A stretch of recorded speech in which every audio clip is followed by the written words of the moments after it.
Well, here we are once again. Floating somewhere between Earth and space. Just trying to figure it all out. Got a hell of a lot to talk about here tonight, Space Fam, so I guess we'll get right to it. As always, do not forget to buckle up those seatbelts. Otherwise, you might go floating off into that deep, dark void. Never to be seen again.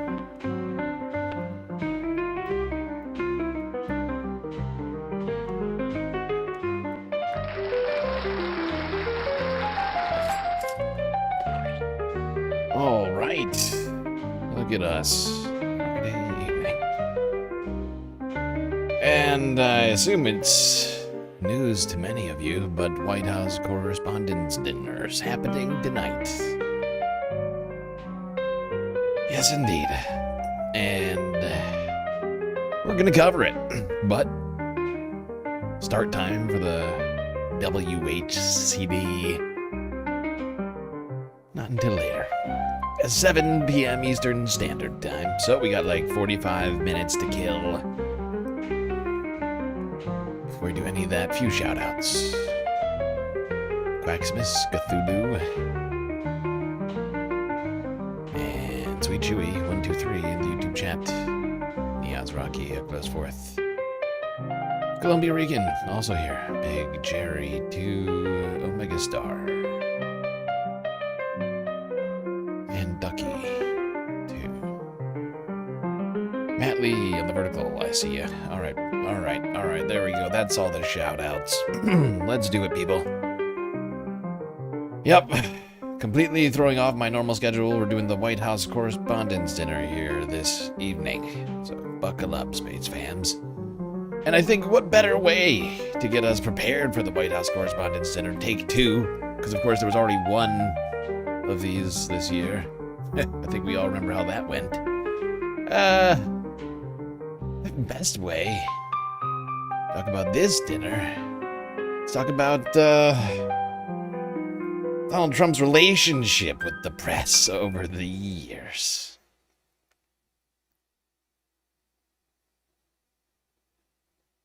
Let's go back 6 long years ago. Omega 5 Tar just cheered 100 bits. It's bad enough wasting time without killing it. You've had enough. It's bad. Huh? Ah, what does that mean? I don't even know. That sounds cryptic as fuck. Many Americans are saying the exact same thing about you, that you should have warned them the virus was spreading like wildfire through the month of February instead of holding rallies with thousands of people. Why did you wait so long to warn them? Who are you with? And why did you not have social distancing Who until are March you 16th? again? Who are you with? I'm Weijia Jiang with CBS News. So, if you look at what I did in terms of cutting off or banning China from coming in. China! But by the way, not Americans who are also Nice and coming easy. from China. Nice and easy. Just relax. We cut it off. People were amazed. These gentlemen, everybody was amazed that I did it. We were very early. Oh, I'm the president. And you know what I just did? And you know what I just... And by the way, when you issued the ban, the virus was already here. Okay, and you know how many people, when I issued the ban, how many cases of virus were in the United States when I issued the ban? Do you know the number? No, how many cases? Remember I said one person. How many cases were here when I issued the ban? But did you know? No, you have to do your research. How many? I did my research. On the 23rd of March, you said you knew this was going to be a pandemic. Can I tell you what? I did know it. I did know it. All I have to do is look. So you knew. Is it not crazy to watch Weijia Jiang? She's like a different person now. It's been 6 years. 6 years ago, she was yelling at the president. Now she's like generously stroking him while saying, "Is that good for you, sir?" Like the vibes from the press from the first term to now are like night and day. Well, anybody knew it. Just, are you ready? How many cases were in the United States when I did my ban? How many people had died in the United States? So do you acknowledge that you didn't think Keep your it was voice down, going to please. spread? Keep your voice down. Did you not? How think it was many? going to spread? How many cases were in the United States? I did a ban where I'm closing up the entire country. How many people died? And that's a fair point. How many people died in the United States? How many, Ouija? And yet I closed up the country. I did it. And I believe there were no... I did it. I closed it up and I said no more Chinese people. Even though not everybody in China is Chinese. And a bunch of Americans wanted to come home. But I was like, actually, no. Actually, no, you're stuck. Too late. Can't come back. Not gonna do it. Not gonna do it. Wouldn't be prudent at this juncture. I'm not gonna do it, okay? Yes, exactly, Columbia Rican. That was 6 years ago. Like I was saying, we're doing a retrospective. This is how we're going to prepare for the White House Correspondents' Dinner. By reviewing Donald Trump's relationship with the press. Because what is this dinner for, if not, the very thing. The press and White House's fragile, strange relationship. All right, we got a montage from Brute here. Between you people, don't talk to me that way. You're just a lightweight. Don't talk to me that way. Don't talk to. I'm the president of the United States. Don't ever talk to the president that way. Go ahead, take the. Well, I'll give you voters. I will give you voter suppression. You just have to sit down, please. Sit down. I didn't call you. I didn't call you. Okay, question? Yeah, go ahead. Sure. She's shocked that I picked her. No. It's like in a state of shock. I'm not thinking, Mr. That's President. okay. I know you're not thinking. You never do. I'm sorry? No, go ahead. You never do. Go ahead. How many cases were in the United States when I did my ban? How many people had died in the United States? So do you acknowledge that you didn't think Keep your it was voice down, going to please. spread? Keep your voice down. Do you want him to rein in Robert Mueller? What a stupid question that is. What a stupid question. But I watch you a lot. You ask a lot of stupid questions. You didn't let me ask my question. You've My been asking a was- question for 10 No, you minutes. So interrupted please my sit down. question. The argument is that you bought yourself some time and you didn't use it to prepare hospitals. You didn't use it to ramp up testing. Right You're now, so nearly 20 million you're so people disgraceful. are unemployed. It's so disgraceful the way you say that. Look. You know you're a fake. You know that your whole network, the way you cover it, is fake. And most of you, and not all of you, but the people are wise to you. That's why you have a lower approval rating than you've ever had before, times probably 3. Times probably 3. Times probably 3. Oh my god, he's such a this guy is so fucking sick. And honestly, somehow he has gotten worse since then. This is most of these clips. This is from this montage was from 5 years ago. Most of these clips are from like 2018, 2019, 2020. Like he has somehow gotten crazier in the last couple years. Like he's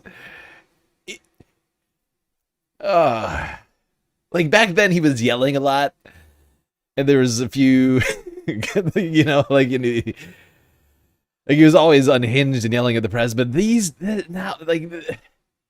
Now it's like lawsuits and like banning people from the White House and like the most sexist statements that you could possibly come up with. Scared though, I guess nearly 200 dead, 14,000 who are sick, millions, as you witnessed, who are scared right now. What do you say to Americans who are watching you right now who are scared? I say that you're a terrible reporter. I say that That's you're what a I say. terrible reporter. Go ahead. You've said repeatedly that you think that some of the equipment that governors are requesting they don't actually need. You said New York might I not didn't need say that. I didn't say 30,000. that. You said it on Sean Hannity's Fox News. You said You know, that why don't you some- people act? Let me ask you. You said why some don't you states- act? Why don't you act in a little more positive? It's always trying to My get question you, to you get you. And you know what? That's why nobody trusts the media anymore. My That's question why to you is, people, how is that gonna excuse impact? me, you didn't hear me. That's why you used to work for the Times and now you work for somebody else. Look, let me tell you something. Be nice. Don't Mr. be President, my threatening. question- Don't be Listen. threatening. Let's give it a shot. Look, listen, you can say mean stuff or you can be nice. Look, like Thumper's mom said, if you have nothing nice to say, maybe don't say anything at all. Have you ever seen Bambi? Okay? Be nice. Very rude. Very highly rude of you to say. Be asking questions like that. Thank you. Governor Cuomo, as you played in that clip, has indeed praised a lot of what the federal government has done, but he... Excuse me. He didn't say a lot. He said we did a phenomenal job. He didn't say a lot. He didn't say you did a good job on ventilators but nothing else. No, he said we did a phenomenal job. So report accurately, because you are one of the most inaccurate reporters. Those people have been just absolutely excoriated by some of the fake news, like you. You're CNN, you're fake news. And let me just tell you, they were excoriated by people like you that don't know any better because you don't have the brains you were born with. What? You don't have the brains you were born with. You lost them at some point. Between then and now, your brains, they left. They're gone. He's a psycho. He still yells. Oh, just to be clear, I wasn't listing that as something that he no longer does. If I recall correctly, I was listing things that he still does, but that lately he's gone above and beyond the first term in multitudinous ways.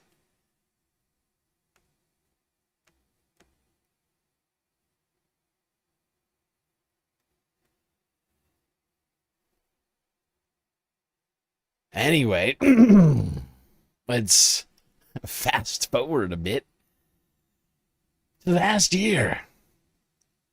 If you recall, Donald Trump sued ABC News for its coverage.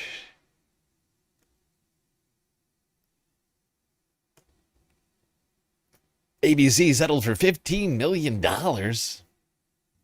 Sometime last year, I can't remember exactly what month it was, but suffice to say, they bent the knee to the president. We're so sorry, Mr. President, for saying things that are basically accurate.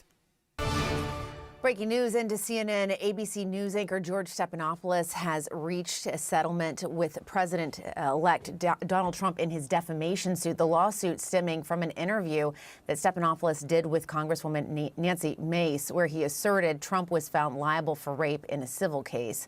The network will pay out $16 million as part of that settlement and have to issue an apology. CNN chief media analyst Brian Stelter joining me. And Brian, this is actually a lawsuit with ABC News, the network, and Stephanopoulos. What else can you tell us about this? That's right. It's not every day that you hear about a major network, a TV network, paying millions of dollars and apologizing to the president-elect. So, yeah, ABC for basically accurate reporting that probably would have held up in court and never would have resulted in a judgment like this. ABC just decided, screw it, easier to just give Donald Trump $15 million and get the president off of our backs. That's literally what happened, at least to my understanding. I mean, in the wake of this, every legal analyst was out there basically saying that the ABC would have won the lawsuit. But they said, no, actually, why be oppositional to the President of the United States? That seems like a lot of work. Now, of course, Donald Trump also sued... Let's see, he sued the New York Times, he sued the BBC, he sued so many people. God, he's a sick man.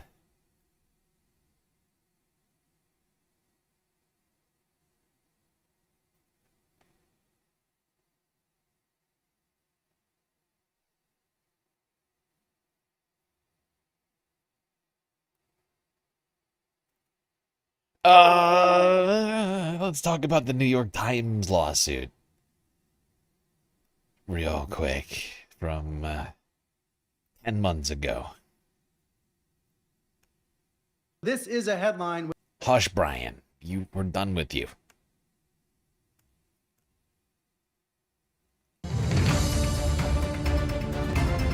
Breaking. Donald Trump sues the degenerate New York Times for $15 billion. The defamation and libel suit was filed in the great state of Florida because Well, look, if you read the president's social media, it was because the Times endorsed Kamala Harris on the front page. It was a highly sophisticated system of document and visual alteration, which was, in effect, a malicious form of defamation.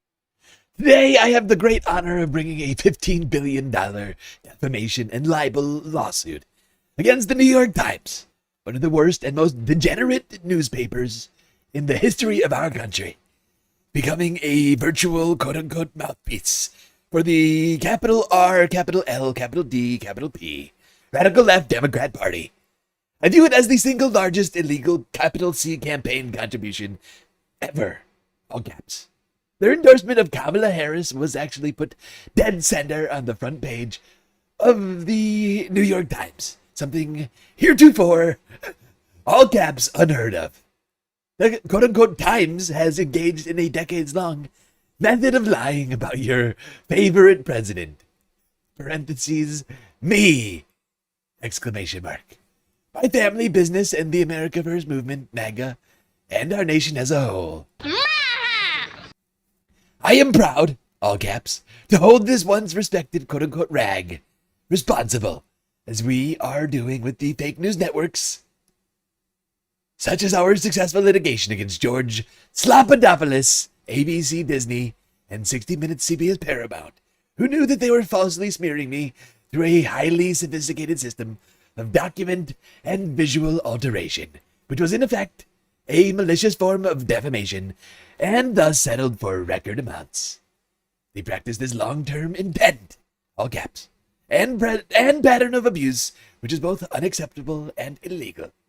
New York Times has been allowed to freely lie, smear, and defame me for far too long, and that stops now. Also, all caps. The suit is being brought in the great state of Florida. Thank you for your attention to this matter.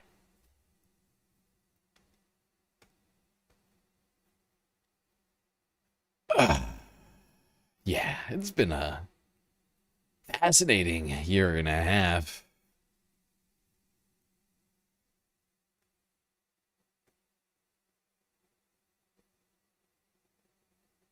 Mr. President, my newspaper, The Telegraph, has led the way in exposing... The Telegraph? That's right, sir. Yes. What a job you did. Thank you very much. What a job you did. We led the way. Are you proud of yourselves? We've had a good couple of weeks, How sir. did you catch BBC like that? We have good sources. We found a whistleblower. Honestly, congratulations. You did a great service. Congratulations. A lot of countries, a lot of great human beings. Really good job. The truth and exposing what fake news is all about. What BBC did, nobody would even think a thing like that was done. They actually changed the words coming out of my mouth. So the BBC has apologised and retracted the report, but they say they won't pay any compensation. Well, is that enough? We'll sue them for anywhere between $1 billion and $5 billion, probably sometime next week. So you're ready to take legal action? I think I have to do it. I mean, they've even admitted that they cheated. I think I have to do it. I mean, not that they couldn't have not done that. They cheated. They cheated, okay? They cheated. I have to sue them for like $15 billion.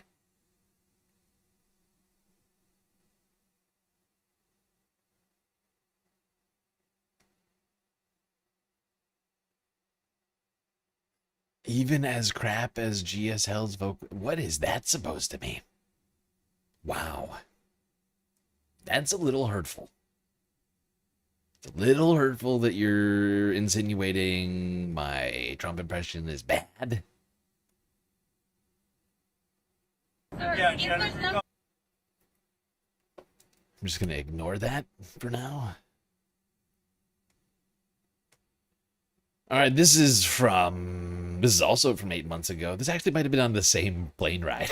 Now that I'm thinking about it, this might have been the same plane ride. Yeah, go ahead. Incriminating in the file, Venezuela, sir. Quiet. On Venezuela, sir, you've had a lot of meetings on Venezuela. I know you can't tell us what your next steps will be, but can you say that you made up your mind on what you'd like to do for as far as action for Venezuela? I sort of made up my mind. You have. Quiet, Piggy. Quiet. Good God. Yep, that's Quiet Piggy. That was Quiet Piggy. Everybody remembers that one from 8 months ago. Now, this is from earlier this year. CNN's Caitlin Collins in the Oval Office attempting to ask the president questions. Got a whole... against me, literally, by Epstein and other people. But I think it's time now for the country to maybe get onto something else. But what would you say to people like who feel like they haven't gotten healthcare justice, Mr. President? Something that people care about. Yeah, what did you say? Go ahead, What would you say to the survivors who feel like they haven't gotten justice? You are the worst reporter. No wonder CNN has no ratings because of people like you. You know, she's a young woman. I don't think I've ever seen you smile. I've known you for 10 years.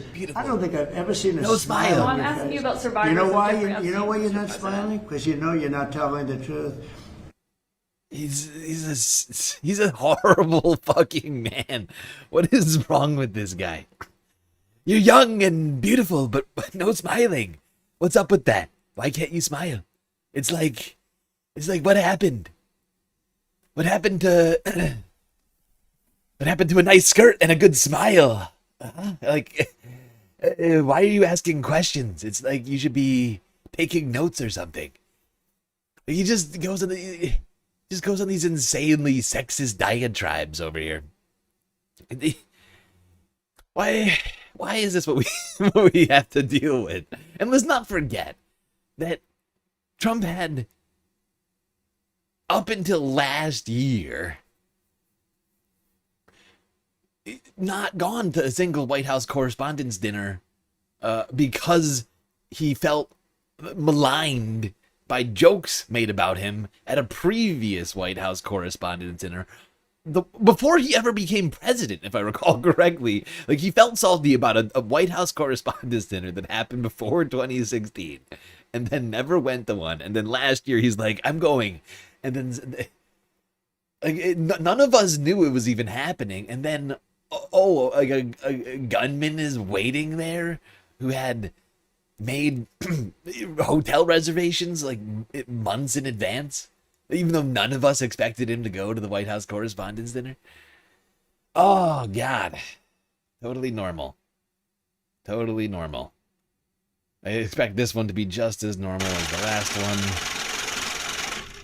Omega 5 Tar just cheered 100 bits. You're so much prettier when you smile.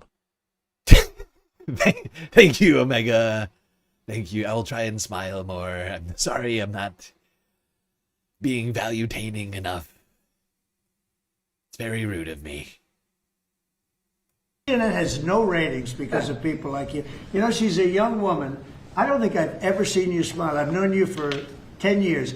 I don't think I've ever seen a smile on your face. I'm asking you about survivors. You know why? You know why you're not smiling? Because you know you're not telling the truth.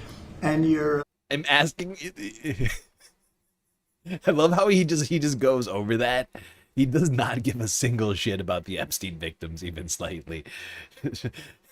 He's like, you're not smiling. And Caitlin comes back with a perfectly reasonable response. Well, I'm not smiling right now because I'm asking you a question about the Epstein victims. It's not...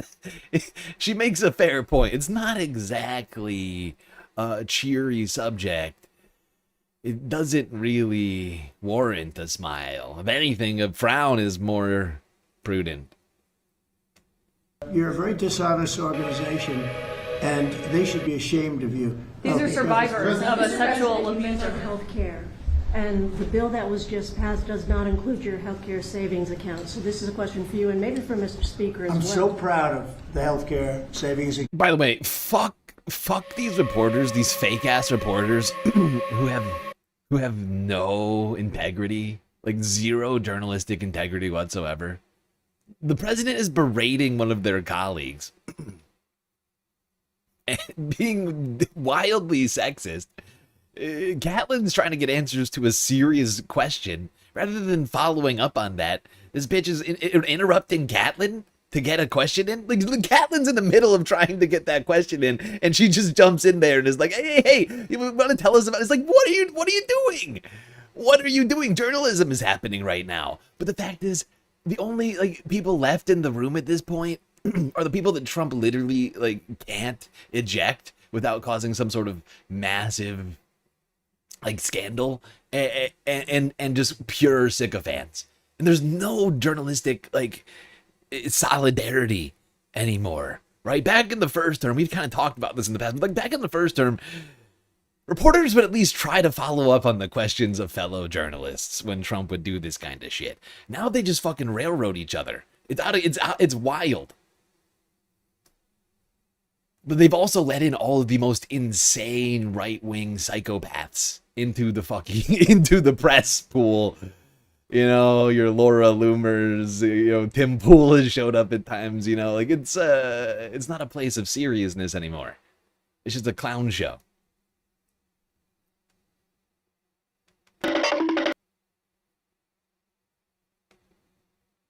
Just a fucking clown show, I'm afraid.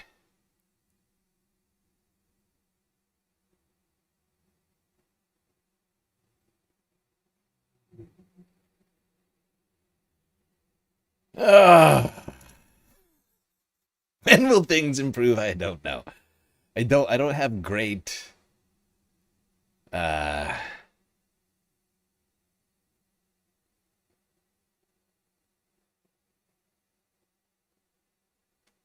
optimism on that right now.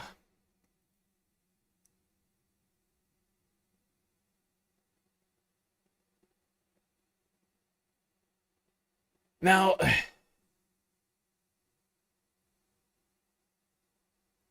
I'm afraid Donald Trump he's got some sort of real fixation on Catelyn. Real unfortunate fixation. This was him last month. June 3rd, 2026. Can you explain why you Doubling decided down. to drop the anti-weaponization fund? So I love it. I think it's so important. This is a victim right here, but not only a victim, he was also a student of it.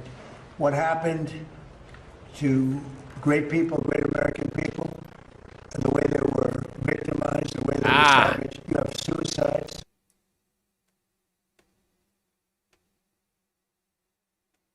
This clip has terrible audio. Does it get better right here? I didn't check it. You know, the good advantage to sitting here is we can get information that you wouldn't get by what we have and what we are going to be showing over the coming weeks and months. You're not even going to believe. Some of you will believe it, like CNN will believe it because they knew what was going on. They're crooked as hell. CNN's a very corrupt organization, but with a corrupt reporter standing right there. Never smiles. You never see a young, beautiful woman, never smiles. I never see a smile off her face. I see a... That's how you know she's corrupt. She never smiles. What's wrong with this fucking guy?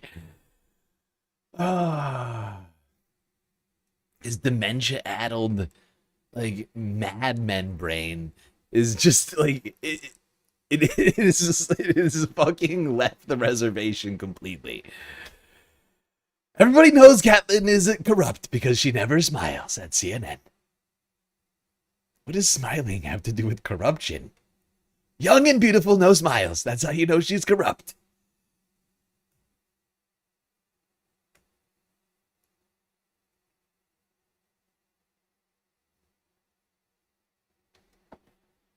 Red Hammer.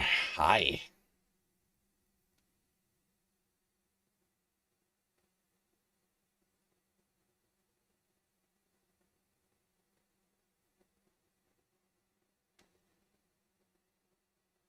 All right, let's talk about some more reporters that Donald Trump has been attacking. So many reporters and journalistic outlets that Trump has been going after in his second term. ABC, New York Times, BBC, CNN, Catelyn Collins. Shut up, Piggy, or quiet, Piggy. I mean, what's wrong with this guy? Like, he just can't help himself. Maggie Haberman and Jonathan Swan, now colleagues at the New York Times, have teamed up to deliver the most important look inside the Trump White House in the second term under the title Regime Change Inside the Imperial Presidency of Donald Trump. They conducted over 1,000 interviews for this book with Donald Trump granting them an exclusive interview at the very last minute in March of this year as the book was headed to publication. The interview was on a Monday in March. And 3 days before welcoming them into the Oval Office, Donald Trump posted this on social media. Maggot Haberman, just another sleazebag writer for the failing New York Times, insists on writing false stories about me, even though she fully knows and understands that the exact opposite of anything she says is usually the truth. In any event, I'm thinking of adding Maggot and some of her associates into my Florida-based lawsuit against the Times, which very happily seems to be proceeding nicely. Thank you for your attention to this matter. And so, for fuck's sake. Just, I mean, anybody who does any journalism, Trump, this is unacceptable. How dare you? How dare you say words about me that aren't best, greatest, or most awesome? How were these two reporters greeted in the Oval Office just 3 days after Donald Trump spewed that vile poison at Maggie Haberman? Did he use that horrible nickname? Did he call her a sleazebag? No. Trump entered the Oval Office from the corridor connected to his private dining room. He was in smiling salesman mode. Nice to see you, he said, gesturing for us all to sit down opposite him at the desk. It was the 17th day of his war with Iran. 13 American service members had already been killed, and more than 200 had been wounded. Thousands of Iran. Okay, hold on. This isn't... I didn't want this whole thing. Right, okay, this is when they actually come in for the interview. By the way, I think what I'm gonna do tonight, since normally we would have a week-ending report stream, and I'm not gonna take that option off the table, because I do have something of a list together, loosely. Do a galactic content goal during this stream. If we complete it during the stream, we'll do the regular stream. If not, we'll just do the weekending report on Saturday. Does that make sense? I don't know how long this thing is gonna go for. It's gonna go for hours. I have no idea how long this is gonna go for. How are we doing on time right now? By the way, 6:45. Yeah, we're doing okay. Donald Trump. Maggie, I have to begin with you. And what is going on with you and Donald Trump? The world wonders about this because we've seen for years these vicious, and that last, I apologize for reading that one, but I had to set that stage for our audience. The viciousness of that. 3 days before you walk into the Oval Office. Did you already have the Oval Office appointment booked when he wrote that? We did, and it was actually the first time that there had been one of those in some time. And thank you again for having us, Lawrence, and talking about the reporting for this book, which we really broke ourselves working on and are quite proud of.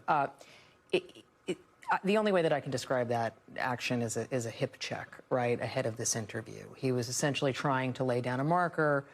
Some people told us that people we had fact-checked different material with had gotten him spun up and in a heated mood about what he might get asked about. And so he was laying down a warning flag, and we've both been on the receiving end of attacks from him.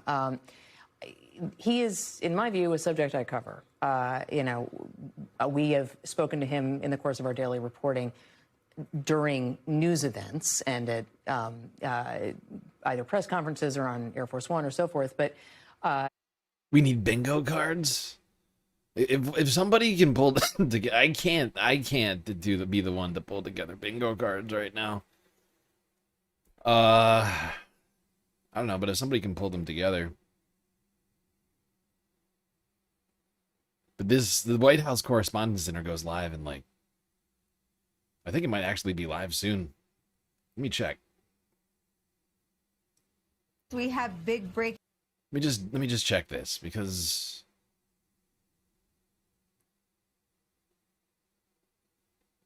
oh, it's already live. Here it is. Yeah, this is good. This is good enough. Wait, is that Laura Loomer? Did she die? No, that's not Laura. Here's the dinner. Might as well go live. Look at Mark Wayne Mullins. Give me a joke. He's here.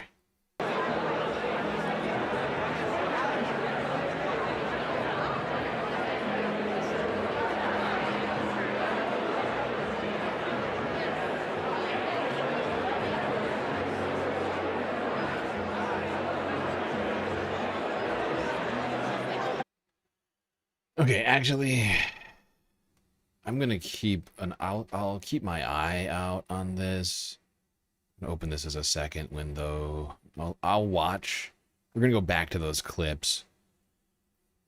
So we don't have to stand here and watch people schmooze, hobnob, whatever you want to call it.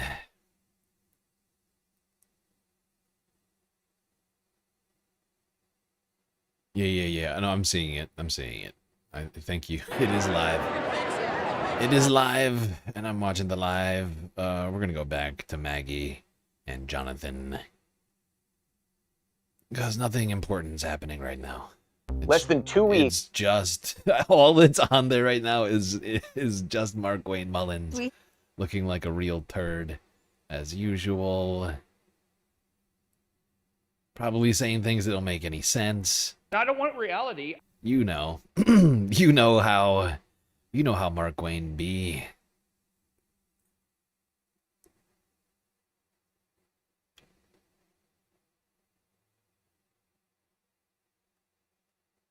Mark Wayne Mullen. I just realized Mark Wayne Mullen is Eminem. I couldn't help it. I just happened to notice just now. I don't know why it only just came to me. Mark Wayne Mullen, Eminem. The only way that I can describe that action is a hip check, right, ahead of this interview. He was essentially trying to lay down a marker. Some people told us that people we had fact-checked different material with had gotten him spun up and in a heated mood about what he might get asked about. And so he was laying down a warning flag, and we've both been on the receiving end of attacks from him. He is, in my view, a subject I cover.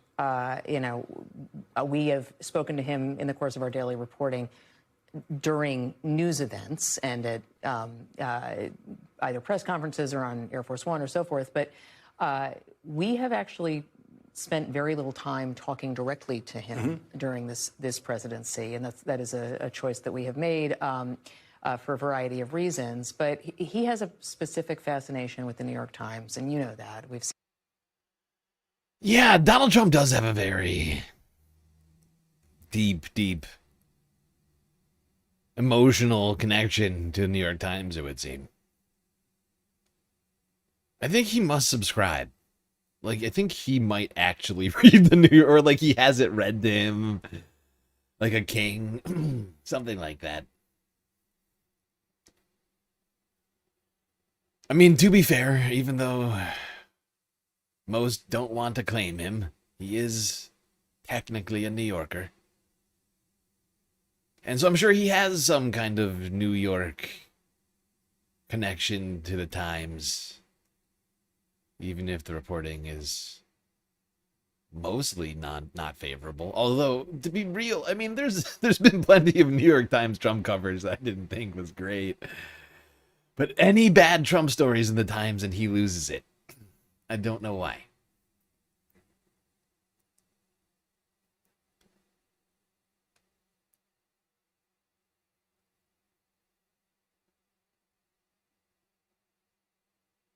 All right, we're going to do one more clip. We're going to go because people are really filing in now at the WHCD.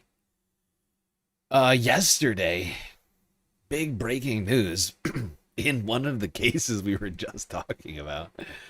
The Trump administration admitted defeat, withdrew its subpoena for New York Times reporters. Actually, I take it back. I don't think we did talk about this one. This was a different New York Times beef. This was because of... Wasn't this because of the... Or was this Maggie and... I can't remember if this was Maggie and Jonathan. Wasn't this the Qatar plane situation? I cannot remember now. It's all he's done last 2 years, aside from ruining the country and the planet. Let's go after the press and anybody who says anything mean about him. Less than 2 weeks after President Donald Trump's Department of Justice sent subpoenas to 5 New York Times reporters seeking to force their testimony before a grand jury, the department has backed down. Today in court, the judge was grilling the lead prosecutor in the case for about an hour and a half about a number of mistakes the government made along the way, and for what the Times' lawyer said were overly heavy-handed tactics, including sending an armed agent to the door of a reporter's house to serve a subpoena while he was watching Sheep Detectives with his wife, including the phone numbers of the reporter's family members in their requests for...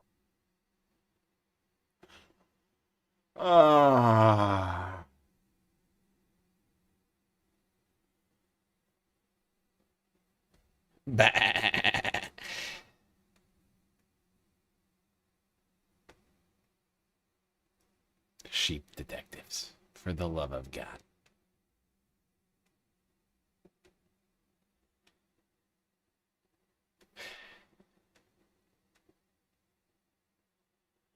That's the way you want your evening interrupted. You're hanging out, just watching Sheep Detectives, a show that I cannot understand. Like I heard about the show and was like, wait, it's called what? Sheep Detectives? Are the sheep are detectives or the humans or who's the detective in this show? You're just trying to wrap your mind around Sheep Detectives, enjoying a lovely evening, some tea maybe, and then some pina.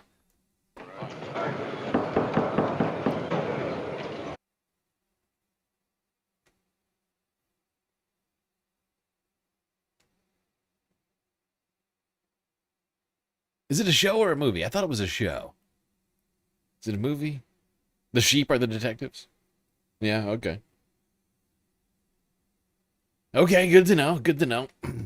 Now I don't have to watch the show. Appreciate that. All right, people, well, we're done with the preamble. Let's get to the meat of this stream here. The dinner, if you will. You are not funny.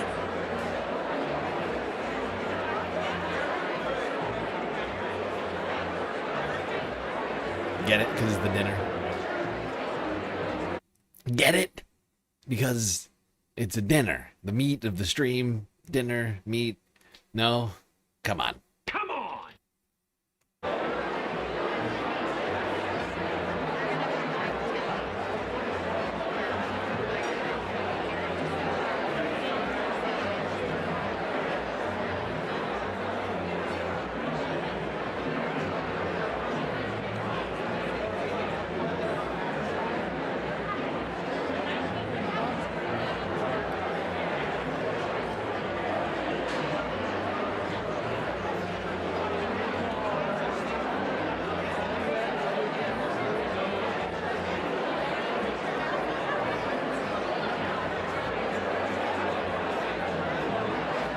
What we should be doing is taking bets on whether or not this dinner will be interrupted.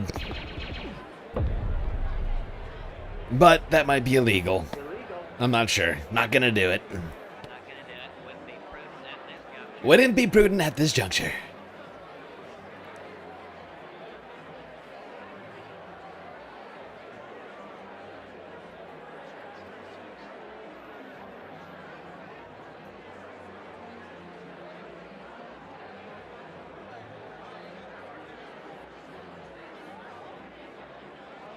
The sheep have to find out who killed the Wolverine?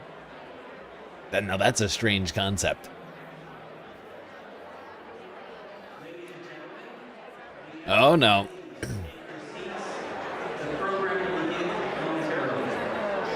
Oh boy, here we go. Here we go. Everybody take your seats. The president is coming. Immediately, if not sooner.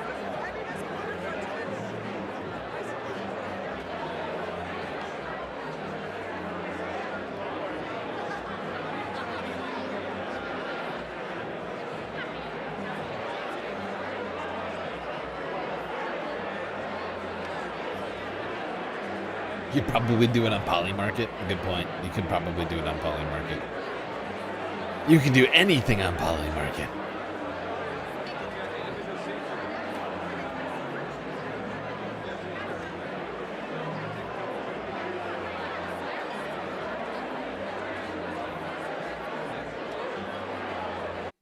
I gotta say, there is a real just array of ghouls at this fucking shindig. I'm just looking around. Everywhere I look, every corner, there's another ghoul. Look, Doug Burgum.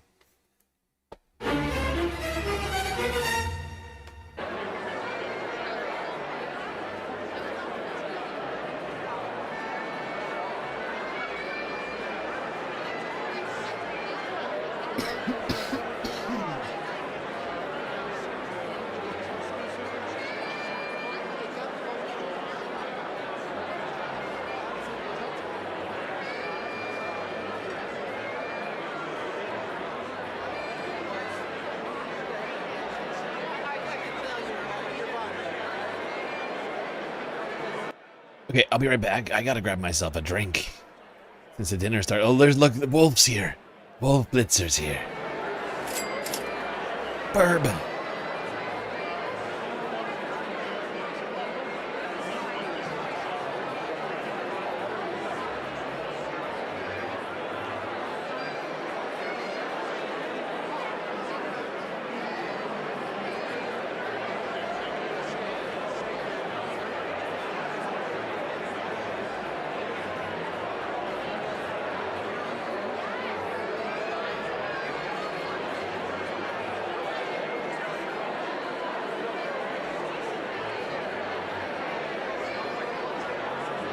Oh, I needed tea. Really did.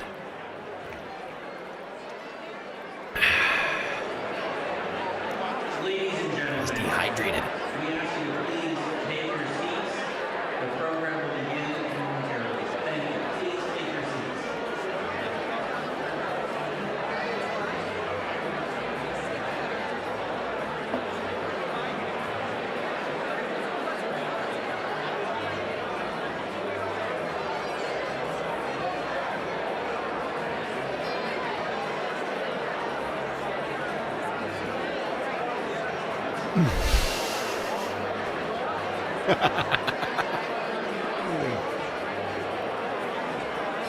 Oh, God, yes, I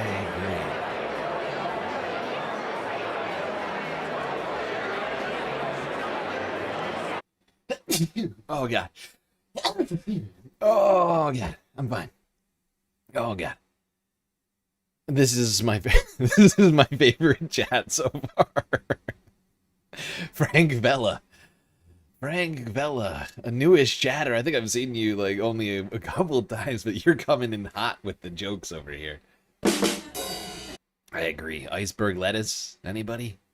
Bueller?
Well, they said imminent arrival, and now it's become much less. It's kind of like it's kind of like Operation Epstein Fury, right? You know what I mean? You know? Are you still talking about Jeffrey Epstein? This guy's been talked about for years. It's like Operation Epstein Fury. First it's 2-3 weeks, all of a sudden you're 5 months in, and you're like $200 billion later. I'm like, what the hell is happening here? Why are we still doing this? Then you're looking at Linda McMahon going, what the fuck?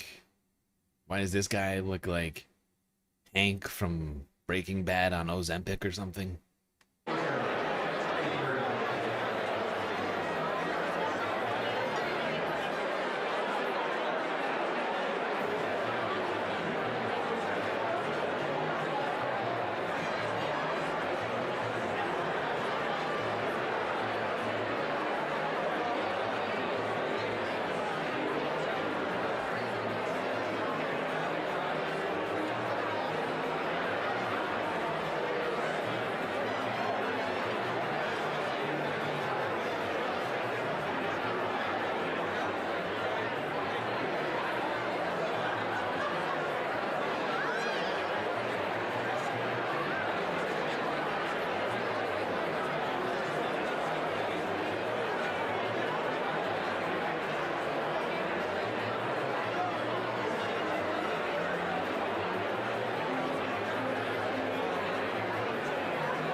Wait, is this the fucking White House? This is happening in the White House, isn't it? Is this the East? Is this the wait, no, they knocked down the East Wing. Wait, where is this? Look at this. Where is this? What the fuck is happening? This is not, I'm fairly certain this is not the ballroom at the Washington, D.C. Hilton. Where is this happening?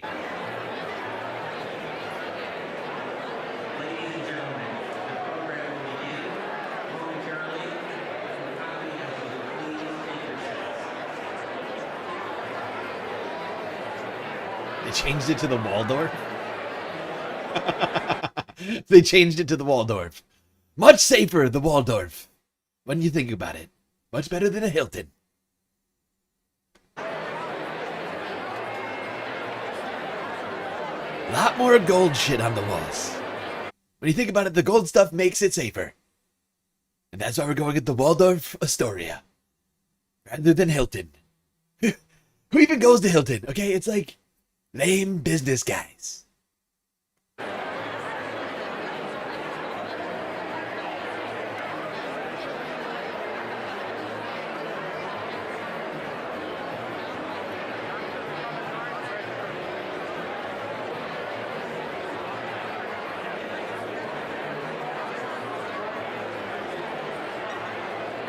You can already tell how safe it is. Oh, the safeness. It's a 10 in here. No way anything goes wrong tonight. Everybody's just laughing, having a good time.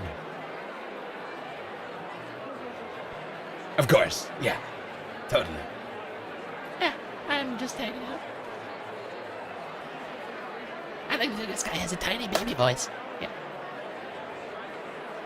Look, buddy, That's really funny. You're hilarious.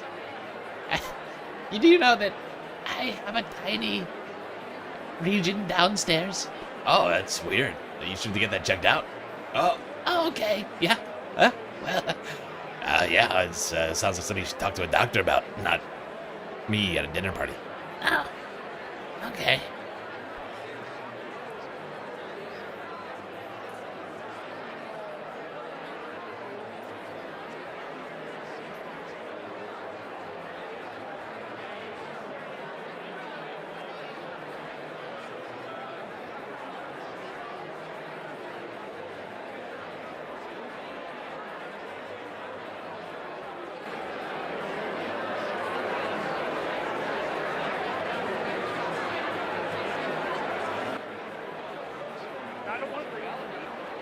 Oh, look, Howard Lutnick's there. Howard. Wow. Wow. Hey, honey. This guy's a dick. Oh, hi. My husband says you're a dick.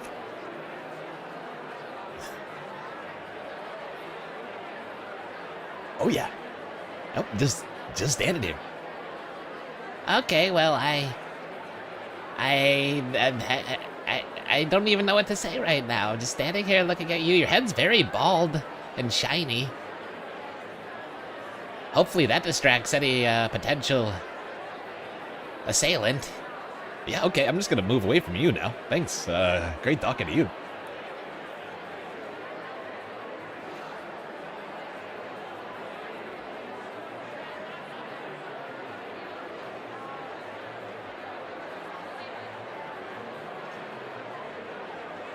Oh, good. Steve Witkoff. Yeah, Steve Witkoff. And what's his fucking name? Oh, I can't think of... Right, Chris Wright looks drunk as shit. Steve... Whoa, they're getting real close to each other. Oh, man. This is... Wow. Chris Wright's getting real close to Steven. Not weird at all. That wasn't a weird interaction in the slightest. That was totally normal.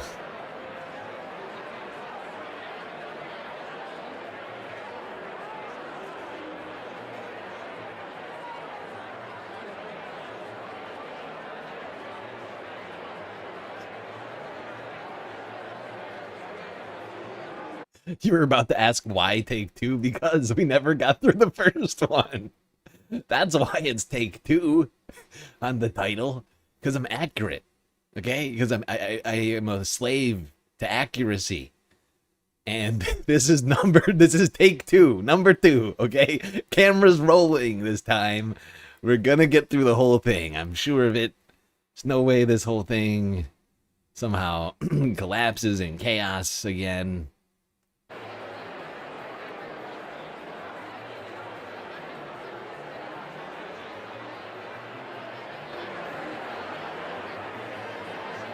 Is the magician back? Let's hope so. I'm still expecting great illusions.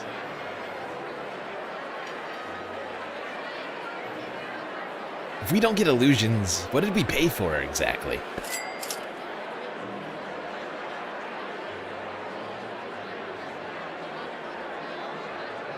I guess we'll get the illusion of government, of good. We'll get the illusion of good government. Actually, I take that back. It is not even an illusion of good government. I take it. That's too much. Somehow that's too much. That's too much, man!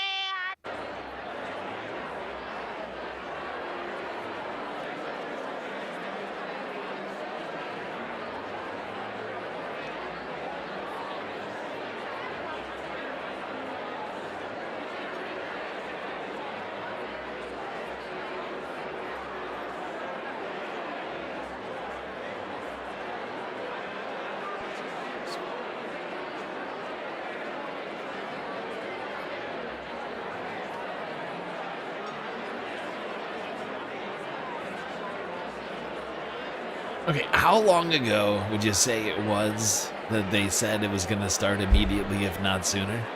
Immediately, if not sooner. What do you figure? 10, 15 minutes ago? I have been standing here riffing for at least 10 or 15 minutes, looking at all these old white people in suits.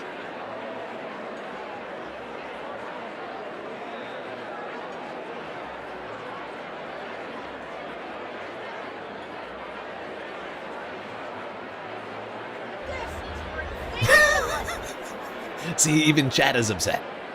Even chat is upset, declaring this ridiculous. It is ridiculous, I agree. I agree. Oh, look, it's Steven's wife. Steven's wife is very close to Pete Hegseth right now. Katie Miller. I mean, this woman is dangerous, ladies and gentlemen.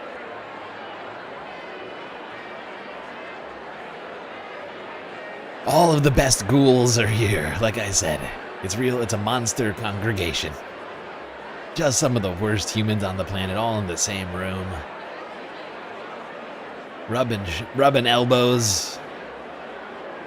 Having drinks. That guy blocking his face from view for some reason. I think he's a killer. I'm sorry, hold on. Pretty sure this guy's the killer. I don't, I'm not a security expert, but this guy, I'm pretty sure if anything happens, we gotta find this guy. The guy covering his face from the camera.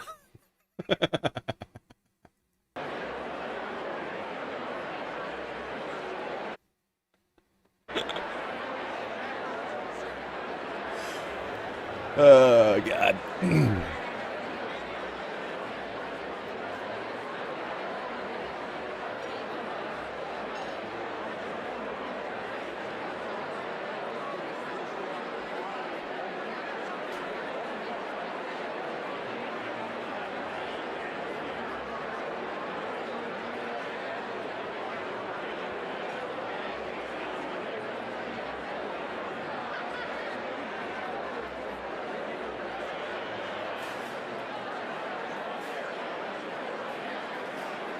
Oh my God, so much schmoozing and hobnobbing, and it's overwhelming.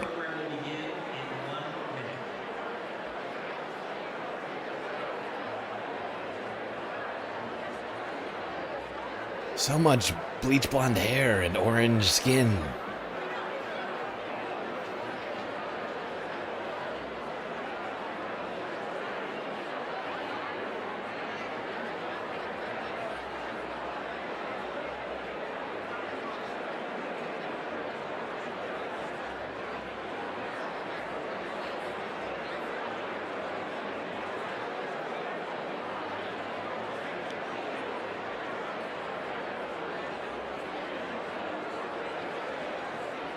Catelyn! I see Catelyn. I see Catelyn. She's hiding back there. Look at her all the way back there. Oh, Catelyn. What a trooper.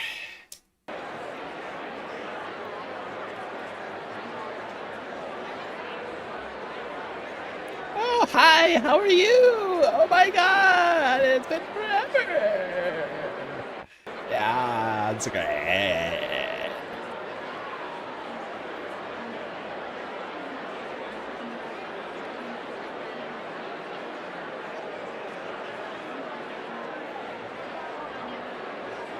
This is what a flock of white people sounds like. Is it a flock or a gaggle?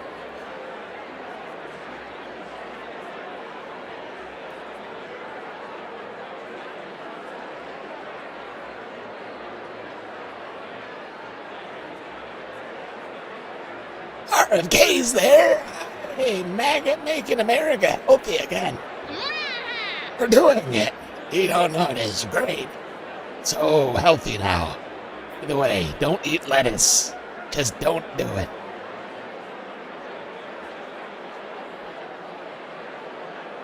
Ladies and gentlemen,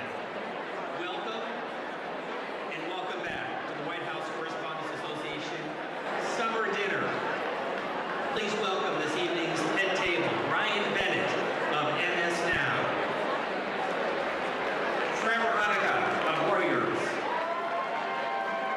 Sarah Cook of CBS News, Mark Lima, CBS News, White House Press Secretary, Caroline Levitt,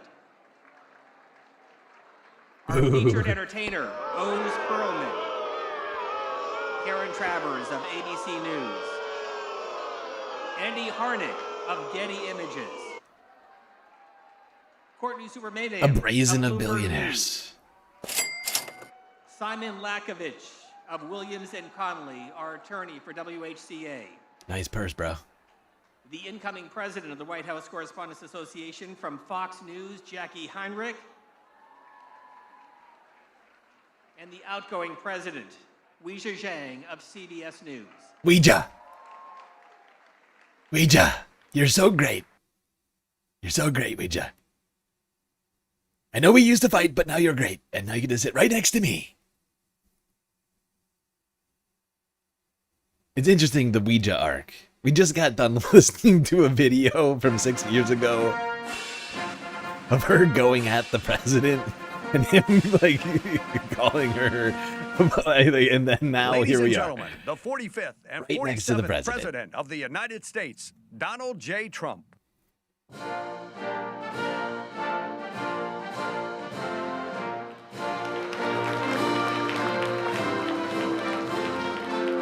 Claps for himself.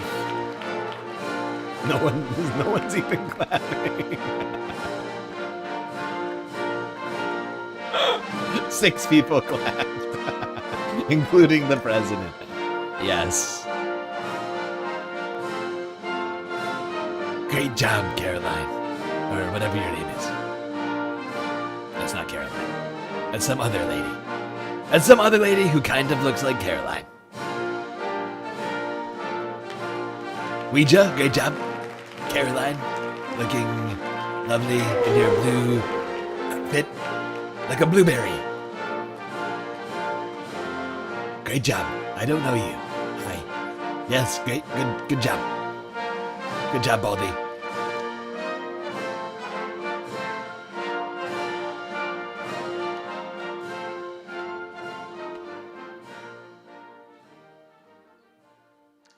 Ladies and gentlemen, please rise for the presentation of the colors by the Joint Armed Forces Color Guard. Jesus Christ. From the Military District of Washington, D.C. Why? The Why? singing of our national anthem by Master Gunnery Sergeant Kevin Vanier. Why do we need this? Jesus Christ.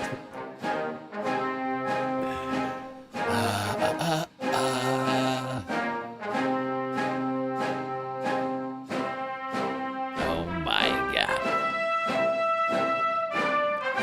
Oh my God, the nationalism.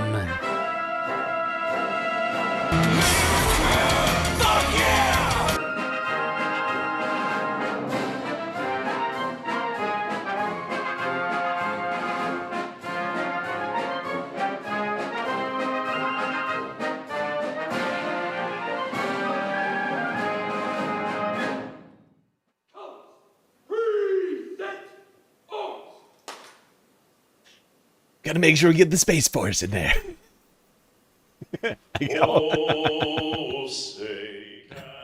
Oh, they gotta get that Space Force flag in there. By the dawn's early light, what so proudly we hailed at the twilight's last gleaming, whose broad stripes Why are we doing and this? bright stars Why are we doing the national anthem at a dinner? Trump still continuing to pretend like saluting during the national anthem is normal. What's wrong with this guy?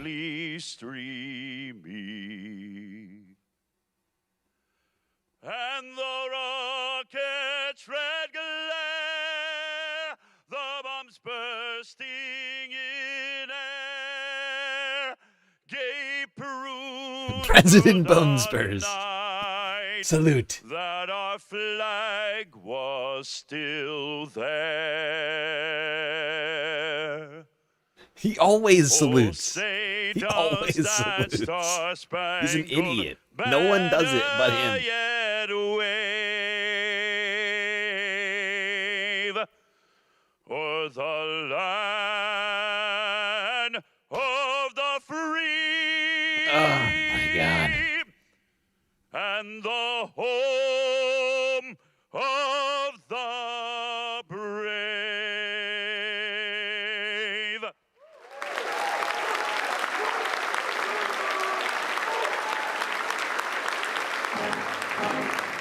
Oh my God.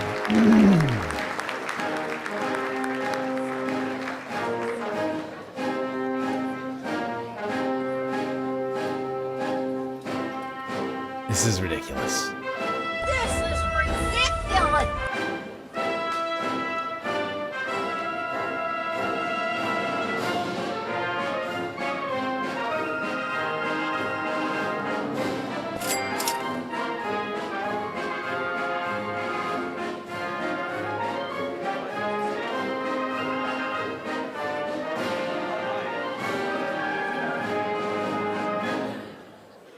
Your government just spent money on that. Please welcome CBS News White House correspondent, president of the White House Correspondents Association, Weijia Zhang. It's Ouija time, baby.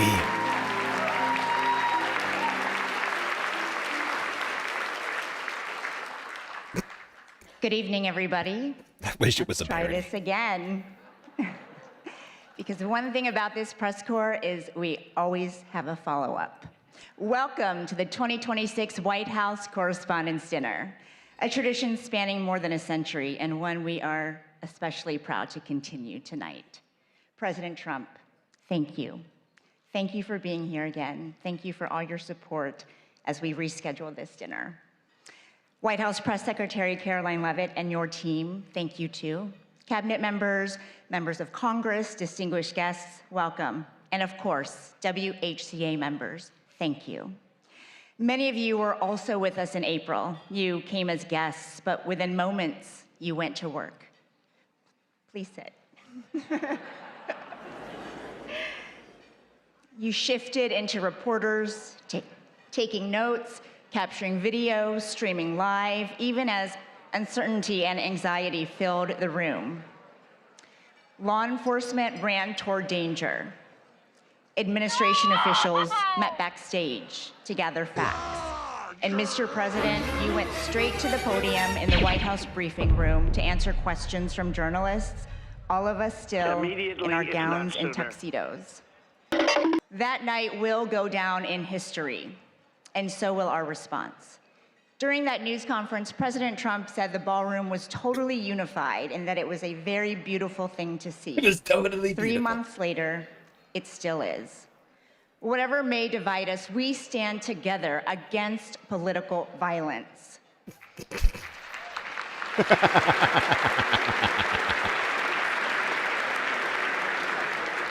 Right. An assassination attempt on our president is an attack on democracy itself.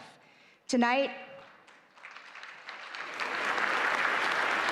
The thin gray line of the press here to protect the president. tonight, our message is this. We are back. We will not be intimidated. We refuse to let an act of violence have the final word.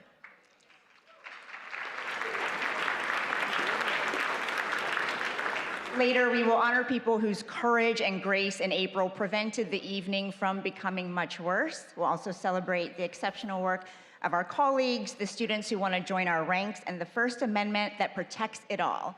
But first, enjoy dinner and be good to your servers. We'll see you soon. Oh, yes. Don't forget.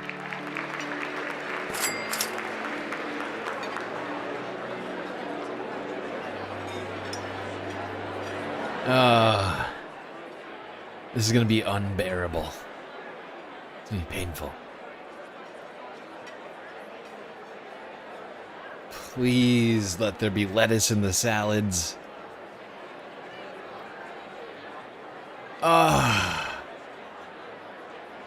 They should have gone green goddess. Just a quarter of a iceberg lettuce drizzled in dressing and cyclosporiasis. Would you like some bread? No, thank you. I'm watching my figure.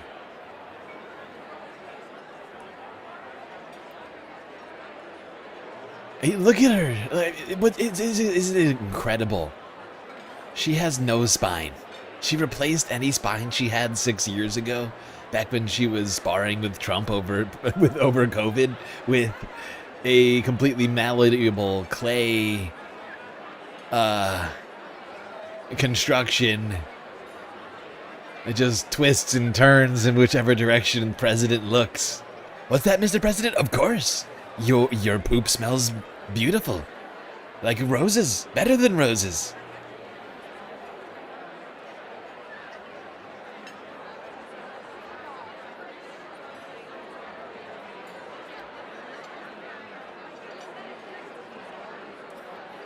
Oh, God, this is painful.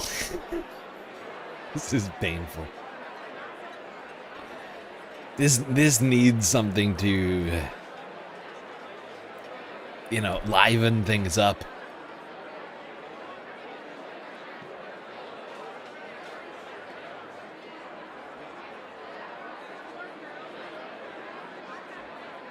You know, we need some kind of fanfare. Can't have Newt Gingrich walking around. I thought Newt was dead. You see, look at Newt. Is he 90 years old?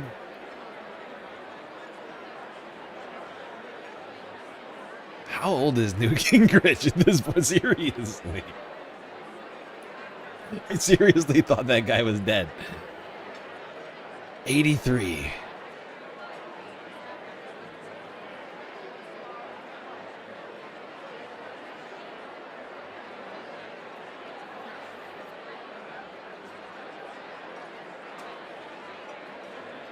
Ouija hasn't touched her food. All she's doing is talking to the president. What is her deal?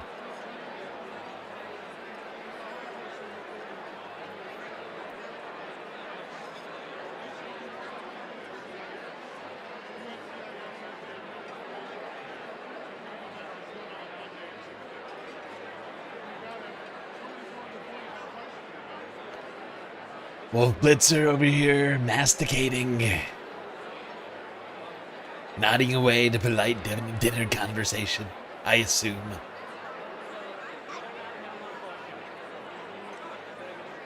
Apparently we need more puppy snacks.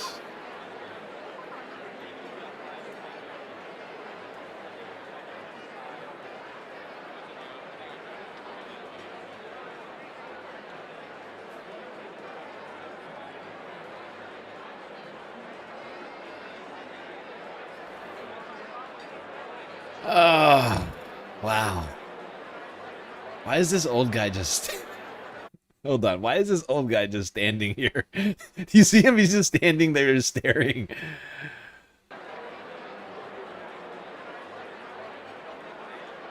Oh, wait. Look, it is.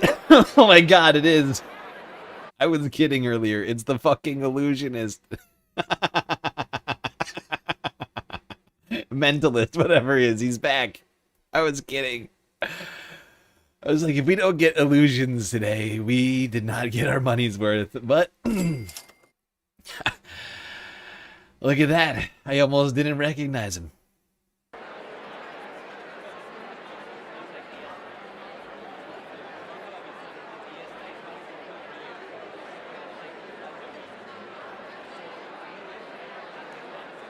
Also cilantro. Ooh, good point. Also cilantro.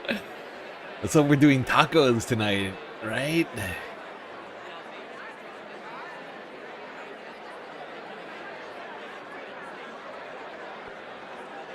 Can't have tacos without cilantro. That would be sacrilegious.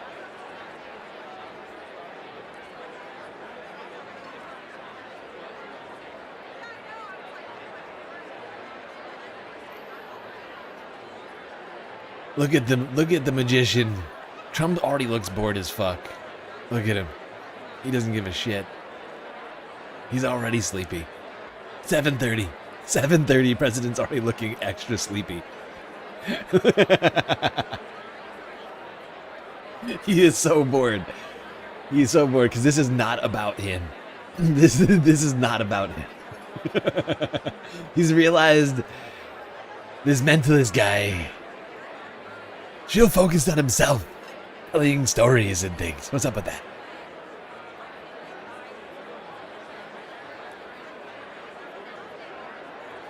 You're surprised he feels safe enough without the ballroom, right? I thought isn't this why we needed the ballroom? This is a great point. How can anybody here feel safe right now without the ballroom? We've been told the only way to have one of these events be safe is through a multi-billion-dollar Versailles-style ballroom, some extravagant gold-plated bunker.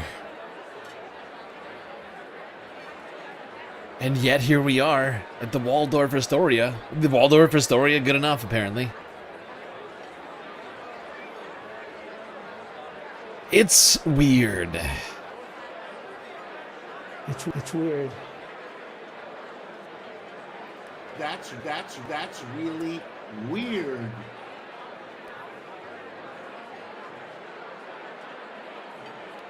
Wow.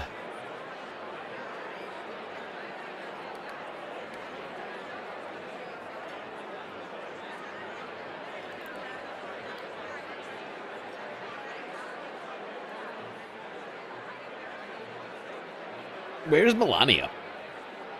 Anybody notice that Melania's not here? Trump's surrounded by Caroline, Ouija, and this random blonde over here. I have no idea who this is. But where's his wife? Where the fuck is Melania? Has anybody seen Melania yet? We're on goddamn Melania watch. Be best. Be best.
Now you got Ducey here. Steve, Pete, whatever his name is. Ducey Jr., he's up in here. Oh, look, it's a... wow. Serious close-up on Ducey Jr. Oh, and this guy. This guy works for... This guy... That guy works for the fucking... what's it called? Is it the National Archives? He was one of the people on the fucking Patriot Front train incident situation on America 250 Day. I could not figure out for a second where I knew that guy from. I was like, I've seen this dude's face.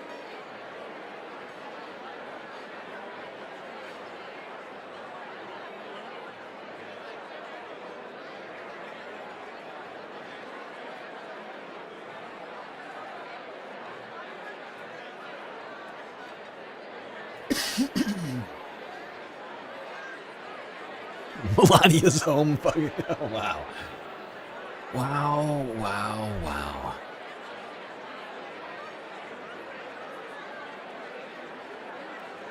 But seriously, where is Melania? Well, she doesn't eat anymore?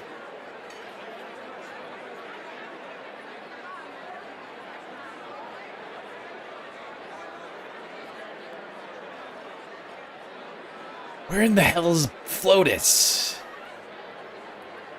Be best. And why isn't she being best here at the White House Correspondents' Dinner? Is it security reasons? Are they protecting the First Lady more than the President? That would be weird. That'd be pretty weird, I gotta say.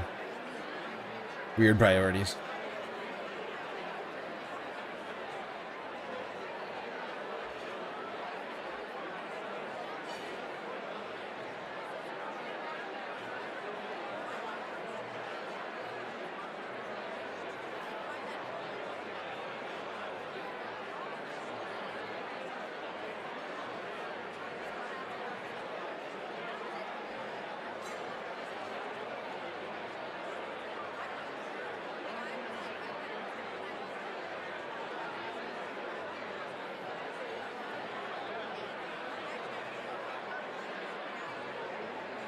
Wow, chat seems to think that Melania is not here because she's taking a note from last time.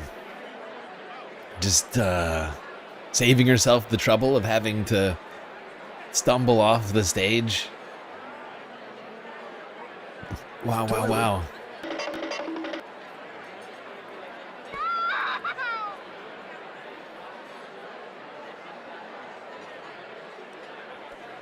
By the way, everyone, just a reminder, we are completely funded by individuals like you. Your contributions are the only way to keep this here production alive, especially since we are still demonetized on YouTube.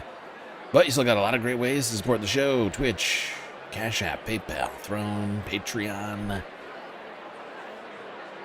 And technically we're doing a galactic content goal right now, like a normal one. I don't know how long this is gonna fucking go for. But if we complete a galactic content goal between now and the end of this, I'll end this stream and I'll start another stream. I'll do a week-ending report of some length. I can't say exactly how long. But enough to make the two combined streams like 8 hours, I would say. As is the custom. Of course, we have a massive galactic deficit to finance still.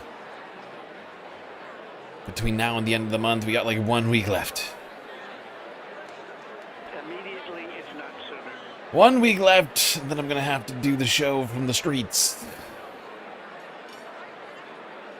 Under a bridge somewhere.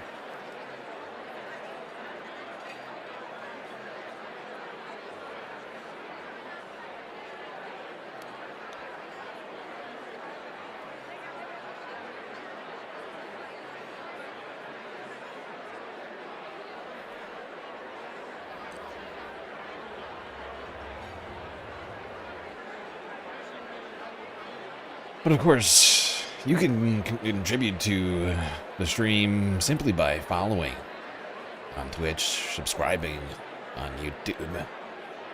These are, in fact, helpful things. Cost you nothing. Like the stream. There's another great idea. Maybe hit that bell icon so that, in theory, you get notifications, even though YouTube has stopped giving notifications to the stream. Like, how many people in here have stopped getting notifications? Like, regular notifications. It's pretty weird. I've heard it's been happening to multiple people.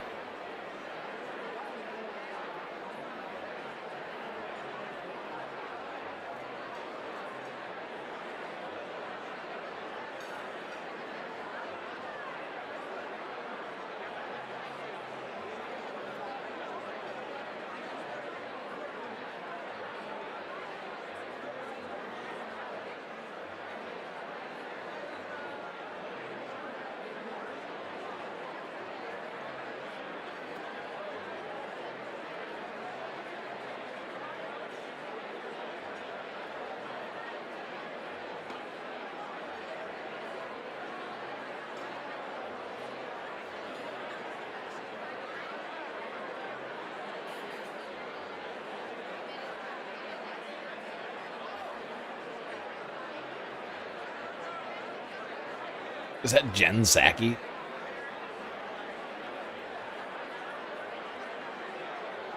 No, the other one. What's her name? What's her fucking name? Oh, I can't think of it.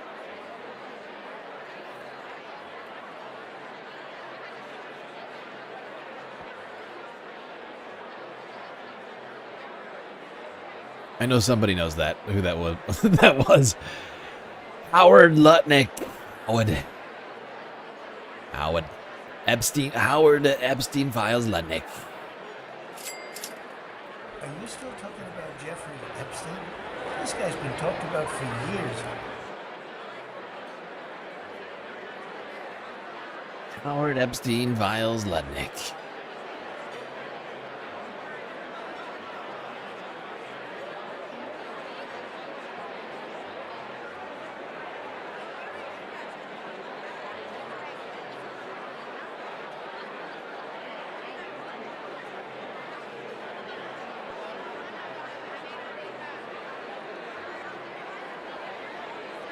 God, look at this congregation of ghouls.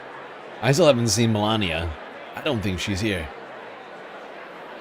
You'd think that she'd be sat next to the president if she was.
Hey, Cthulhu with the Cash App dono.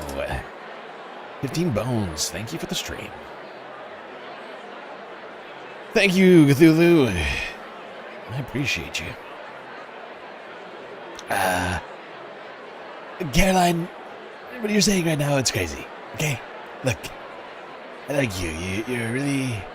okay, but, what do you want to do about that? And then she covers her mouth. What is she saying right now? Why is she covering her mouth? What in the fuck did she just say? We need, like, a resident lip reader.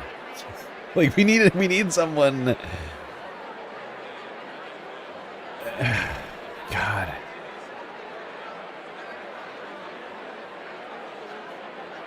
I know we have one person who's legally blind who watches this stream. Anybody here legally deaf that can read lips? I'm just trying to come up with solutions here. But wow, Caroline is just saying something to Donald Trump she felt necessary to cover her mouth for. I am trying to think of what that would be. What did she just say to the president? Wait, is that Caroline's husband? The old dude? You know what? I think it is. Is that Caroline's old-ass husband? Bargain Mr. Clean? Like dollar store Mr. Clean over here? The dollar store Bezos? Is that Caroline's husband? Maybe Caroline was suggesting that they have some sort of a couple so without Melania. Like, hey, Mr. President, maybe you, me, dollar store Bezos, and Ouija can have some fun tonight. Which old dude? That old dude. The dude right next to Caroline. The guy that looks like Jeff Bezos and or Mr. Clean. I feel like I'm being very descriptive of what he looks like. The white bald man. The white bald man with the soul patch. Sitting next to Caroline Levitt. That guy.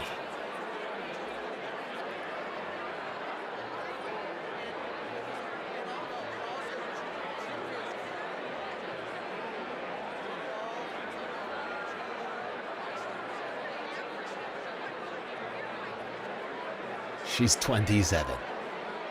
Yeah, she's 27 and she's married to a dude who's like 55 or something crazy. Like something like he's like literally like twice her age or something. Last time I checked.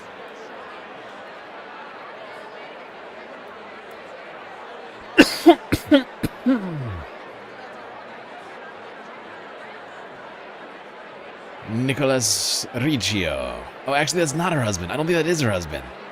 That must not be... I don't think that's him. But actually, this is her husband, though. This is her... I don't think this is the guy. I have to go back to him again. He is 61 years old. Caroline's husband is 61 years. He is more than twice her age. He is more than twice her age. It is crazy. He's like 7 years, twice her senior.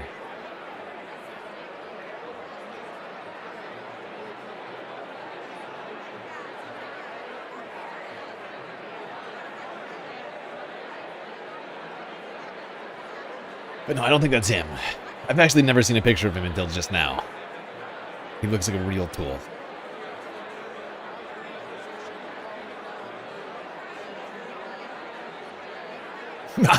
Love. Yes. I'm sure it's love. I'm sure it has nothing to do with the fact that he's a wealthy business dickbag.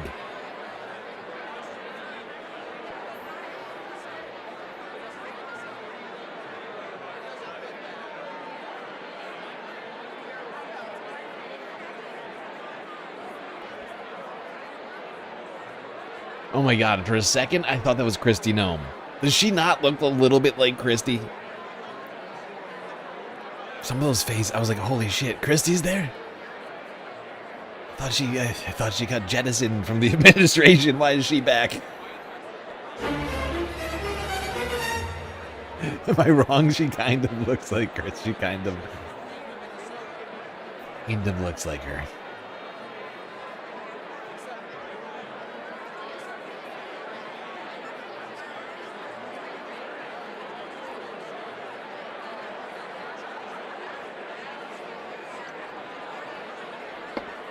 Well, I guess we'll keep galactic people watching, Space Fams. Oh my god.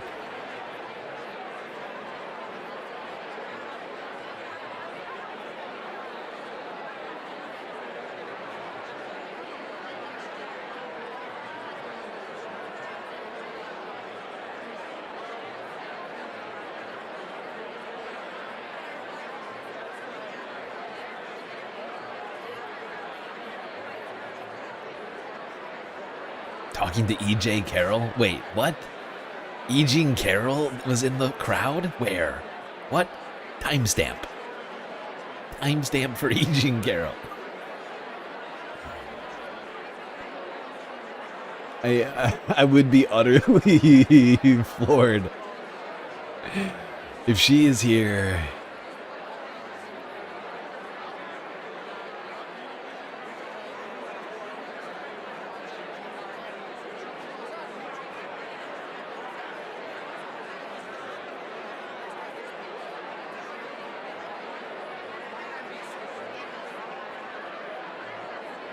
Is that Kristen Welker? Look at Kristen Welker having a perfectly normal conversation with the devil, Nosferatu, and Willie. No, Voldemort, his wife, and Kristen Welker just having a normal conversation here.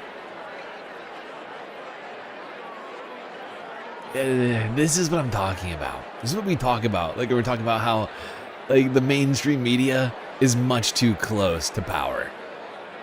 And they're too comfortable just hanging out with these guys. Like, what the fuck? What the fuck, Kristen?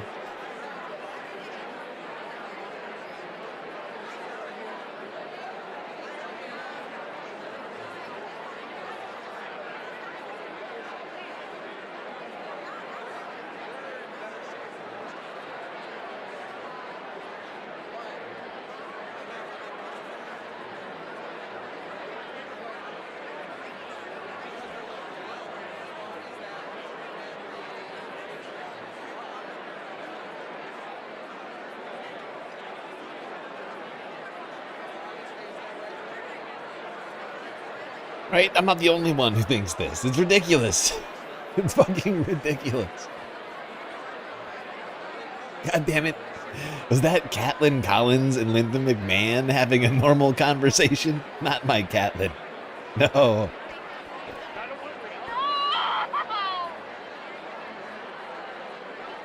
I hate the White House correspondent. This is the worst. This is the worst shindig of the year. It's like a reverse holiday. It's like, I'm trying to think of. This is reverse Christmas. Whatever you want. You pick it. Reverse Hanukkah, reverse Kwanzaa, whatever you celebrate. I support you. But this is the opposite of that. This is the gift that keeps on taking. It's like a night of, what's it called? What's that game where you can steal people's presents? It's like that. Yeah. The Krampus. Yeah. This needs a little salt. Is he eating, what is that? I think it's lobster. This needs salt. Just piling salt on a lobster. What a fucking freak.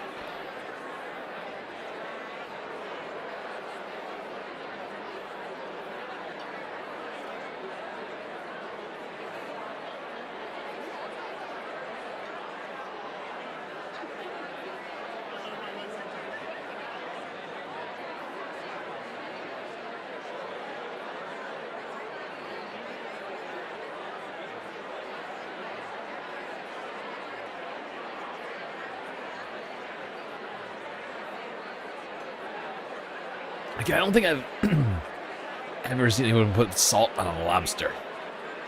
Like, after the fact. Like, if like, do you not have enough butter? Like, what's going on? Your mom, almost his age, she put salt on everything too? Weird. Weird, Ducky.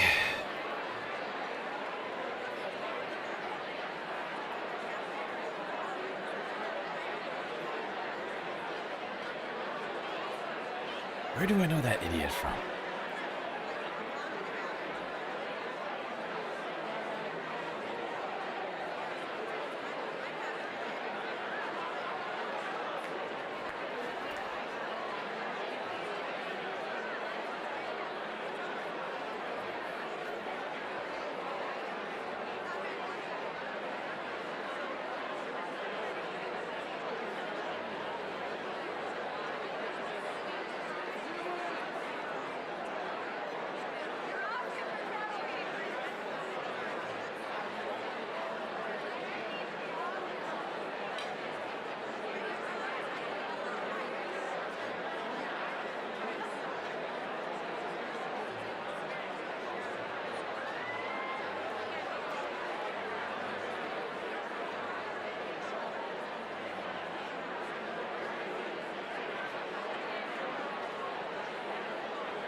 Wow.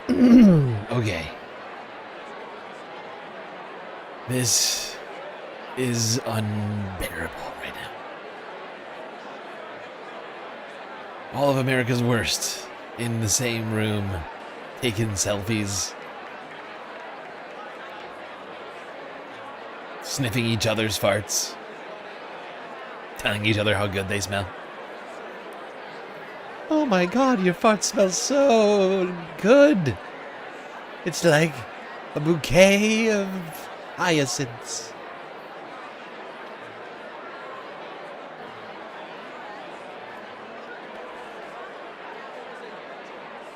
Pass the champagne trough, will you? Yes, of course, yeah. Have you seen the gift bags? Only third generation AirPod Pros. Can you believe it?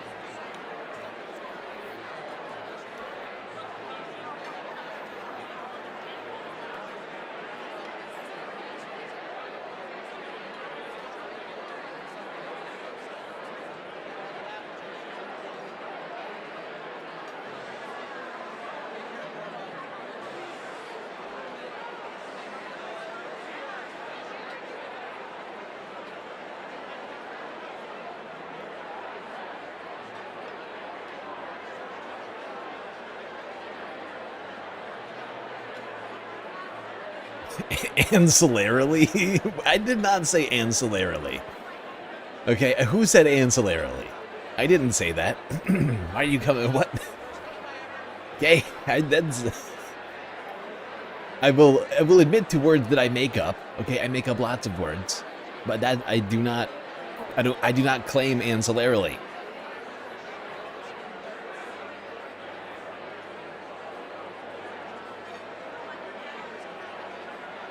Oh, you said ancillarily. Okay, well, I support you. Look, I think the English language is it's a wonder. You know, it's so diverse. You can do so much with it. I approve of any sort of innovations. Space Fams might be really, if anything, you're like a trendsetter slash groundbreaker slash innovator, and that's supposedly what we need in America.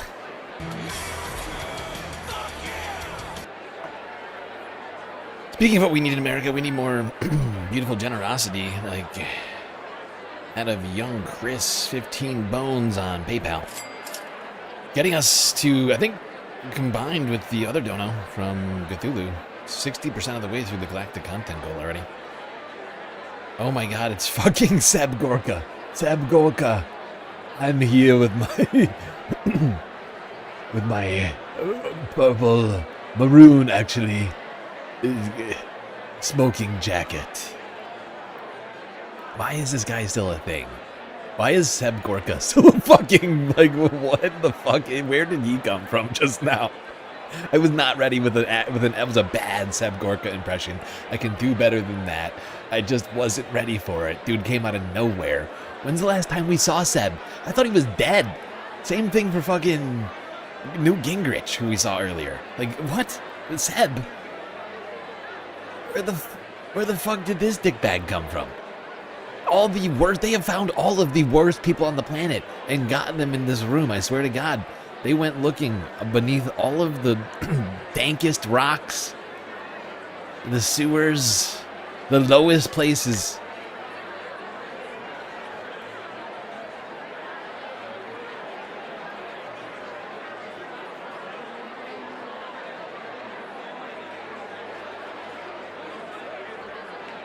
The word of the week. Presupossum.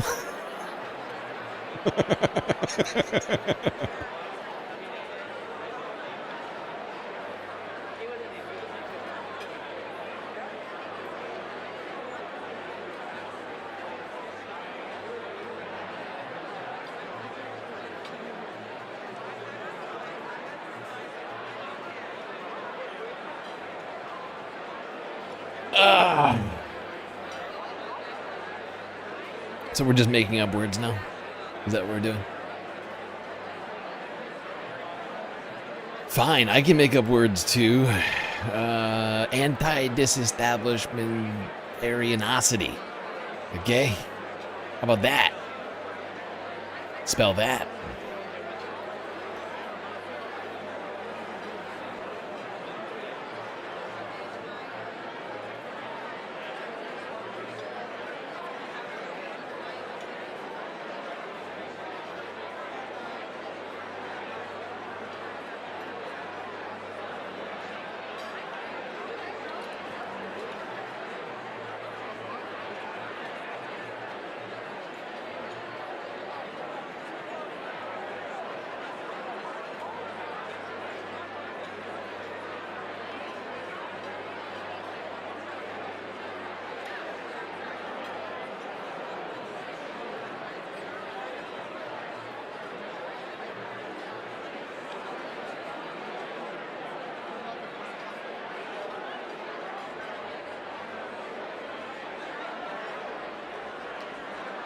No, you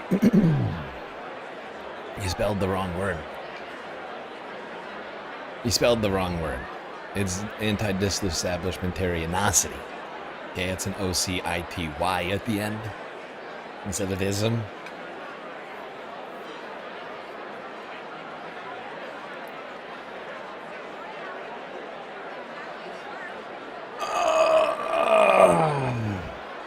Loxanosony. Pilly-pillification.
What are these girls doing right now? They're just standing around. There's nothing fun happening, no comedy.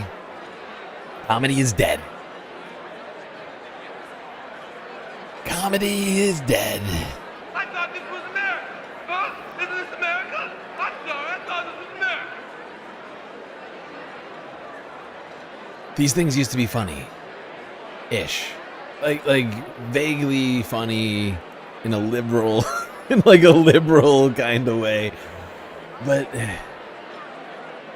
these last two ones have been just, well, I guess the last one wasn't boring, but it didn't really go the way that would have been expected.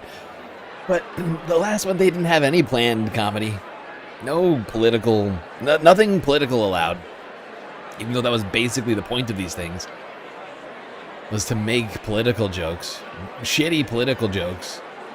It was like a opportunity for lame mainstream media types to try their hand at SNL type sketch comedy in a live format. It rarely hit, but it is better than this. I don't know what the fuck this is.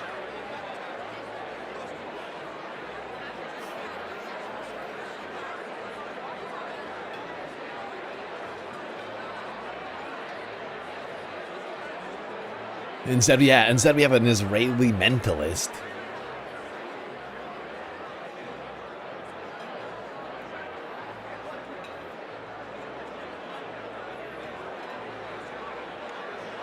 But of course, the thin skin of the president couldn't possibly withstand any sort of political comedy. Yeah, no Michelle Wolf, no Keegan-Michael Key. Nothing like that will be happening tonight. I can almost guarantee it. Any comedy will be accidental.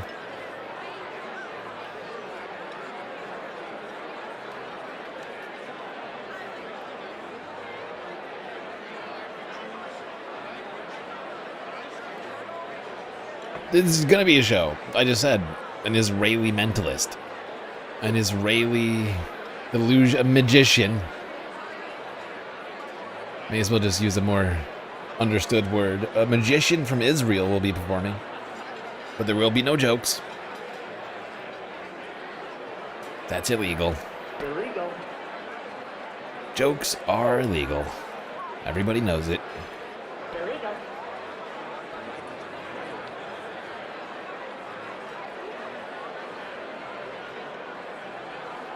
We had him last time he was shit. Did he even get to perform last time? I don't recall him actually performing. I remember watching that. I don't remember. I could have sworn it was cut off before the performance. I think you're just confusing. You're just confusing that with the with the other show that happened that night. That wasn't an illusion. Oh well. Debatable.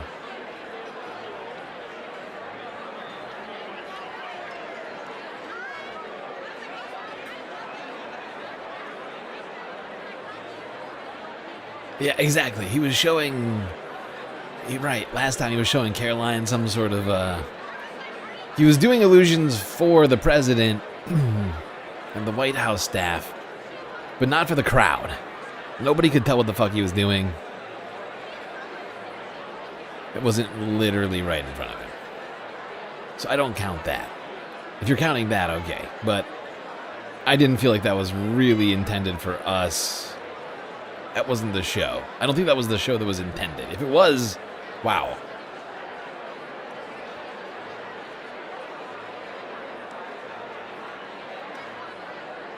He blew Melania's mind. She couldn't handle it. Yeah. Could be it. That could be it. Another Bezos looking guy. Yep. Chat is right. Another Bezos spotting. Every time we spot a Bezos, I'll give you a Bezos sound shot. How many Bezos is that now? 2 Bezoses?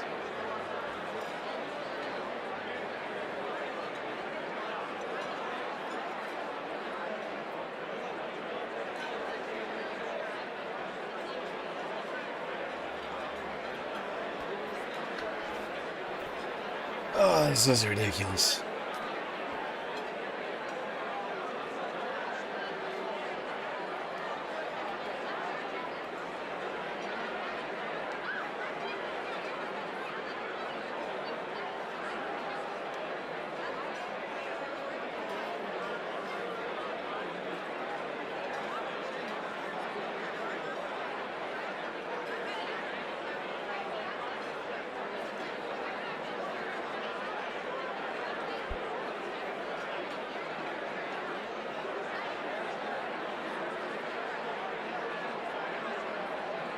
Wow, these old people are eating real slow right now.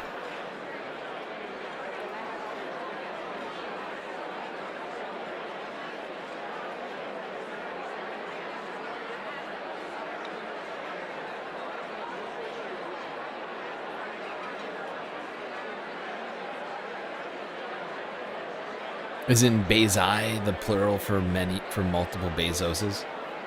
Bezai? I don't know. I never considered it. I'll get back to you. I'll get back to you on that situation.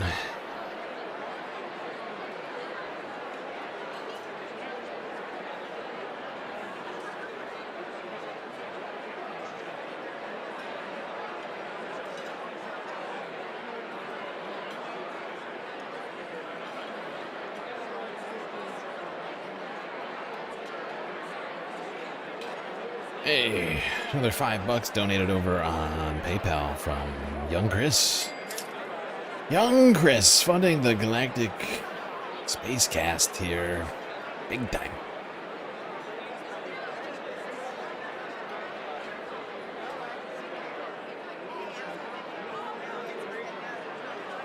Just a reminder, everybody, we are still demonetized on YouTube. As a result, the only way for you to contribute: Twitch, Cash App, PayPal, Throne, and Patreon. Hopefully soon we will manage to get back to being monetized. Currently, unjustly taken away from us.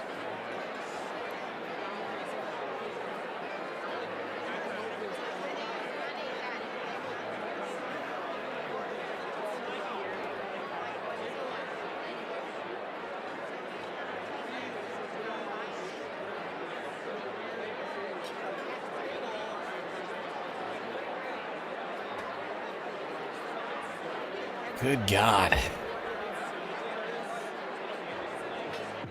Wow, Caroline just went running. Did you see that? What the fuck just happened? Did you see how fast that was not sped up? Did you see how fast Caroline just moved? Holy fuck. What just happened?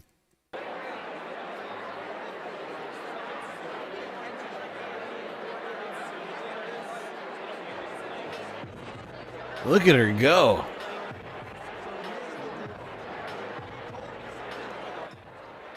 I don't know what the president just told her to do, but she went running so fast. It was crazy. She was moving. She looked like she was ready to run a marathon or something. What the fuck? What the fuck was that, Caroline? Where are you going? The hell was that about? She gotta go. You think? You think it had nothing to do with what the president was saying, and in fact, Caroline is running to the old toilet. Toilet. Toilet. Toilet's flushing. Poop. It could be that. It could be completely unrelated, but it looked like it was related to something. She was like responding affirmatively to something the president was saying. It was hard to make out what was going on there. It felt related. I could be wrong. Or maybe she was like, I gotta go take a massive dump. Do you need anything? And president was like, get me a Diet Coke. Okay? I don't know where the waiters are, but I need a Diet Coke. And she's like, okay. Yeah, great. I'll be right back.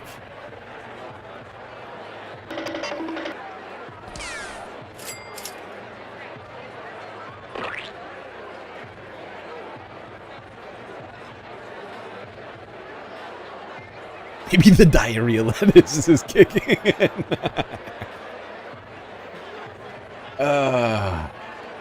One can only hope, Green New Deal. One can only hope. I think Caroline's back. God, that is a shiny-ass dress. There was a lot of just insanely shiny dresses.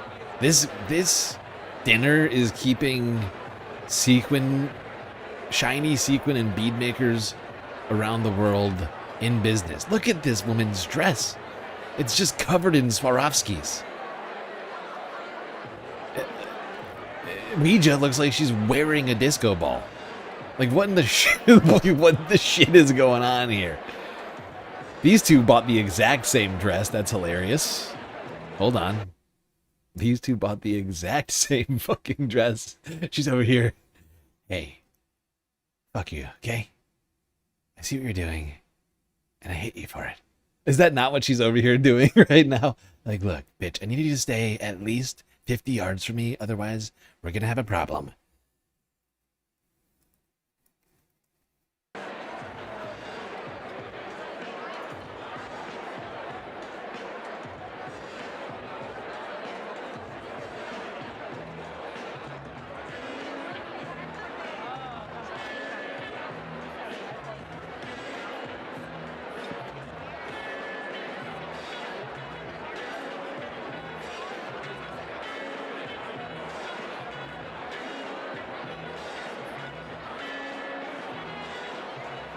Actually, they seem to be getting along perfectly fine. Like, apparently they're friends. They must have coordinated these outfits. Here I was thinking there was some sort of a green dress rivalry unfolding, but no. No, they seem to be, yeah, twinning. You're right, I was wrong. I was wrong. I assumed animosity. And that was clearly wrong of me. I'm a big, stupid idiot. I made a huge, tiny mistake. Clearly they're best friends.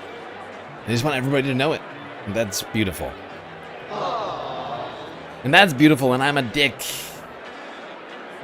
Look, we're just sitting here, we're people watching, I can't help it. There's no narrative. I'm being forced to create narratives, completely false narratives.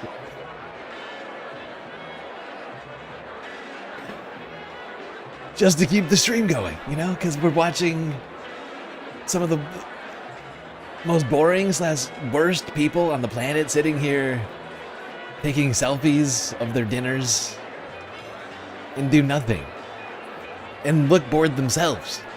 What do you want me to do? What do you want me? I'm creating an impetus here. I'm creating narrative. I'm creating. Oh, God! It's like nobody appreciates all the work I'm putting in here.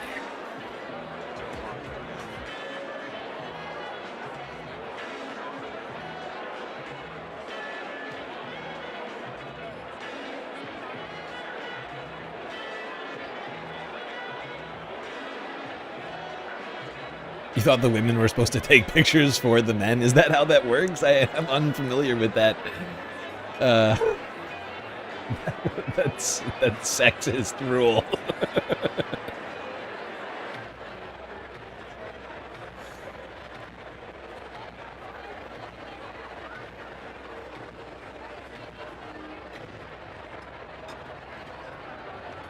Oh, God. Ladies and gentlemen, Oh, boy. welcome back to the podium from CBS News, the president of the White House Correspondents Ouija's back. Association, Ouija Zhang. Ouija and her disco ball dress. Oh boy, she's struggling to get on that little step. Welcome back to the 2026 White House Correspondents' Dinner. I hope everyone enjoyed their meal.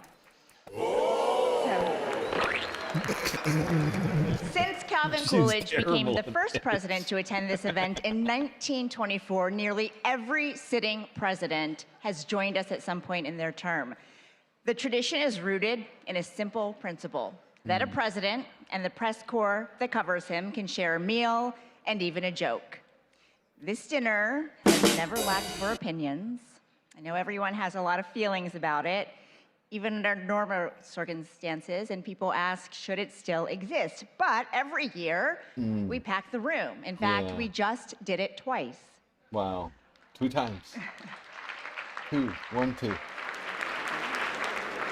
Whatever brought you here tonight, this evening is dedicated to the First Amendment and the excellent work of our colleagues and scholars. President Trump, you are joining us tonight for the second time in 3 months, and we don't take that lightly. Was it 3 months ago? Thank you. Was it that recently? I guess it was that recently, wasn't it?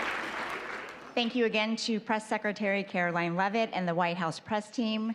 Thanks to the relentless WHCA board members, our executive director, Steve Thoma, and our general counsel, Simon Lakovich. Honestly, it's been such a crazy year. In my head, the original one was last year, but it totally wasn't. It was like April or March or something. For enduring a second round of dinner planning. Of course, my family, I love you so much. Our entertainer, mentalist, Oz Perlman, is also back with us. Thank you, Oz. Wow, the room is so dead. Nobody is clapping for any of this Caroline's shit. baby's name Oh right my last God. time, and we can't wait to see what you This is reveal. hilarious. But you can skip the part where you guess the president's phone number because half Please the reporters clap. in this room And that's the already have it. vibes. Please clap vibes. Finally, on behalf of the White House Correspondents Association, I also want to thank supporters from around the world, across the political spectrum, who sent well wishes after a shooting interrupted our event in April. Many of you are joining us on live stream, and C-SPAN is the crew as it was that night. Photographers and technicians were under the stairs where the shooter was, but they never stopped rolling their cameras and Oh my God, they're transmitting redoing this live again? footage despite the circumstances. Thank you. Dude, she opened it up talking about the last dinner and she's rehashing it again now? That Why? night tested all of us, but it revealed something worth fighting for.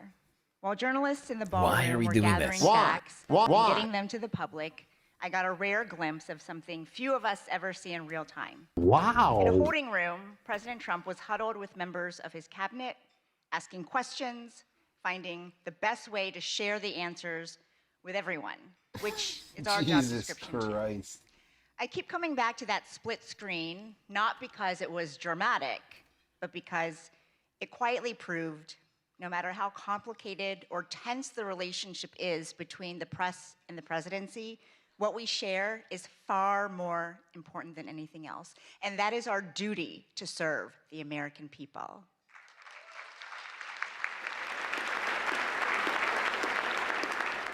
As our country continues to celebrate 250 years of its extraordinary story, this gathering is further proof that the American press endures with it.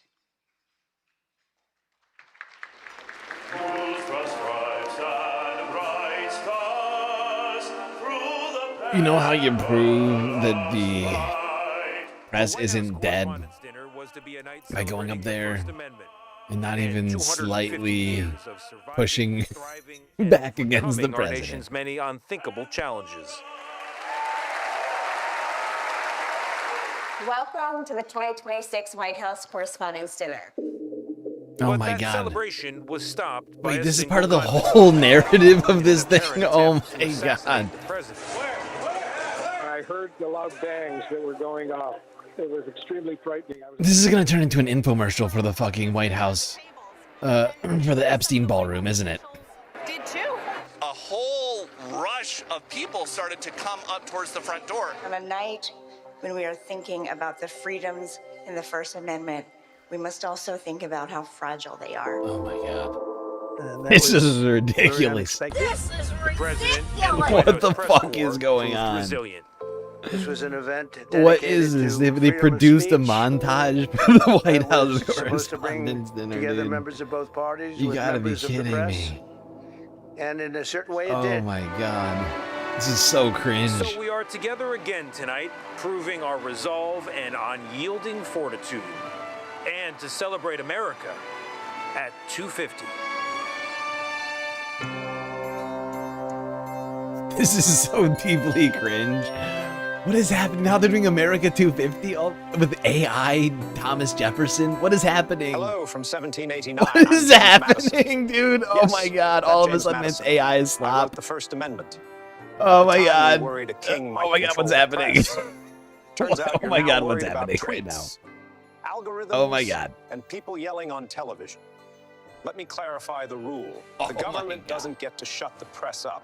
Not when it's wrong. Oh not when my it's God. annoying. You gotta be kidding And not me. when it's asking You uncomfortable got to questions. be kidding me. The You First got to be Amendment kidding me. and the freedom of the press, This it is is so the foundation of our democracy. The freedom that we have to speak our mind, Oh, to no. share our views, share what we know. Oh. It's just so What the fuck remarkable am I that we're able watching? to What is this slop? our world leaders, question the most powerful man in the world. CBS made propaganda for the White House Correspondents' Dinner.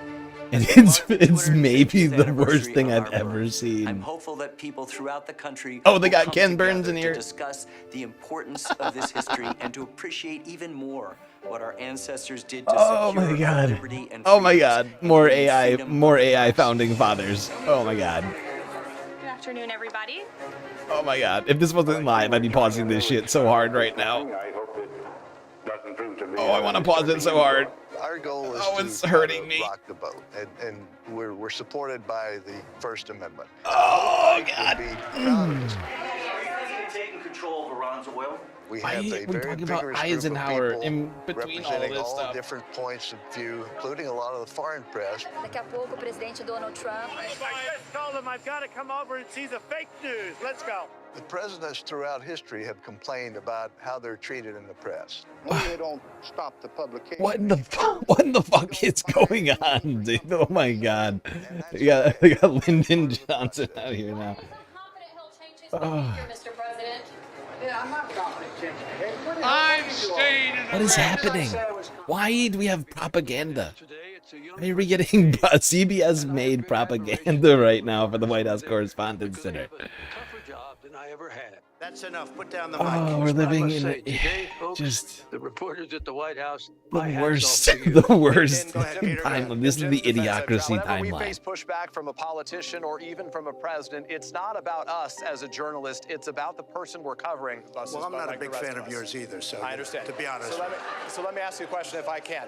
Our job is to just keep asking tough questions.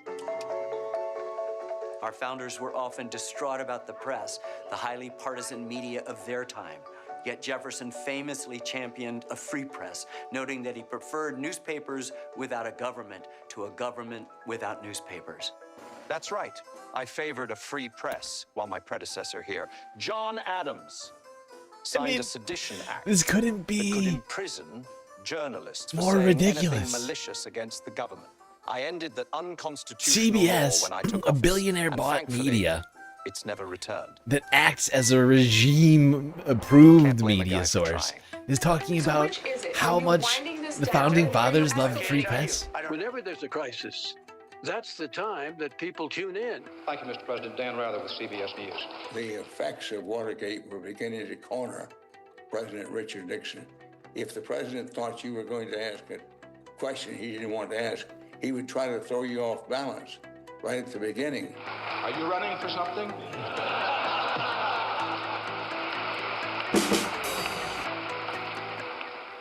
No, sir, Mr. President, are you? I'm talking about fucking Nixon right now and Dan Rather. President, in talking about the continuing recession tonight, you have blamed mistakes of the past, and you have blamed the Congress. Does any of the blame belong to you? Yes, because for many years I was a Democrat. Why did you really want to go to war? When we push them to answer questions on the record, they have an opportunity to explain their reasoning, explain their thinking, explain their goals. Can you tell the country, sir, What the fuck why are you we are watching right content, now? with all the fanfare around this deal, to leave the conscience of this nation and the strength of this? I'm sorry, I gotta pause this at this point. It's just this is out of fucking control. I cannot believe that this is CBS trying to pretend like journalism still exists.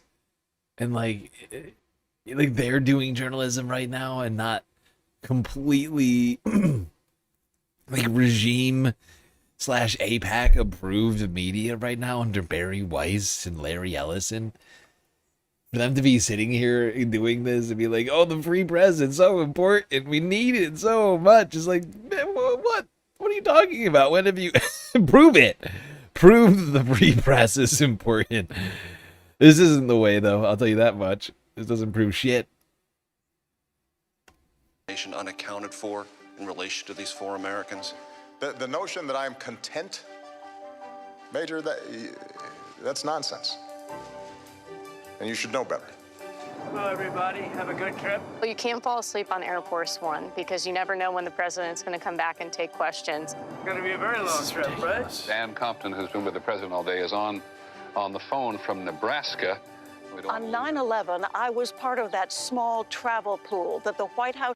Do you see what I mean about this like fucking montage that CBS has put together here? They're going back and forth between old clips and then like current Donald Trump shit. Like it's this weird like association, like back and forth. Trump, other people, Trump, Lyndon Johnson, Trump, Eisenhower, Trump, Nixon, Trump. Like it's like Trump. What the fuck is happening? What in the fuck are we watching right now? Agreed to take on what was a 10-hour odyssey. The president might be a target as well, and that is why there's an old saying in Tennessee. I know it's in Texas, probably in Tennessee. The White that House says, "Fool made me sure once, that we had phone connections. shame on you."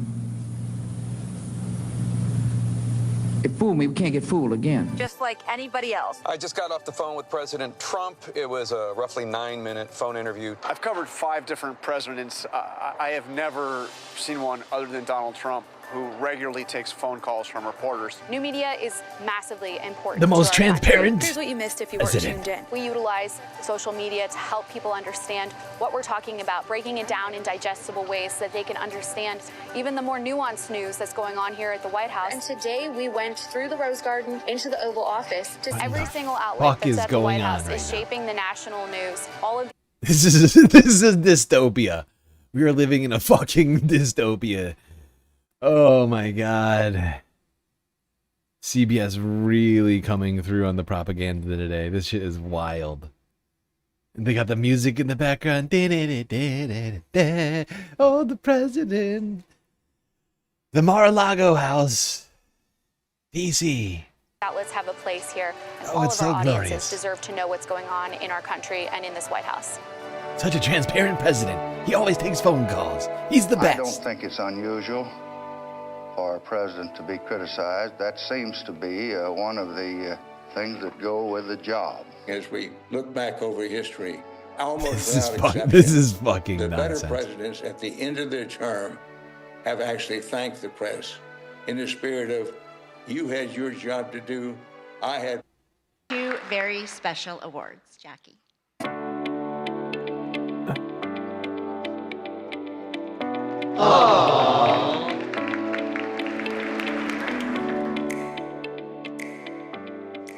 Thank you, Ouija, and good evening, everyone.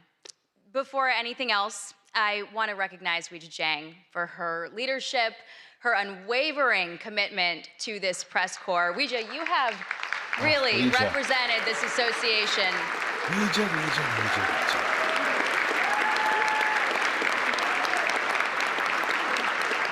With such professionalism. There we go. There we go.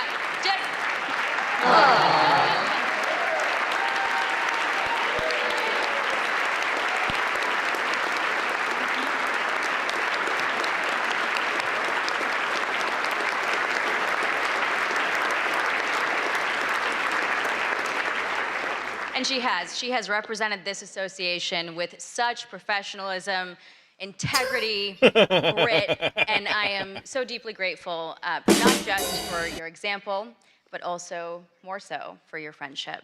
And to our members, I am humbled that you've put your trust in me to lead the White House Correspondents Association for the next year. And I look forward to working alongside all of you as we continue our shared mission. Pursuing the facts without fear or favor, and exercising the freedoms protected by the First Amendment in service of the American people.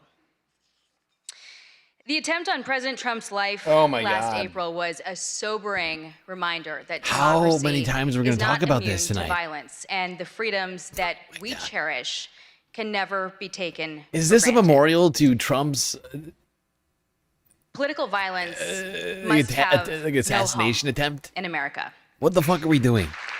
This is so dumb. And journalism can serve us well to broaden understanding, to shed light, and to inform our decisions, especially in this age of fast-moving information that can reinforce our divisions. And we are grateful to have President Trump here tonight, taking part in this tradition that recognizes the essential role of a free press in our democracy. Thank you, President Trump. The events of that night also revealed the resilience of this press corps, the all-American sense of resolve that no act of intimidation will silence us, and the endurance of the First Amendment. And we're gathered here tonight because we believe that a free press always finds a way forward. Bullshit. And it is in that spirit that the WHCA Service Award was established to recognize exceptional service to this association, and it is fitting that one of the 2 awards that we are giving tonight goes to the staff of the Washington Hilton. They are hospitality professionals who always put service first.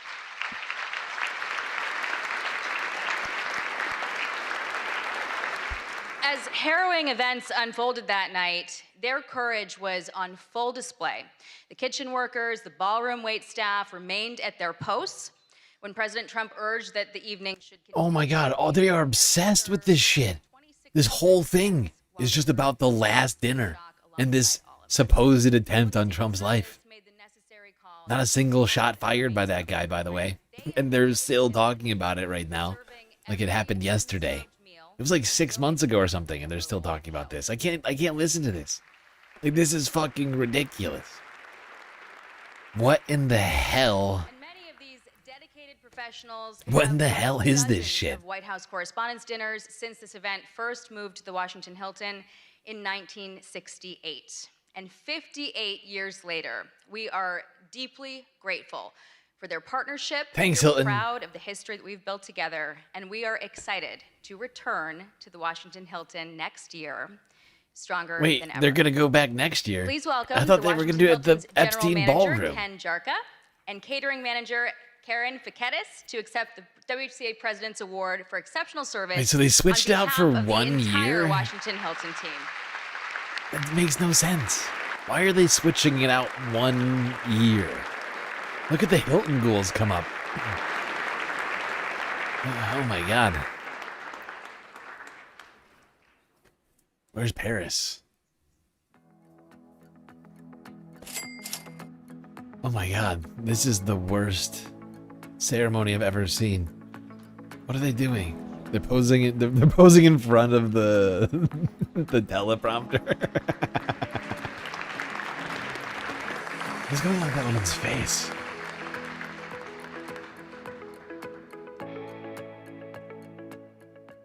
Oh, Ouija's back. Congratulations, and thank you, Jackie. Thank you, I also want to Jackie. thank the staff and Great the job. security team right here at the Waldorf Astoria for putting so much Oh time my God, who cares? and care into helping us plan this event in a very short notice. That evening in April did not unfold as planned, but it ended exactly like it was supposed to. 2,600 They're still talking about it. guests, plus hundreds of others who were working that night, got to go home unharmed.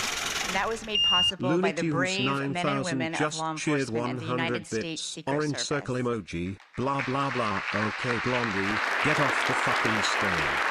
Be quiet, you fucking pig.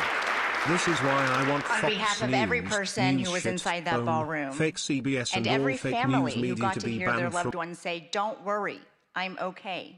We thank you." One officer placed himself directly in harm's way and engaged the armed suspect. Even after gunfire struck his protective vest, he stayed in the fight, and the attacker was stopped. I know many of us have wondered, what if he hadn't acted in that exact way? What if he had waited a few more seconds?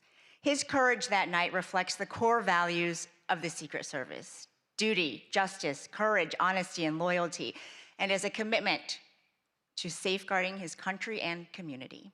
They also shaped his career first Oh as my an God. infantryman and section What the leader hell in are the we United doing? States Marine Corps, and since 2022 as an officer of the Secret Service, protecting the White House complex and our nation's leaders. Ladies and gentlemen, it is my honor to present the WHCA President's Award for Exceptional Service to Officer Victor Gonzalez of the United States Secret Service.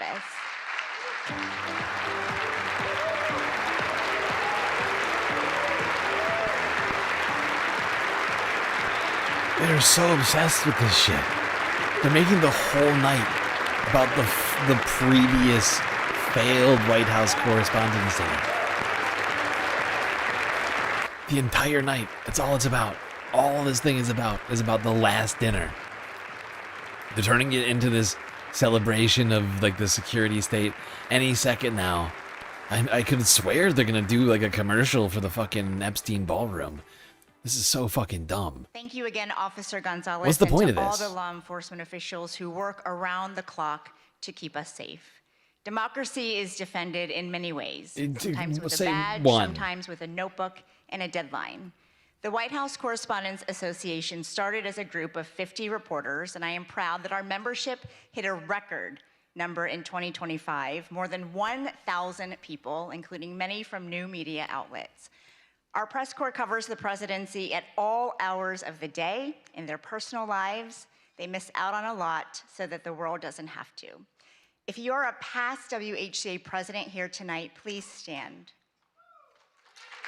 Oh my God.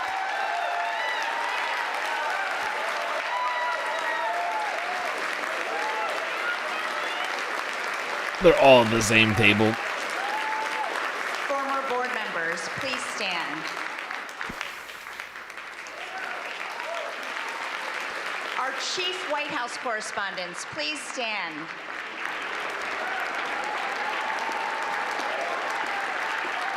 Exactly. Exactly, thank you, Gooner. What is this? An award show for a shooting? Please stand. This is ridiculous. Everybody stand and clap for yourselves. Great job. I want you, if you're watching right now, stand up, clap, clap for yourself. You have done a great job watching the news. Your work is invaluable, especially as our nation is at war. Please stand.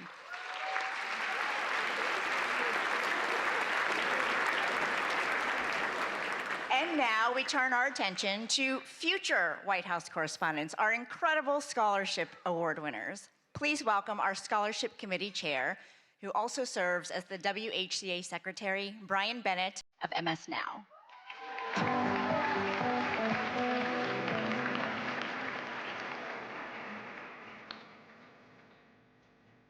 Hello, everybody. It means so much to be back together tonight. This is the part of the dinner each year that I look forward to the most. We have an incredible group of young journalists with us who are the recipients of this year's White House Correspondents Association scholarships. Since 1991, the WHCA has awarded scholarships to hundreds of journalism students. This year, we are helping fund the education of 30. Let me pull out my remarks here. Jesus Christ. 30 students from 16 colleges and universities.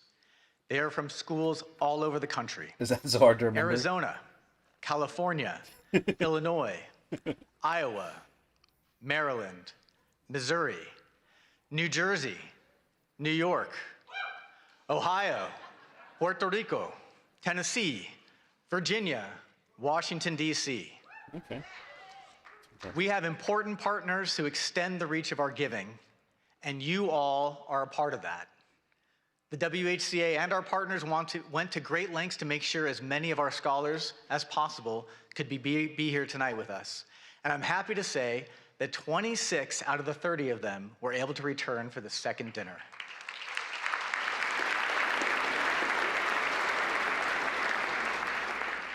Some came back to DC from far away. Many were already here in Washington for the summer for journalism internships.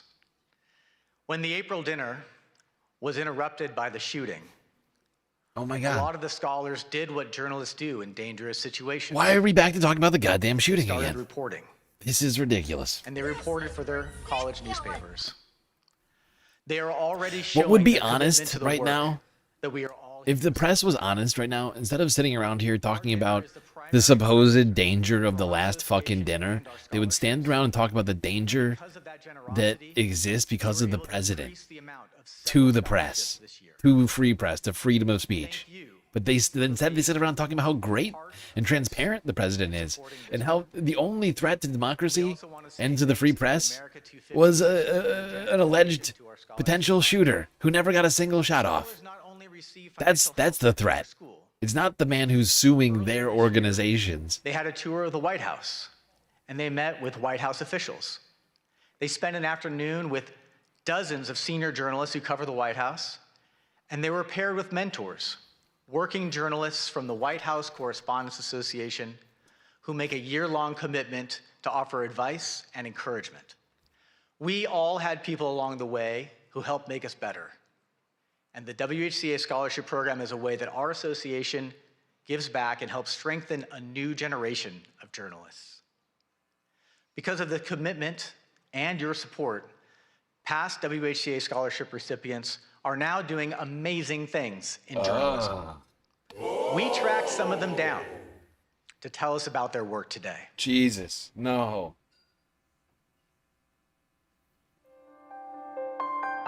Being a White House Correspondents Association scholar opened up a new world for me. Being a scholar meant that I could have the financial freedom to do what I wanted. Being a WHCA scholar gave me access to so many mentors and a world of opportunities here in Washington, D.C. It gave me the chance to connect with other journalists, other members of the association. Journalism is important, and especially here at the White House, where every day, every hour, every minute even matters. The decisions that are made here impact people across the country and around the world. The idea that you get to be a part of the first draft of history, it all is extremely inspiring and drives me as a journalist. There are so many pinch me moments covering the White House. This watching is world wild. leaders arrive here, walking into the press briefing room. The fact they're trying to sit around and act like everything's fine, like the house isn't on fire, like the journalism house isn't on fucking fire. And they're like, actually, young journalists, they're having a great time not being able to, you know, adequately cover the president from the mainstream media, who is now completely owned by the billionaire oligarchs who supported him. And now it's really just people who are willing to go along that are getting pushed forward by the media. Looking around at all the different scholars and how excited they were, and I think Here's your class of people willing to go along. It really was an eye-opening experience about Not ask the tough just questions. how important this role is. This White House press corps is Just not let the president say whatever he wants. It exists, and it is something don't that challenge I him. aspire to be a part of. And I owe a lot of credit to the WHCA for getting me here. So many journalists involved in this organization were willing to chat with me, to invest in me. And it's a cycle because of what they were able to pass on. I hope that I can play a role in doing that for the next generation as well. What are you gonna do? I can tell you, this year's scholarship recipients are also really impressive. And they're all sitting right over there. Oh Let's meet my 'em. god. Let's meet them, yes. Please stand as I read your name. Oh god. From American University, Louisa Clausen. What the shit is this? From This is Arizona worse. State University, George Headley. This is worse than Lisa like a Portman, high school and Kyle assembly Zakinski. right now. What in the fuck is going on? From Hampton University, Kristen Fluellen. This is and the Steve least Eberbachler. interesting thing I've ever From seen. Howard University, Tatiana Allen Oh and my Madison God. Maynard and Sanyu Lakoma. Even the people getting recognition are like, please don't From recognize Iowa me. State University, Eric Anderson. From Northwestern University, Jacques Abu-Rizik, Caitlin Bender-Thomas, Samantha Freeman. From Iowa University, Nyla Gilbert, Aiden Ryan, The man and Lee asked me a Stokes. hard question. From Princeton University, Ina Marcia. From Sagrado Corazon University in Puerto Rico, Iana Sotovalle. Yan Sotovalle. From Syracuse University, Ben Bassick. From the University of California, Berkeley, Hae-Yoon Cho. From the University of Kansas, Julia Hansen. From the University of Maryland, Laura Charleston, Lillian Gray, Dana Matthews, my God. Ashley Nera. Someone save me. From the University of Missouri, Callie Fowler, Tyler Kirwan, Fletcher Mantooth. Fletcher Mantooth? His name And is from the Mantooth? University of Tennessee, Abigail Fanning. All I can think. Congratulations, scholars. Please be seated.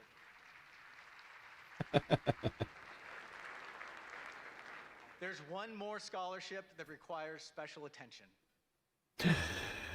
Oh my God, I'm sorry. Am I the only person that hears Mantooth? All I can hear is Dorothy Mantooth is a saint. You hear me? She's a saint.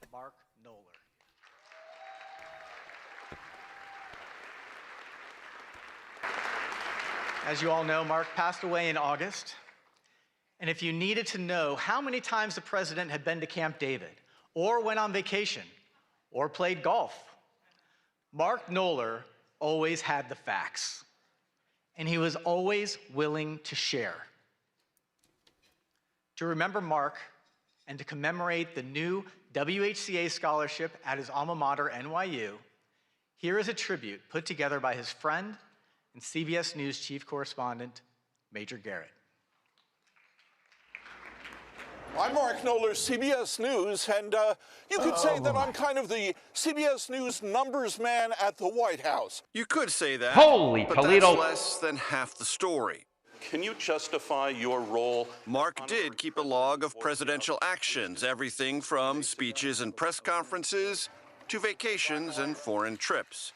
By my count, President Obama had 65 domestic trips in 2010, spanning 104 days. Knoller's numbers were so precise, White House aides used them to backfill or correct their own records. Historians and journalists came to rely on Knoller's database, which he never hoarded, always shared. Aren't I a good guy? Knoller. Mark Knoller. Knoller considered that database the heartbeat of the presidency. To understand and cover a president, you had to know and remember all. Speaking of sharing, you know who doesn't share? CBS. They're constantly claiming their material. And I'm starting to think, as I've been watching this, that they're going to try and claim this fucking montage too. President Obama does like to play golf. Since taking office, he has played golf 57 times. I'll be glad to answer a couple of questions. Mark Knoller, are you with us? You bet. Those who watched Knoller work were left in awe. Every White House reporter logs long hours. None logged as many as Knoller. I'm one of those lucky people that gets to work at something he loves doing, and so I really don't feel as though I'm sacrificing anything, spending long days here. Prolific and accurate reporting, Mark Knoller's hallmarks, which served the presidency and the nation well.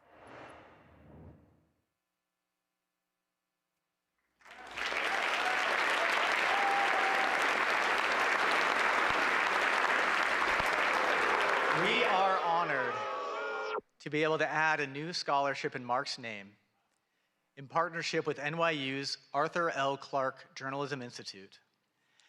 And even more happy to announce that the first recipient of the Mark Knoller Scholarship is Avril Silva. Please stand, Avril.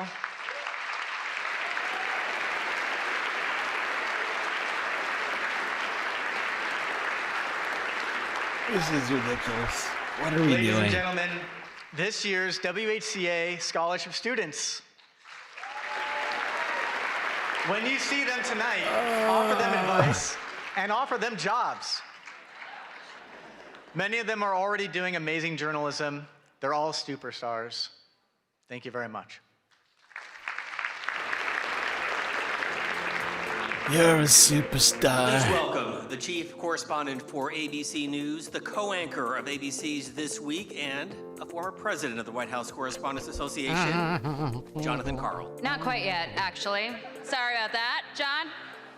You're gonna have to wait a second. Jesus we have Christ. a lot to celebrate this Do we? evening, everyone. Really? We want to give a special Name one thanks thing. to those who value the work that we do, the freedoms that we stand for, including Paramount, The Emerson Collective and the Knight Foundation, all of them made donations to the WHCA. No, you haven't after named our anything April yet. dinner, I want was to celebrate interrupted. the Ellisons. And You said, it is, by the way, our one fundraiser of the year. and Their CBS Paramount. support You want me to will celebrate help our them? scholarship programs and our general operations in the next year. Thank you all very much. Let me celebrate the billionaire bought media.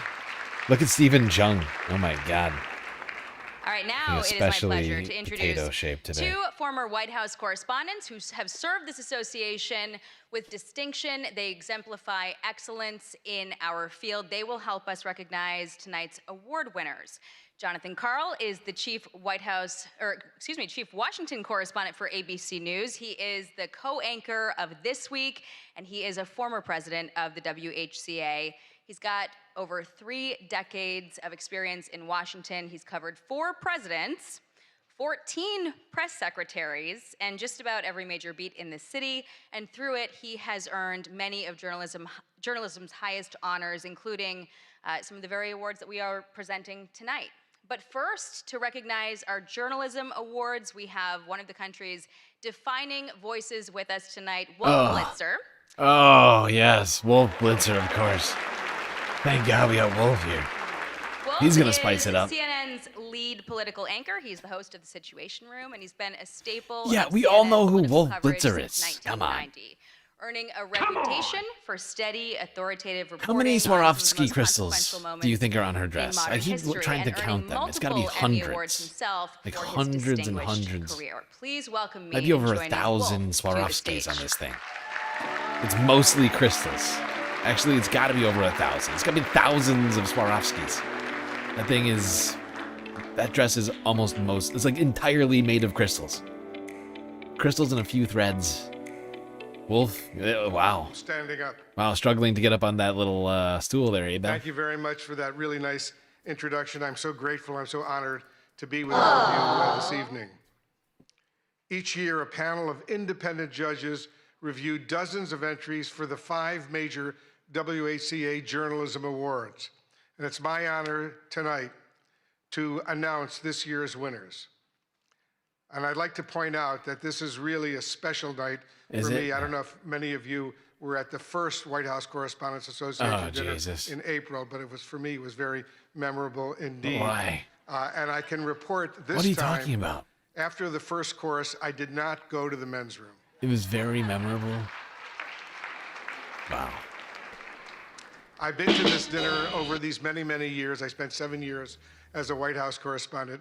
And I just want to remember with real excitement and passion who often came with me to these dinners over these many years. Yeah. And that was the man who hired me at CNN, the man who created CNN, the late Ted Turner, who recently passed away.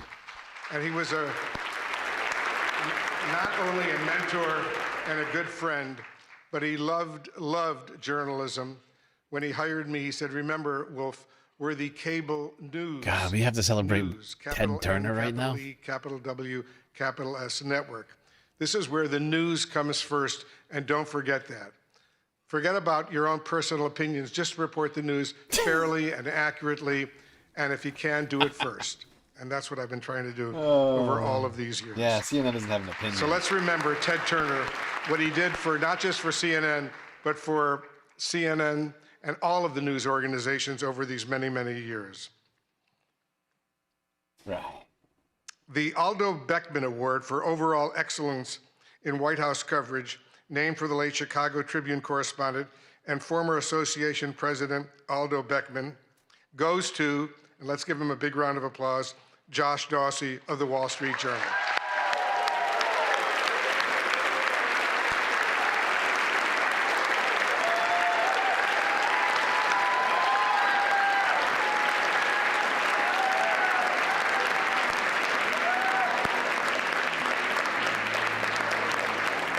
You just put it on the thing. The judges said Josh Dawsey shows us how power works inside the presidency. And over the past year, his reporting has revealed how decisions are made, who influences them, and how power is exercised at the highest levels. Josh Dawsey went far beyond the deluge of breaking news to offer invaluable insights that can only result from deeply sourced enterprise reporting. In the tradition of Aldo Beckman, he exemplifies integrity, persistence, and a steadfast commitment to holding power to account. Ladies and gentlemen, the WHCA is pleased to give the Aldo Beckman Award to Josh Dawsey.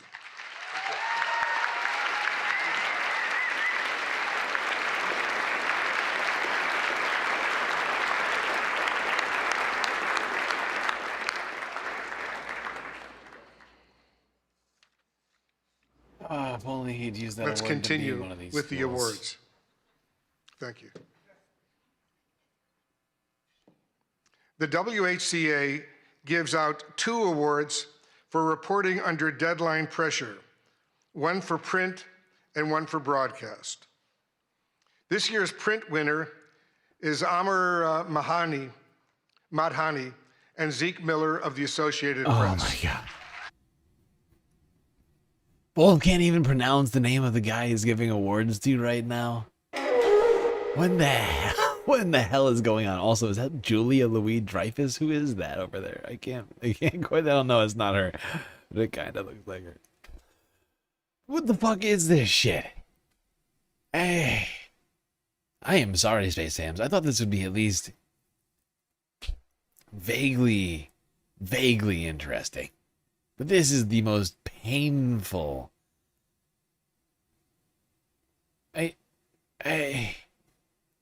I cannot believe how terrible this is. It's just the most uninteresting people giving awards to people that none of us have ever heard of. And or talking about the fucking White House Correspondents' Dinner from months ago. The one that didn't happen, where no one was hurt.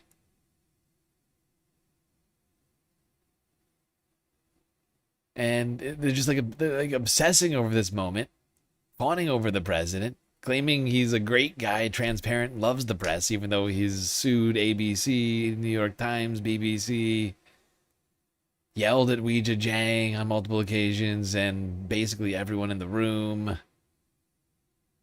It's ridiculous. It's like watching. We're watching the Emperor's legion of propagandists gathered here to pretend that they're doing their jobs rather than propaganda for the Emperor. It's painful. It really is painful to watch all of these people who I think at one point in my life I had vague respect for. I was a lot younger. It's just like all of them just sucking up to Trump, glazing him endlessly, talking about the White House, the former White House Correspondents' Dinner. Caitlin Collins getting an award.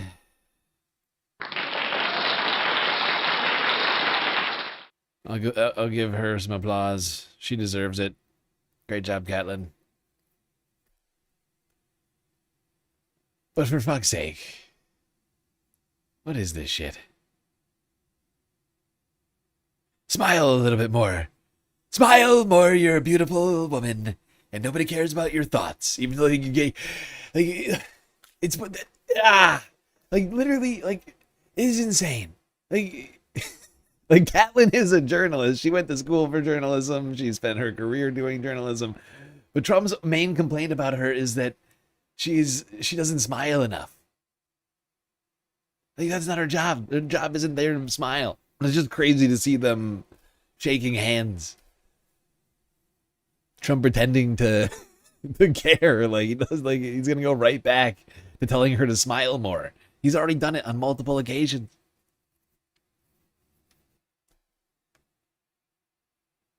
Timing, layered composition, and visual irony, this photograph expertly documents a true split-screen moment in real time.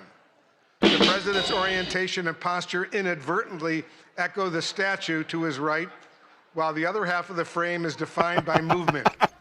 He doesn't look happy about this one at all. Skillfully captured in a chaotic moment. He doesn't look happy Please join about this me in one. congratulating Getty Images photographer Andrew Harnick, who also represents still photographers on the WHCA board.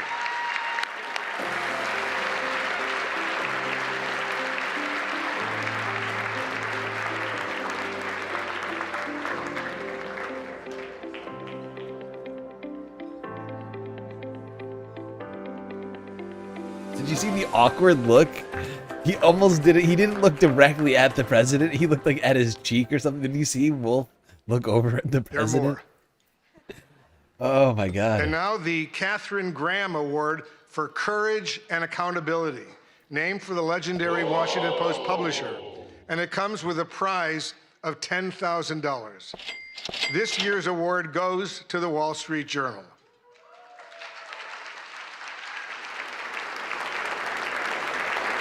The Journal's courageous reporting on President Trump's past relationship with financier Jeffrey Epstein triggered the release of the so-called Epstein files, thousands of documents that might otherwise have remained hidden from the public. No, don't show us And this. despite Show the us the president's president. threat of a lawsuit, No, you're doing the Journal bad published a journalism. story about a Show us the provocative president letter for the love to of Epstein God. bearing President Trump's signature.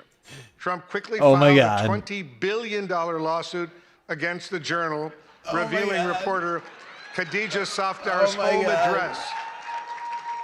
Her Yeah, I family did it. had to be What relocated. can you do? Oh my The God. Journal was Jesus kicked Christ. off of Air Force One. What the fuck? But the reporters continue to file revelatory stories. Please welcome the winners good of the God. Katharine Graham Award from the Wall Street Journal. Khadija Safdar, Sadie Gurman, Annie Linsky, Josh Dawsey again, Alex Leary, Rebecca Ballhaus, and Ryan Barber. Their colleague, Joe Palazzolo, could not attend tonight. Oh God, this is. This is starting to warm up for me. The White House Correspondents. It's getting better. It's becoming a roast, and I'm here for it. I'm here for it. Here's your awards for the Epstein files. Great job.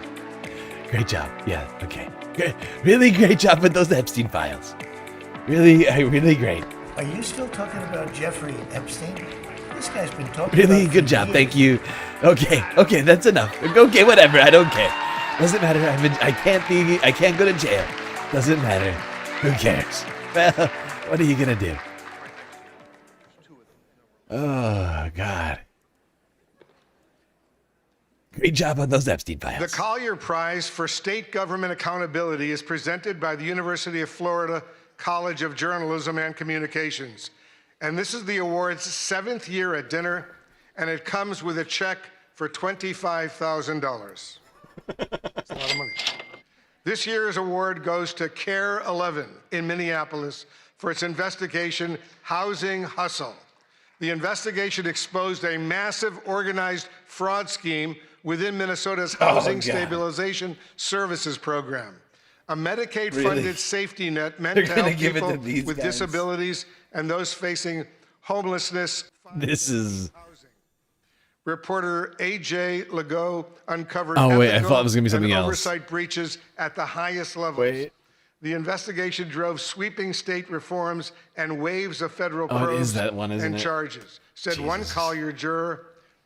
Care 11's rigorous and piercing investigation of Medicare fraud had undeniable impact, Jesus Christ. including the suspension of more than 130 companies from the ability to bill Medicaid, the state terminating the HSS program, Nick Shirley the firing deserves of the state that official award. in charge, federal raids, subpoenas, indictments, and Yeah, seriously, why are they giving it to Care 11 instead of Nick Shirley? I thought he was the great journalist who cracked this case. Here to accept the award from Care 11, our reporter A.J. Legault and producer Gary Knox.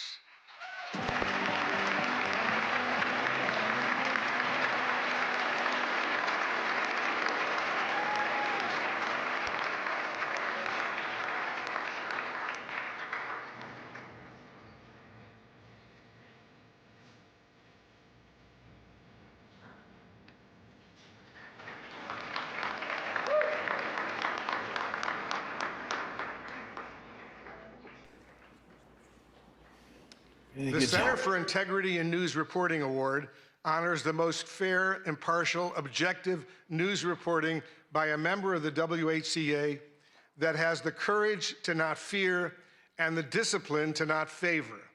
It's sponsored and administered by the Arkansas-based Center for Integrity in News Reporting and comes with a prize of $25,000. The award goes to Tyler Pager of the New York Times. The judges said that in his coverage of the first year of President Trump's second term, Pager demonstrates a disciplined, even-handed approach across a wide range of subjects, including supporters and donors, foreign policy, the Justice Department, and energy. The stories take readers inside consequential presidential decisions while presenting the facts. The work is deeply sourced and carefully verified, reflecting a clear dedication to getting it right without bias. Taken together, this body of work stands as a strong example of fair, impartial, and objective journalism. Precisely the standard this award is intended. I had to double check it. This is one of the guys that's named in the Trump lawsuits. Ladies and gentlemen, thank you so much. This is literally one of the guys named in the Trump lawsuits. Oh my god. Yeah. Let's give him another huge round of applause.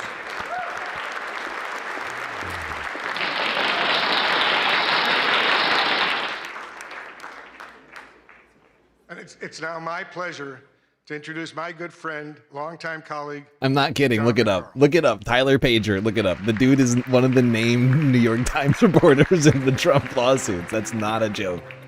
That's real life.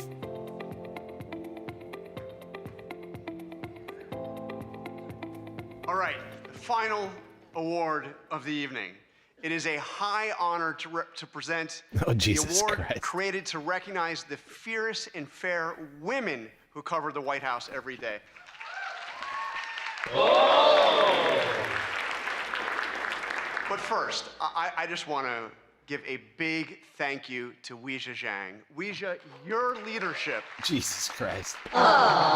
Steady when steadiness Oh, was in you're short supply. steady. You refused to let an act of violence take this dinner away from us. Oh my god.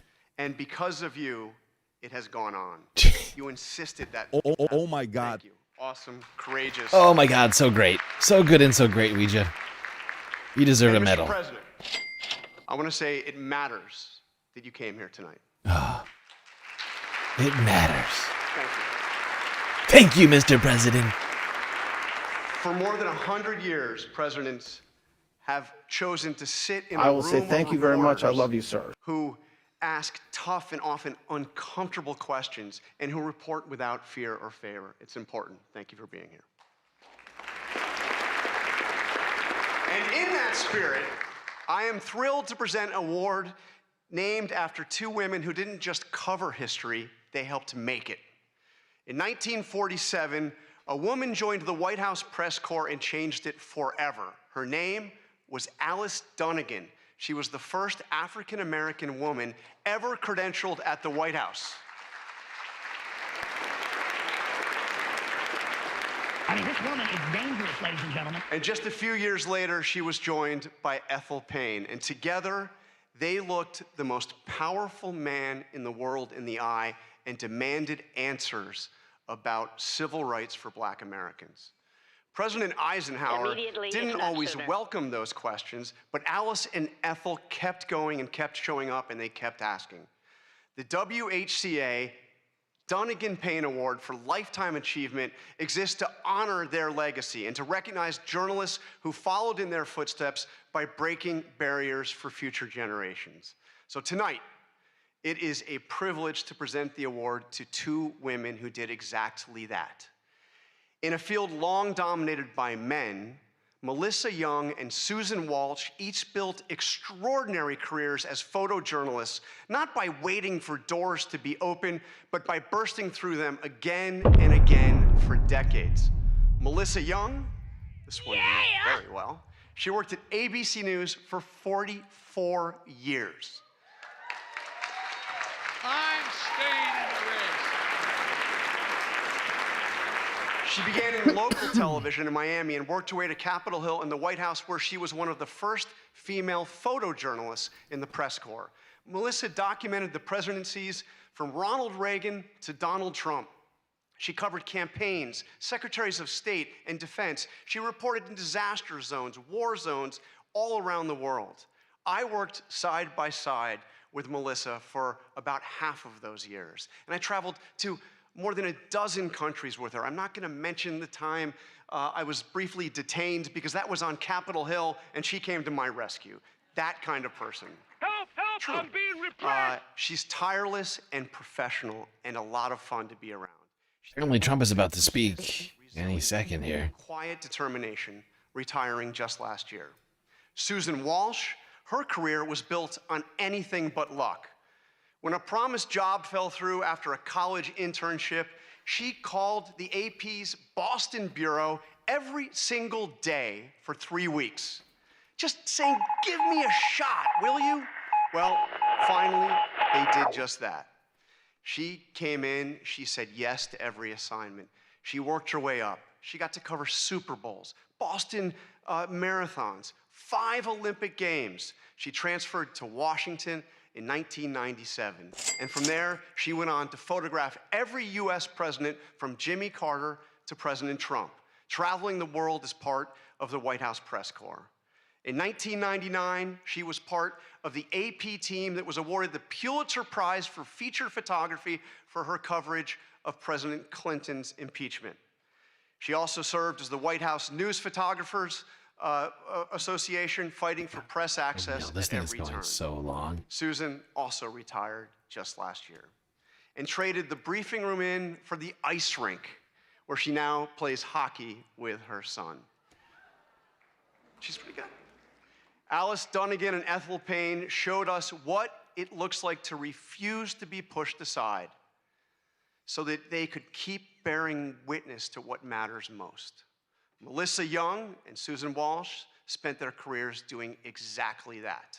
2 women, 80 years of combined service, and a legacy that honors everything this award stands for.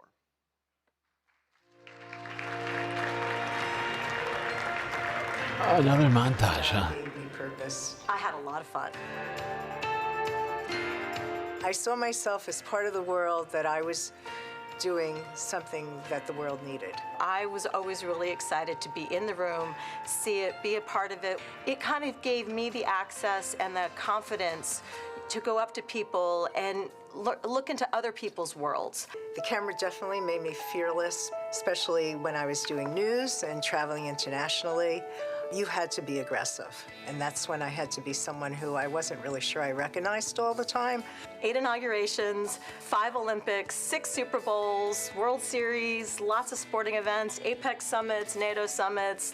You traveled in a way you would never do as a regular person. I remember being in the palace with Fidel Castro and Jesse Jackson, and I was just walking around and, you know, just like sort of going, whoa, you know, here I am. One of the craziest, wildest ones that I'll always remember is when I was with President Trump at the DMZ. I swear there were times that I don't think my feet hit the ground as we were being moved, and it was such a chaotic, crazy thing. 9/11 happened, and that just completely changed my life. That's when different kind of travel started for me. When they asked me to go with President Bush to Iraq, there I was, and an Iraqi journalist stood up in front of me, literally in front of me. There's an old saying in Tennessee, I know it's in Texas, probably in Tennessee, that says, fool me once. Secret Service jumped on him. I was right behind him. I remember trying to hold on to my tripod so I can keep shooting. And then when it was finally over, they rushed us into a room to do an interview with the president. I think I started to see that what I did was really important. I was traveling overseas with Jill Biden, and we slowly went into Ukraine. I'm staying get the in the picture race. of First Lady Biden meeting Mrs. Zelensky. The shoe moment, like that is iconic. The shoe is I'm glad everybody in chat agrees. The shoe moment's totally, it's classic. That is a classic news moment. We don't talk about it enough. There's not enough reason to organically bring up the shoes. Especially in television, because it really is a great job. It was always such a compliment to be considered one of the boys, one of the guys. And now that I'm older and there's many more women doing this job, I'm like, you know what?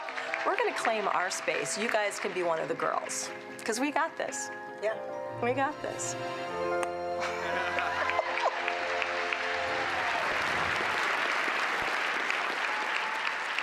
All right, please join me in welcoming Susan and Melissa to the stage.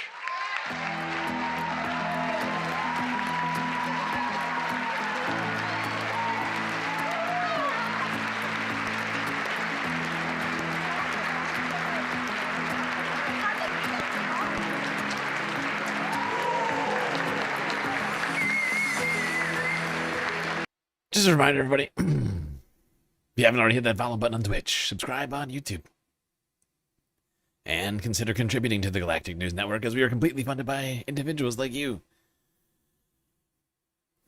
Already 3 hours into this puppy.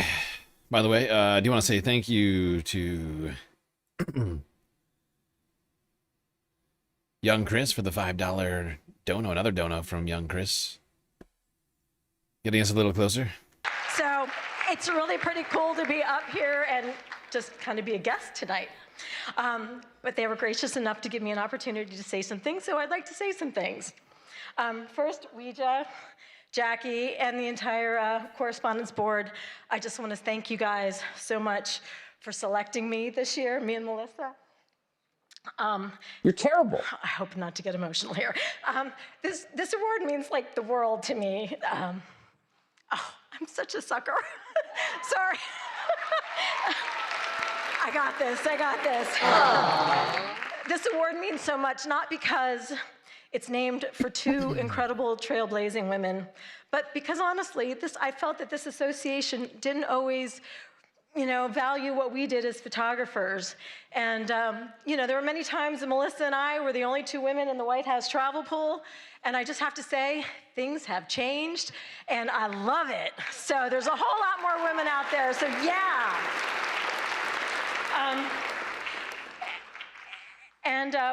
I do have a couple of shout outs.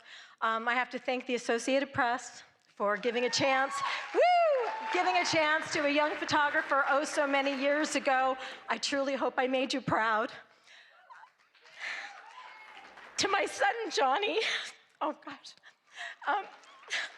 I practiced this and I was okay. To my son, Johnny, who's here tonight, thank you for putting up with your mom's crazy work schedule. I love you. And yes. You're hurting the all kids. My friends and colleagues that I've traveled the world with, your camaraderie, your support, and most importantly, your laughs have been absolutely the best. And in my retirement, I absolutely miss that the most. So thank you for all of that. And then finally, to all the journalists out there who are working incredibly hard to report the truth, despite access issues, insults, and subpoenas, keep it up. Your work matters, and we need you now more than ever. Thank you so much for all you do. Okay.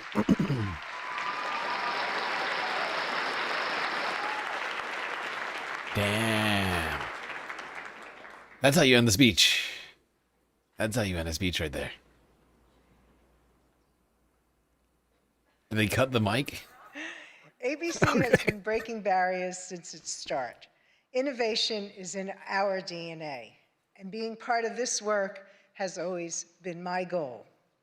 Although this sounds simple, to achieve this, I've always had to fight. I'd fight to go places where they didn't send women.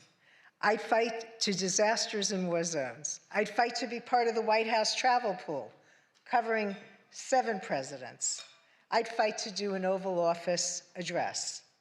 And on a personal level, I'd fight to have a family while keeping my 24/7 job. Thank you to the White House Correspondents Association for recognizing me, the first female broadcast camera person for this honor. I am so proud to receive this award for a lifetime of breaking barriers. I've been fighting for 44 years to be the best at capturing all the action at the White House since Ronald Reagan. My advice, keep up the good fight and tear down those walls. Thank you.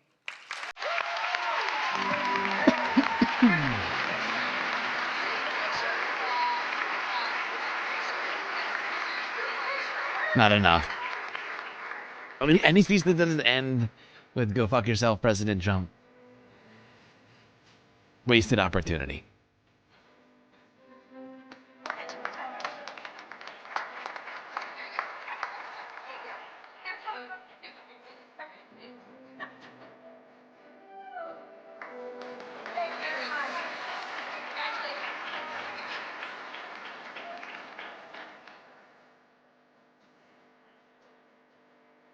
Oh my god. Forget the whole music is ridiculous. I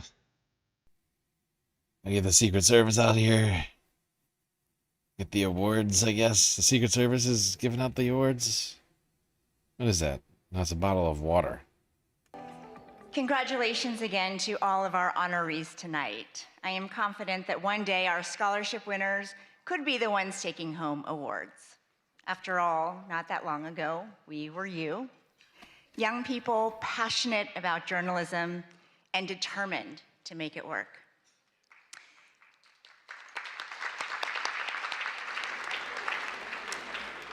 I've been thinking a lot about my own journey to this podium tonight. I grew up in rural West Virginia, in a town at the foothills of the Allegheny Mountains, a town called Buchanan, population 5,500. Those images of the devastating floods that you've been seeing are from my hometown. My heart, thoughts, and prayers are with everybody there. After my dad finished grad school at WVU, where he properly learned how to say, "Let's go Mountaineers," my parents decided to stay in the state to open a restaurant. It was such a treat when hunters came in and left deer meat as a tip. On Sundays after church, families packed into the dining room, all dressed up. My mom learned every customer's name, their favorite dishes. I worked the cash register, topped off glasses of sweet tea, and did my homework in the corner booth. A day like that seemed ordinary at the time. Looking back, to think that days like that could be considered ordinary is the most powerful reminder of how extraordinary What are you America talking is. about? My dad came to the US as a student with just $67, or as Frankie might say, 6-7. My mom holding a small suitcase in one hand and a toddler, me, with the other. Yet they built a new life, a successful business, and a real future. Our Chinese restaurant was the first in my town. Of those 5,500 residents, the Chinese American population of Buchanan was 3. My mom, my dad, and me. Growing up there was not always easy. Most folks had never laid eyes on people who looked like my family. But far more often than not, the community was welcoming and generous. Turns out deer meat is great in a stir fry.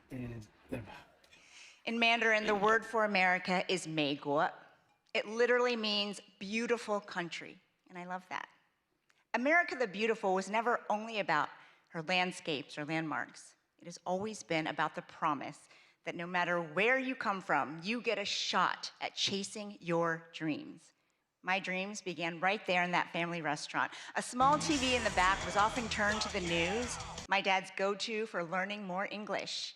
In the middle of dinner service, it was the CBS Evening News, anchored by Dan Rather and Connie Chung. I was hooked. In middle school, I won a contest to be a student reporter for a national news show called Channel 1. And when a local news crew came to cover it, they learned just how big my dreams really were.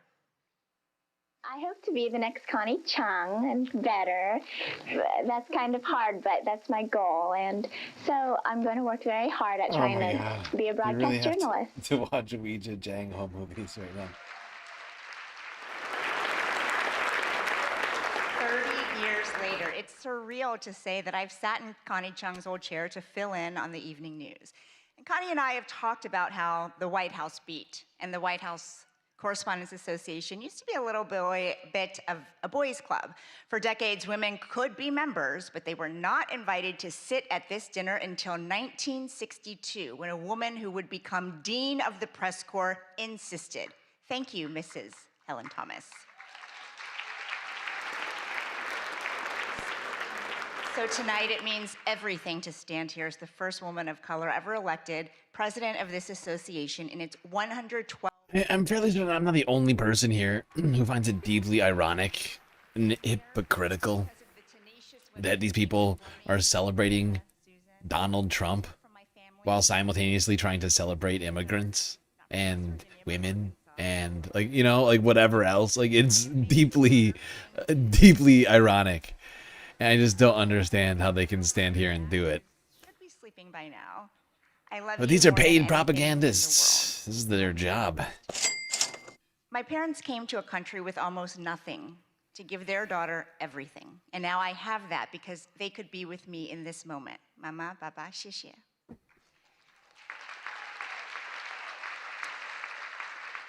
And sitting with them, my middle school video production teacher, Mrs. Diane Williams, who spent countless hours on my submission for that contest that changed my life.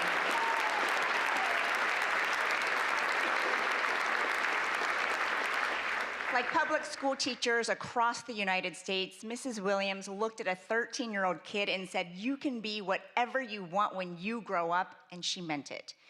My story is like that of so many in this room and in this country, only in America.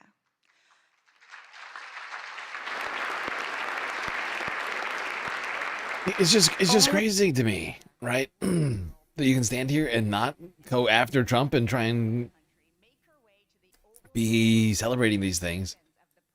Like,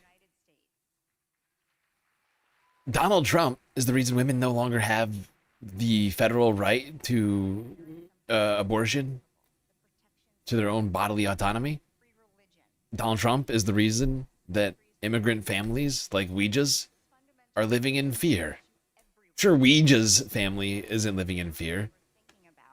That's because their daughter works for the propaganda arm of the president. We're not thinking about reporters. A free press is not a favor to journalists because we're special. We are That's exactly not what we're special. living under. But America is. No matter who you are, the freedom to criticize without fear of being destroyed, that's not a bug in our democracy. It's supposed to be the feature.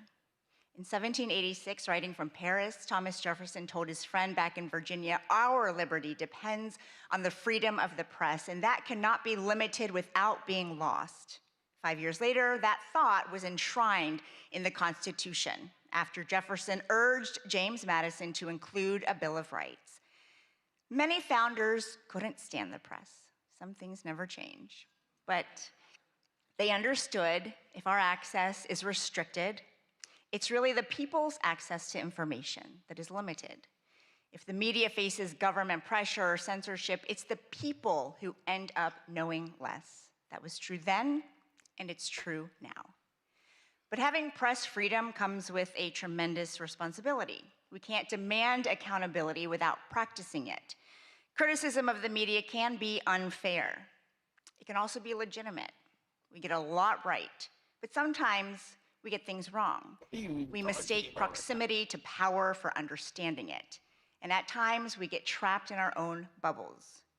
There is a difference, though, an existential difference between criticizing the press and trying to undermine it. One is healthy, and it makes all of us better. The other is exactly what the founders hoped to prevent. Around the world, press freedom is not guaranteed. In many countries, reporters who criticize the government are detained without trial, their stories erased. In the worst cases, they never make it home. Tonight, we think about all of them, and we think about the protections that set us apart as a nation. Just 20 days ago, America turned 250 years old. Oh my The God. First Amendment is a big part of how she made it this far, and it falls on all of us to make sure it carries her through to the next 250 and beyond. President Trump, I've covered you for a long time, and so have many reporters in this room. When we ask questions, you push back, you give us answers, and we push back. You have always been a deal guy. This is ridiculous. And the First Amendment is a done deal. And that's what we toast tonight, the freedoms that brought us back together even after they were threatened. So let's raise a glass to what makes ours a beautiful country. This is propaganda. And now, ladies and gentlemen, please join me in welcoming the 45th and 47th President of the United States, President Donald J. Trump. Oh my God. Thank God. Okay, the fact that Ouija just stood there and oh my God, Trump just tried to kiss her on the lips. Jesus Christ, what the fuck was that? Oh my God. The fact that Ouija just stood there and pretended like the deal is that they ask questions and then Trump just gets to push back, quote unquote. Like, I don't know, suing or using the federal government to go after people, subpoenaing them for their phones or whatever else. Not the same. Awards. That is not the deal. Do I have a say in those awards or those This is awards? sick. But it's great to be back at a place that I know very well because I built it. And I'm very proud of it because I built it for $2.9 billion less than the Federal Reserve building, which is a lot smaller, by the way. I'll be right back. Figure I gotta that grab one something. out. But I am delighted to be here at the White House Correspondents' Dinner. Amazing people, a lot of people that I like. Some I don't like it all. But I respect most of them, I must say that. You do a great job, amazing job, and it's an honor. As I said 3 months ago, the show must go on. We were backstage, and we both wanted to just have it go on, whether it was 2 o'clock, 3 o'clock in the morning, it didn't matter. But in the end, it made more sense to do it the way we're doing it. And we had a great news conference at the White House, at a very important room. And you did very well. I think we all did very well. It was a hell of an evening, I can tell you that. Won't soon be forgotten. And I think a lot was learned from that evening. A tremendous amount was learned about security and about other things, the dangers of what we all do. But just like my presidency, the second time is always better. It's always better. And the third time will be better yet. Wow. I'm only kidding. Wow. From the earliest moments after the attack on our dinner last April, I knew we had to reschedule this event as soon as possible. We had to do it very quickly, and we met very quickly, and we figured something out. But the attempted mass murder at the Washington Hilton, that's what it could have been, was an assault on our democracy itself. A very serious situation. Many of you were there with me, and some showed extreme bravery, like Pete Hegseth, Steve Miller, Tom Holman. Really? They were standing on tables, and most of you were under the tables, okay? But they did. They showed. I saw every one of them that was standing up in those tables. I didn't know if they were brave, if they were smart, if they were stupid as hell. But they were on those tables in some cases, and there were a lot of different feelings going on in the room at that moment. But after hearing the gunshots, many people yelled, "Get down, get down," which caused Nicki Minaj to start twerking. Do you believe it? Get down. She's the only one that really understood what that meant. Wow, Pete thinks it's hilarious. Look at Pete laughing. Oh, he loves it. Good evening. Pete loves it. Oh my We God. come back together to answer Daddy is so funny. heinous attack with unwavering resolve. And every one of us here this evening to show that in America, we do not yield to political violence. We can't do that. Can't do it. So in this country, we believe in freedom of speech. We settle our differences not with bullets, but with open and vigorous debate. Bullshit. And no deranged loser with a gun will ever change that. We can't let that ever happen. A lot of Very dangerous people out there. We can't let it happen. I want to begin by expressing our gratitude to the incredible men and women who put their lives on the line every day to protect my family and myself, all presidents, and lots of others. That's the United States Secret Service, so I appreciate it very much. And Sean and the whole group, amazing job. Amazing job. In recent months, they've repeatedly responded to threats with speed and professionalism and extraordinary courage, and there is no better example of that than Officer Victor Gonzalez, who we just met. It was amazing. What he did was amazing. When the would-be assassin charged the checkpoint at speed, he was fast. You know, when you looked at that, you had to look at it about 10 times before you really saw what was going on. He was quick, nasty. The gun made him nasty, actually. It was the gun. Officer Gonzalez engaged the attacker without hesitation and took a bullet to the chest after his ballistic vest, fortunately, was on, saved his life, and Victor did not even want to go to the hospital for a checkup. We insisted, really, we wanted him to do it. We insisted, but he didn't want to go. So to Officer Gonzalez, Secret Service, Metropolitan Police, law enforcement generally, and even all of the military who surround us in the room tonight, we salute you and we thank you with all of our hearts. Thank you very much. Great job. Great job. Great job.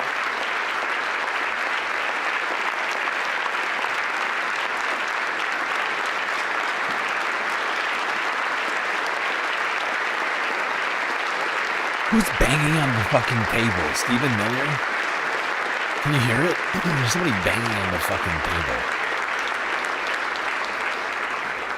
It's got to be either Pete Hegseth or Stephen Miller. So this evening we're picking up right where we left off, so let's have a little bit of fun, you know? I said, what do we do here? Is this supposed to be fun? Am I supposed to be serious? Am I supposed to be a comedian?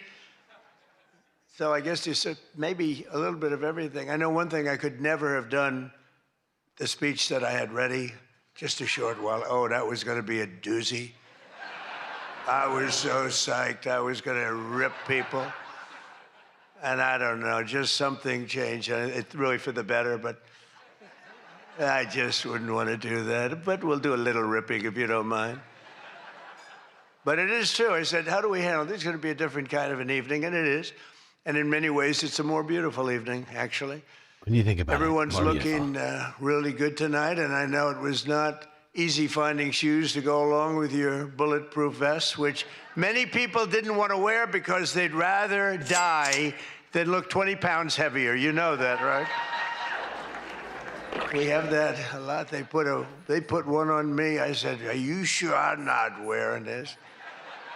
No, you look exactly 20. They say, sir, it's about 21 pounds. I said, not good. But I want to thank the outgoing president of the White House Correspondents Dinner Association. Now, she won't admit it, and she should not admit it, but we sort of became friendly. You know, in times of stress, on occasion, you become friendly. I have a lot of respect for Ouija, and I tell you, we went through a little bit of a war together. It turned out pretty good.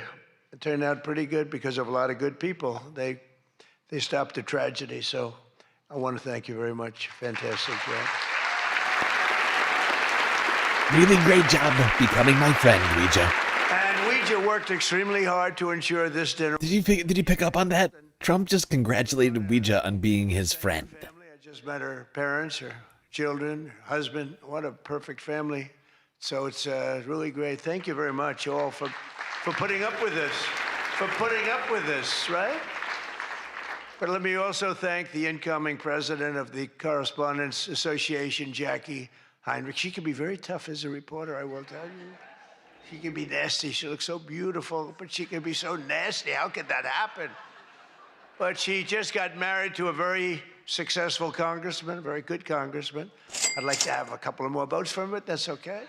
On occasion, he shows a little independence. We don't like that. But now he's a very professional guy, and he loves our country. But That's a big thing. I just see what takes place. We're talking about what takes place to be in the position that you're leaving and that Jackie's coming into, and it's a lot of work, it's a lot of friendships, a lot of... By the way, I just had to look it up. Jackie works for Fox News. She's the one with the tough questions. Fox News reporter Jackie Heinrich. Congratulations are also in order for our favorite White House press secretary, Caroline Levitt, who just had her second child. You and your husband. She's great. She's done a fantastic job. We all love her. She's done a fantastic job. She's another one. She can be nasty. But sometimes she has no choice, right? But Caroline may have one of the hardest jobs in the White House. She has to deal with all of you all of the time. And you can be very difficult. You can be very, very difficult people. But I'm probably being a little bit oversensitive. Sometimes I really do think that some of you don't like me. Sometimes. In fact, I read a report. I get 93% negative publicity. 93%. So how the hell did I win the election by so much? Think of it. I don't think that's true. I can't believe it's 93. In the 80s, maybe, but not 93. But this place is really the largest group of Trump derangement syndrome people ever put together at one time, I suspect. Some of you are lucky that our last dinner was cut short because I had brought with me what would possibly have been, I'm telling you, I had something. I was going to go after you. I feel so bad Lost the doing this. speech. It's got to be such a letdown. Oh, yeah. I lost the speech between then and now. Really in danger the last time for an opposite reason. But on the plus side, your careers were saved, and we have we really do. We have a complete and total. You know, I love the words complete and total. They say, but it means almost the same thing. I said, it doesn't matter when you say it. It's called emphasis. It's called emphasis. But everyone is now really warming up. The new White House military center, drone port, highly protected ballroom. We have our ballroom. The windows are this thick. I knew it. I said to the people, well, if a bullet hits, what happens? Nothing. Nothing. It bounces right off. I knew he couldn't. I knew he couldn't. Bulletproof glass. I said, AK-47. That's supposed to be a big one. I don't know so much about the guns. My sons know a lot. I knew he couldn't help But himself. I said, I know it's big. What would happen? They go up, meaning it can take more. I said, so Meaning if I'm it can making a take more. speech and I hear that pinging sound at a window, what would I do? Sir, leave the room right away, but you're going to be safe. We're building something that's going to be amazing. And in light of what we went through, I think people understand it. It's going to be amazing. A phenomenal, one of the biggest drone ports anywhere in the world, right on the roof, right. What did I protecting say? The White House. He had to bring up the Not only ballroom. The ballroom. And what's underneath, you know, is supposed to be a top military secret, what's underneath, but then you get sued as usual, and you have to reveal that you're building this unbelievable situation downstairs with room after room of very complex stuff. It was the military's dream to have it built. I wanted to have a ballroom because for 150 years they wanted it.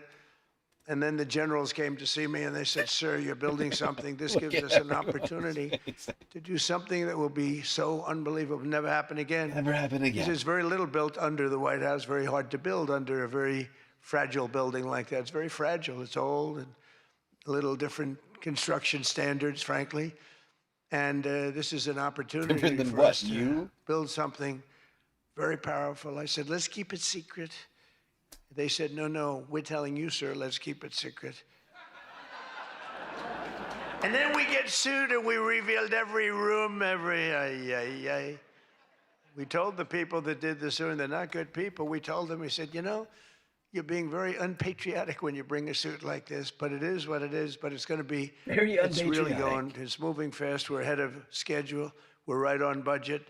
And it's going to be something like, I think, no country has. I just visited China. They have this magnificent room, the Great Room. They call it the Great Room. It's a great room, but what we have is going to blow. There won't be anything like it. It's going to be fantastic. And with all of the things that are going along with it for he safety got mogged and by security. China. Future presidents, you know, I'm only going to be using it for about 6 months.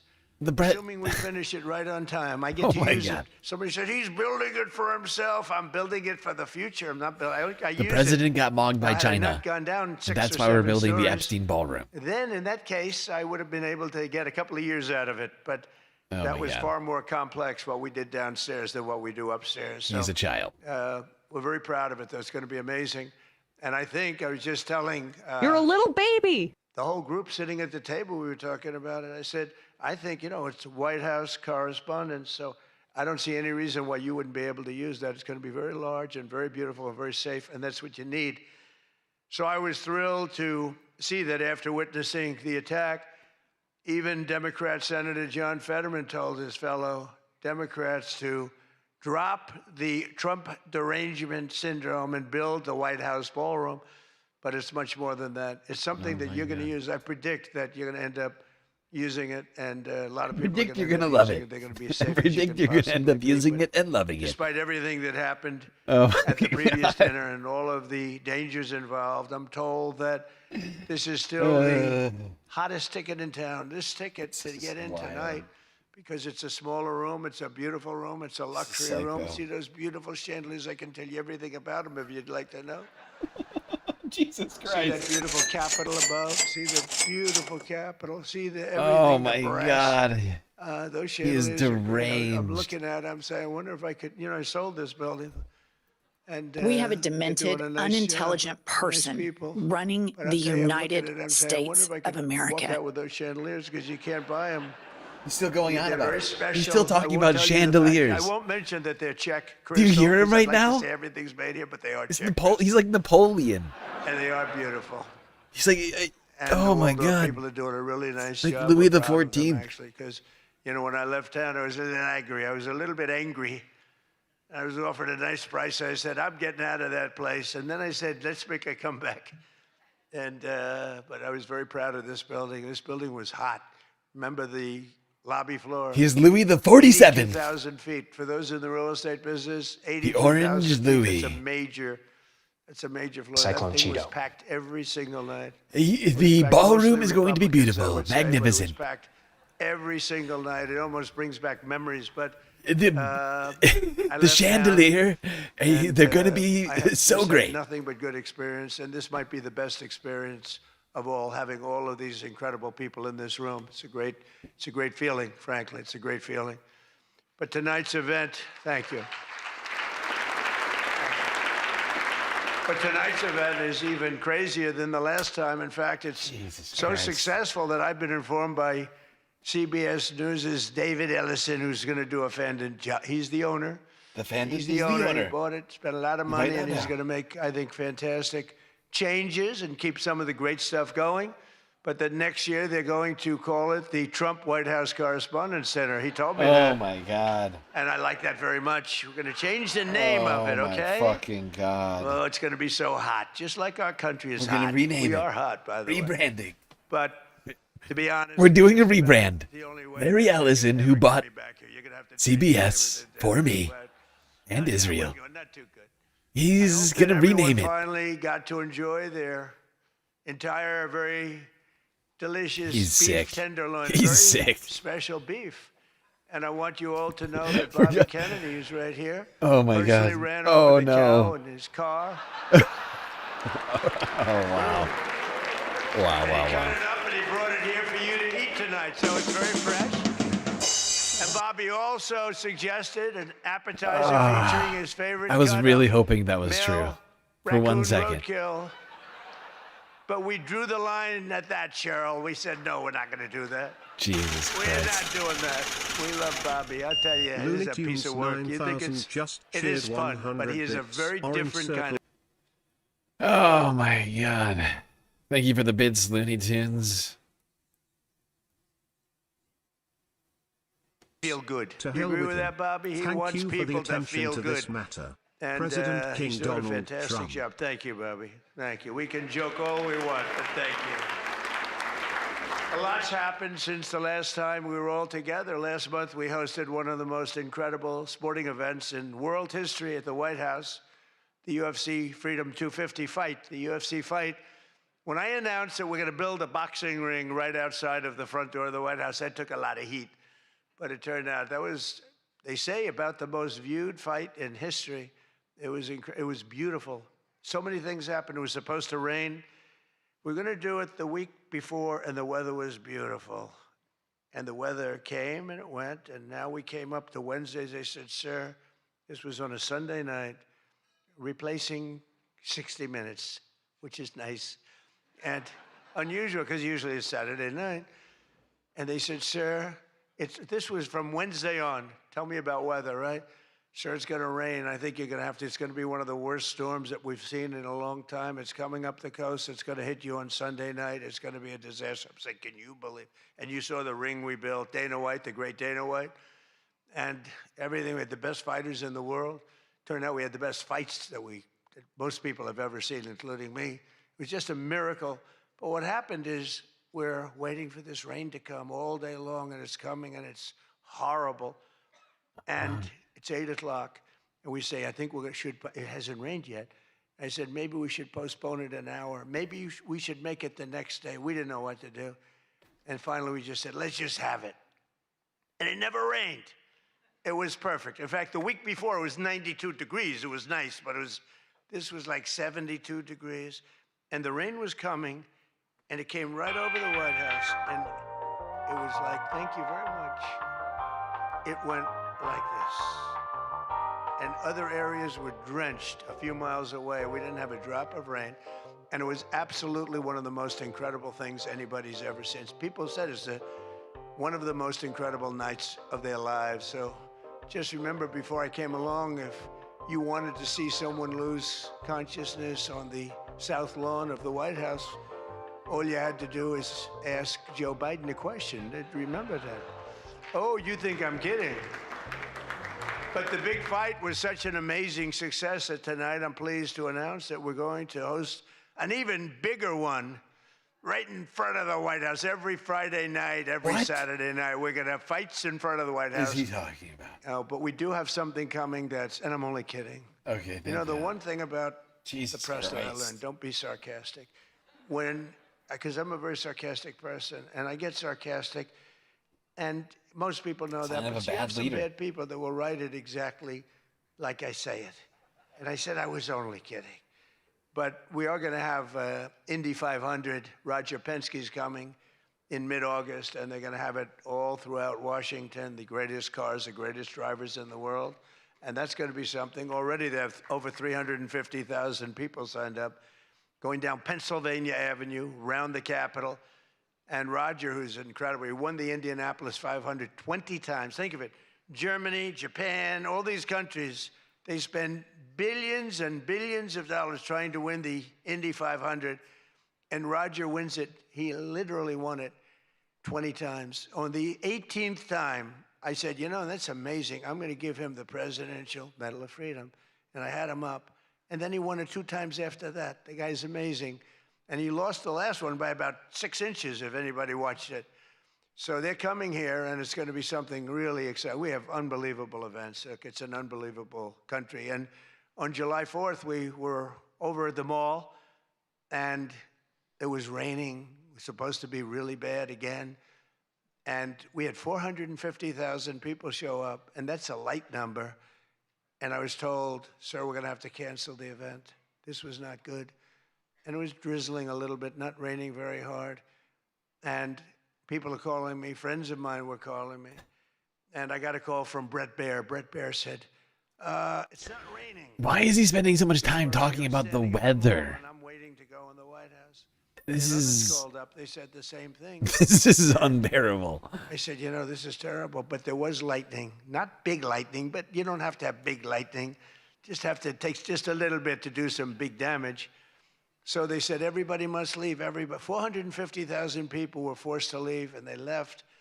And then I said to myself, I said, let me call up and find out what the hell's going on. And I called up and I spoke to a brilliant young man. He said, don't worry about it, sir. We can do it in a couple of weeks. I said, you can't do it in a couple of weeks. This is the 250th birthday. In 2 weeks, what are we going to do? Say, let's go? We're going to have a redo? No. I said, I'll speak if I have to speak at 3 o'clock in the morning, 2 o'clock, 1 o'clock, I don't care. Call them all back. They're all gone. 450,000, and most of them were in cars. We're heading back to Texas, and it was sad. And we said the show must go on. Very much like here, we said the same term, right? The show, it's a great term. It's true in life. The show has to go on. The show must go on. And I said, the show must go on. I put it out on Truth. The show must go on. And we had probably, Peter, 150,000 people come back up higher. Maybe, thank you. He really is just a showman, isn't he? He's there's nothing redeemable about the president. He's just a showman. He's a showman and a scam artist. And 7 o'clock, 8 o'clock. and we could go down the list. Incredible. We started speaking at 11 And he's o'clock president in the now. evening, but tremendous numbers of people. Thousands and thousands came roaring back, and it was a great evening, and it was a celebration. And we didn't do it the following day, and we didn't do it 2 weeks later. We did it when we were supposed to do it. It was a fantastic celebration.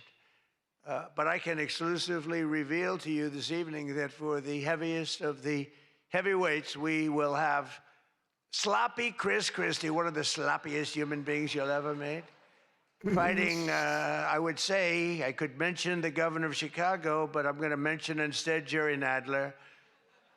And they're fighting for a big piece of cheesecake, big fat piece of cheesecake. Who the hell wrote that line? But it is true.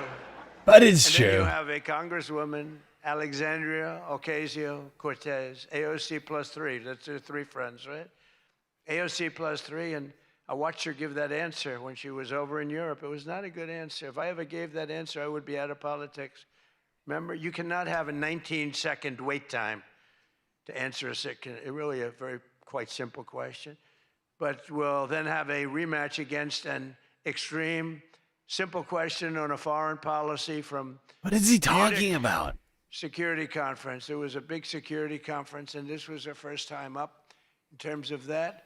And we had a sort of little preview, and then Anderson Cooper is going to fight Lawrence O'Donnell. I'm not a fan of Lawrence O'Donnell. I like Anderson, actually, because he's covered me well for many years. Anyone He's really committing to this but bit. for years, he loved interviewing. I did so many interviews with him, and he was great. But, you know, he's got a little different persuasion than me. Who came up with this bit? AI? And Lawrence O'Donnell, never liked him, never thought he had any talent. This doesn't make any But sense. he's still making a living, so I can't. They're doing knock him. AI comedy now, But or we what? had a contest for who had the lowest ratings and the lowest IQ on television, and that was actually Don Lemon, I think. You know, when I said that he's the dumbest man on television, I said, you know, when you say some things, you never make a comeback. It's not like, oh, gee, hey, Don, let's have dinner some night. But I know what I'm saying. And then you have Bette Midler and Jane Fonda actually held a concert to protest the first UFC fight. They didn't want to see the fight. Very few people want. They held an event. Like 3 people showed up.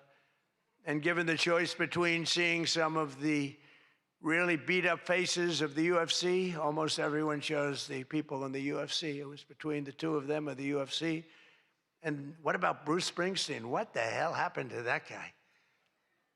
He looks like hell. I don't care what anyone says. I'm not supposed to say. I'm sure he doesn't like the way I look, but I don't look. He's just doing a roast. Columbiarican_9505 just shared 100 But all he bits. talked about, he made 4 Okay, political it's speeches confirmed. in his Trump has been 3-hour infected show. with cyclospora. The tour has been Calls he renamed has Bored an in the explosive USA. diarrhea of the mouth. And Like, his shut the new fuck song up. was so bad that Chris Christie, who's like a fan, you know, he goes out and tells everybody how he hates Chris Christie. Keep that guy out of my... And I see Chris Christie there again. He's just doing a roast right now. High-fiving Bruce Springsteen in the aisle, and Bruce Springsteen... But it's not even a good roast. He's just saying mean things about people. friendly with Chris. Chris, when somebody does it, What is like, you happening? write 'em off. He's saying either mean things or completely Billions of people in the nonsensical world, You don't have statements. to make a jerk out of yourself. What is Usually happening? a comedian hosts this dinner, and I think we sort of changed it. Tonight we're going to have somebody who I think is really spectacular, but I've watched comedians get up for the dinner because I have been here actually quite a few times. People don't realize. And there's one time in particular when Barack Hussein Obama hosted it. Do you Oh know my who God. that is? And he hit me hard. But actually, he hit me with respect. I was sitting Hit me with respect. with Melania at a Great table, respect. and you had Brooklyn Decker, supermodel, at a table right next to her. And I really always will like her. She's married to a That's great why I tennis player, boycotted for Andy. 8 years. And she was at the table, not at my table. And I have watched this clip thousands of times. They keep playing it because they think that was the evening I decided to run for president. It was not. In fact, I loved the evening. I looked at my wife. I said, "Can you believe it? All these people." I actually loved that evening. I've watched it thousands of times. Dinner. It's I true. loved it so much. And Obama was nice. It's amazing how things Oh work out. my He God. actually showed a picture of the White House with a big Trump on top. Like I put a sign. And I'm sort of doing that when you think about it, right? I can't believe he's retconning history. He's like, actually, I love that But dinner. no, he was That's my respectful. favorite dinner. He And was Obama, good. great And guy. but it had nothing to do. It had nothing to do. I just decided that Oh I my wanted to God. make America great again. Just This had I was nothing to do randomly with that wanted to make dinner. America great. I've gotten so many. Bullshit. Yeah, I've gotten so many. Give me a joke. Calls, and for years they've been saying, Bullshit, "Was that the dude. moment you decided to run?" Really, no. I left that night. Oh and my the press God, was that's there. a A lot of lie. the same people that I see, they said, "Did you have a good time?" Unbelievable. And some thought I didn't have, but I did have. And I always remember though, Brooklyn. She was so angry. She was much angrier than me. She was angry. She thought they were mocking me. And they really weren't. It was just one of those things. And I had a great time. But I left and I thought I was there 3 or 4 times before that. But I sort of thought, wow, that dinner is really something special. And then I ran. I got elected. I thought the press treated me very, very unfairly. And I don't know. I think I can't believe he's trying to pretend that he's been missing from the dinner for 8 years because he loves it so much. ratings, and they wanted me for other reasons, but not for love. Epistemological war on the truth. I'm not going to go. First time that ever happened, I think. Was that the first time? Just about. Presidents always came. And I didn't go for 4 years because I got treated terribly by the press. In my opinion, unfairly. I know unfairly because I know the facts, but I got treated unfairly. I didn't go. And this year I was called by your president and your chairman and all of the people, and they said, we'd like to do it. And I said, you know what? With time goes by, time passes, and you sort of look at life a little bit differently. I said, let's do it. And I didn't know it was going to turn out the way it did. It turned out to be the biggest event in the history of your day. That was by far the biggest, right? For all the wrong reasons. But as I said before, a lot was learned from that evening. So much having to do with so many different things, including security. But it's an honor to do it. This is my first. I mean, I've been to it numerous times, but as president, I haven't been here. And I'm glad. And they said, would you do it next year? I said, I will be back next year. Now, if you get really, really nasty, maybe not. I don't know. But we're going to be back next year. And Jackie will treat me very bad. But this year, the association decided not to have a comedian, so they considered using Jimmy Kimmel, Jimmy Fallon. These guys, they're terrible. They're terrible. Stephen Colbert. These are people without talent. They get a lot. They have talent. You know who has talent? Their agent, getting them the money they get. They have no talent. But they are not comedians. They're not funny people. They're angry people. They're sick people. But the association really put on a big show, and they have somebody very special. I look forward to seeing him. And so they thought about going with a professional clown for entertainment, but Adam Shifty Schiff was not available. You know, he's known, I called him, I hate some people. You know, I shouldn't say this. I'm not supposed to hate. I'm supposed to love everybody.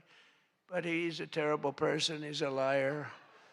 And I called him Watermelon Head because he has the largest head I've ever seen with the smallest neck, pencil neck. How does that big, fat, ugly head stand on a little pencil neck? And then I'm told that oh my God, even what Rosie the fuck O'Donnell is reached going out on? from Ireland. She really wanted to be here in order to honor me. She loves me very much, and she was desperate to come back to the United States and pay her respect to Donald J. Trump. But that didn't work out, unfortunately, because nobody wanted her to come back. But she's one of the greatest sufferers of Trump derangements, and she's a sick young woman, sick older woman, I guess now I have to say.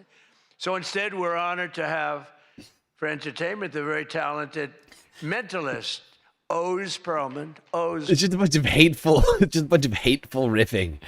Neck, pencil, neck, pencil, Everybody, neck, they said, are you necky going to pencil. stay? I said, yeah, I'll stay. I mean, I think I'll stay. What the hell else am I going to do? I've got Iran, I've got this, I've got that, which is all going extremely well. Don't believe the fake news. You know, it's the only thing I've ever, we were talking before, I said, so we've hit Iran very hard. Their Navy is gone. Their Air Force is gone. 250 jets, no longer. 159 boats, good boats. In fact, I said, why the hell didn't we keep them? We could have used them. But This is 159, ridiculous. but all at the bottom of the sea. They have no radar.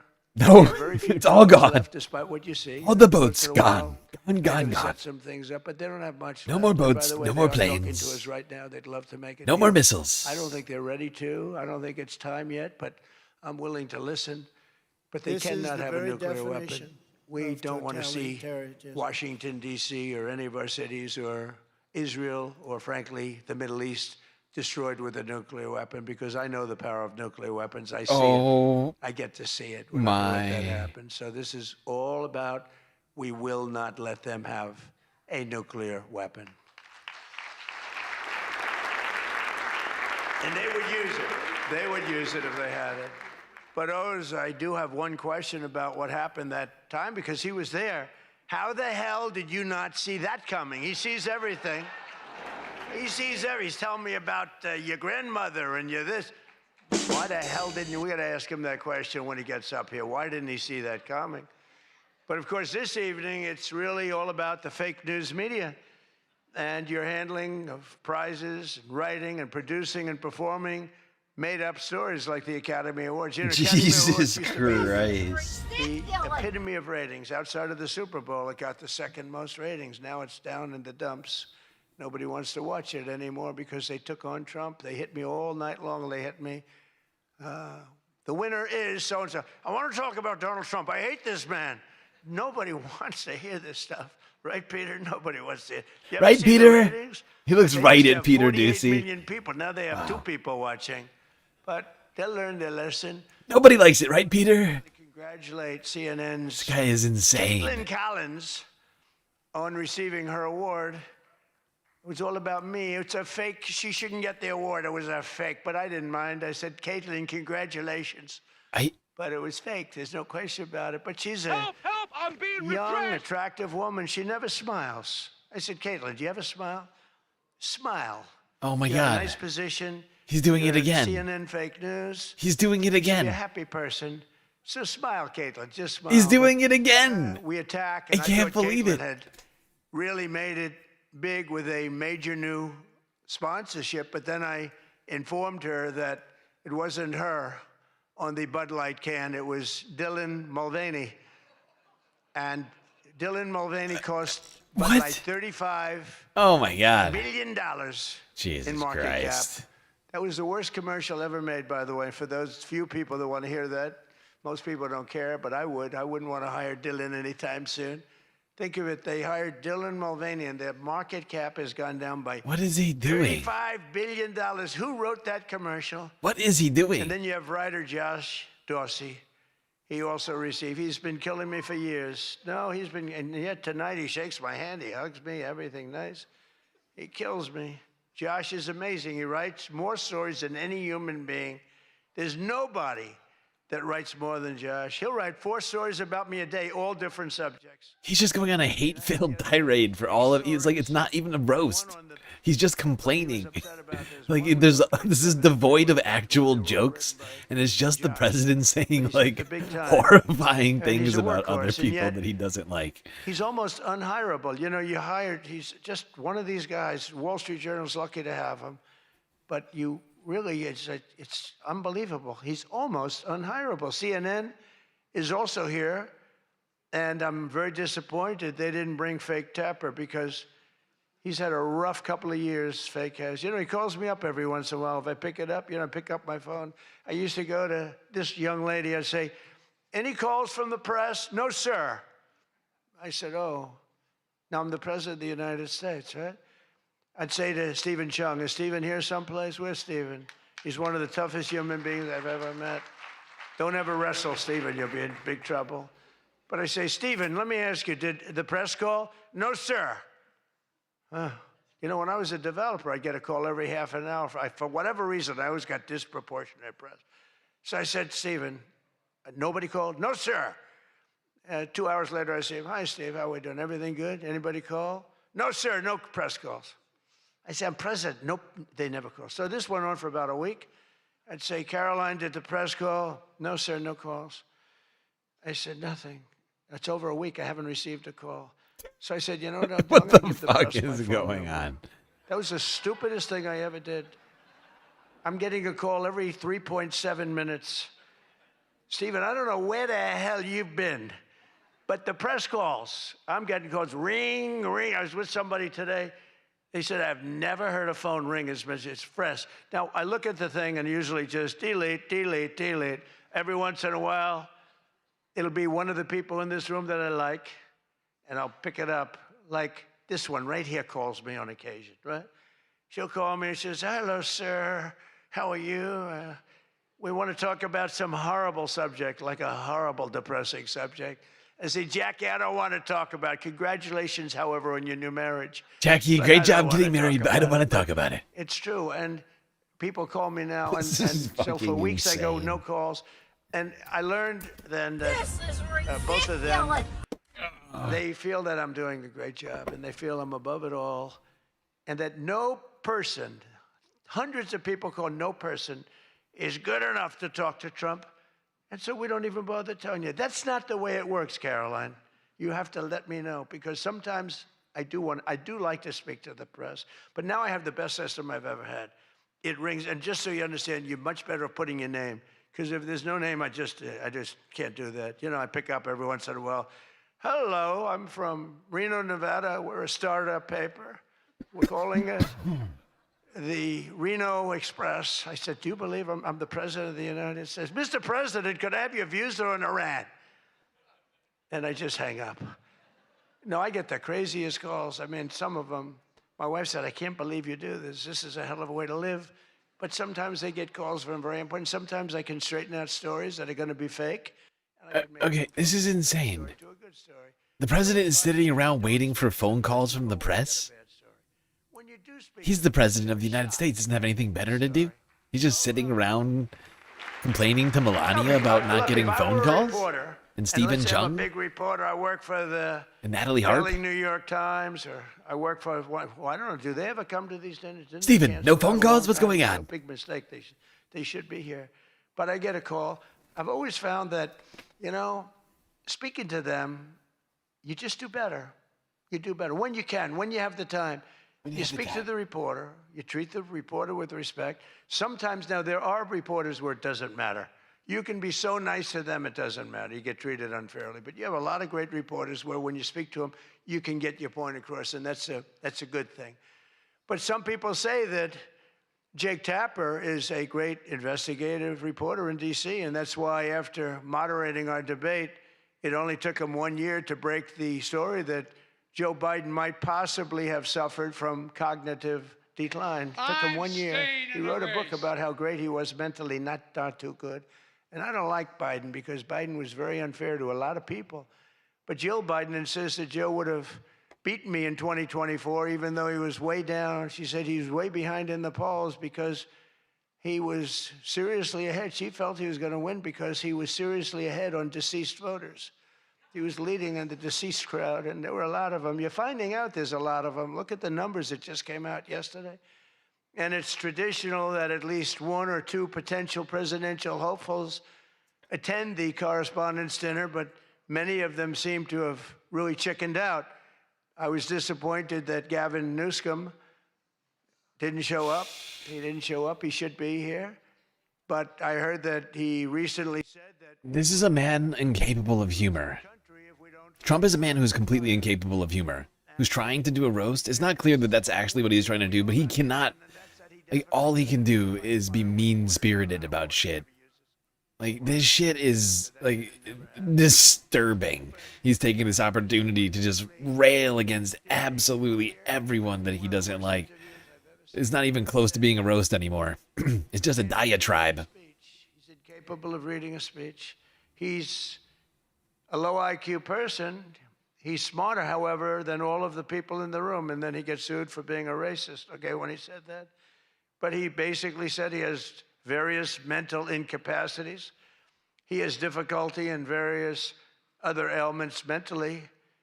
And I'm looking at him saying, this is the worst interview. I'm watching this interview. I said, this is the worst interview I've ever seen given by a professional politician. I've been watching politicians for a long time, mostly on the previous side, because I haven't been doing this too long. How am I doing? Not bad for the number of minutes spent. Not bad. But with Gavin, so he said that all these things, and I said, anybody running against him, all they have to do is take that one interview and you can't lose. I actually put out a statement that Gavin Newsom has come out and said he will not be running for president because nobody can say what he said about himself and survive. What is he talking about? Newsom was in big trouble when he openly admitted that Kamala was smarter than him. She said, Kamala is smarter. If Kamala is smarter than someone, you don't want that person to be president of the United States of America. Between California's policies of enabling wildfires, paying drug addicts to be homeless, Jesus giving Christ. free sex changes to illegals, What and is he telling doing? rich people they're going to take away, all of your money is going to be taken away. People are fleeing, and they're fleeing in droves. We can't have that in this country. It's becoming such a horrible and dangerous location that Ilhan Omar, one of my favorites, and her Oh, God. brother are thinking about moving together, very much in love. Oh, my The God. video has surfaced recently of Ilhan giving a speech referring to World War II as World War XI. And they asked her about that. She still thought she got it right. But I'm not surprised because she's a low IQ person. Oh, and she's boy. also a very dishonest person. And she ought to get the hell out of our country. She shouldn't be here. She shouldn't be in our country.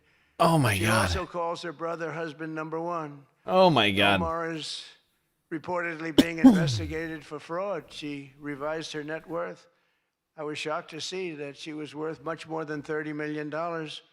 And then when the press got on her, she revised it slightly downward to less than 18,000. So she went from much more than 30 million to 18,000. And I know Democrats, and the word Democrat is something that's come into fashion. I changed the E with a U, and most people don't know that dumb has a B, so we don't have to worry about that. Oh, my God. It's very quiet. I thought it was quite good, but I haven't gotten Oh, much my credit for God. that. Fake news, good. You should be ashamed of yourself for having that Pocahontas, thought. I won't say Lion Ted because he's on my side. I don't talk about past conquests. He but we just have called- a lot of them. I won't talk about them. They got a whole. He just thing. called Ilhan Omar an idiot and then proceeded to mistake a B for an E. But the Democrats, His own supposed creation. destroy He wealth. confused it. Honestly, And he's they've gone claiming that absolutely crazy. Ilhan Omar's Gavin too Newsom's stupid. Not only This guy is a piece of man shit. who really. He's trotting out all of his most like misogynistic and racist tropes now. So far, he's called Caitlin Collins.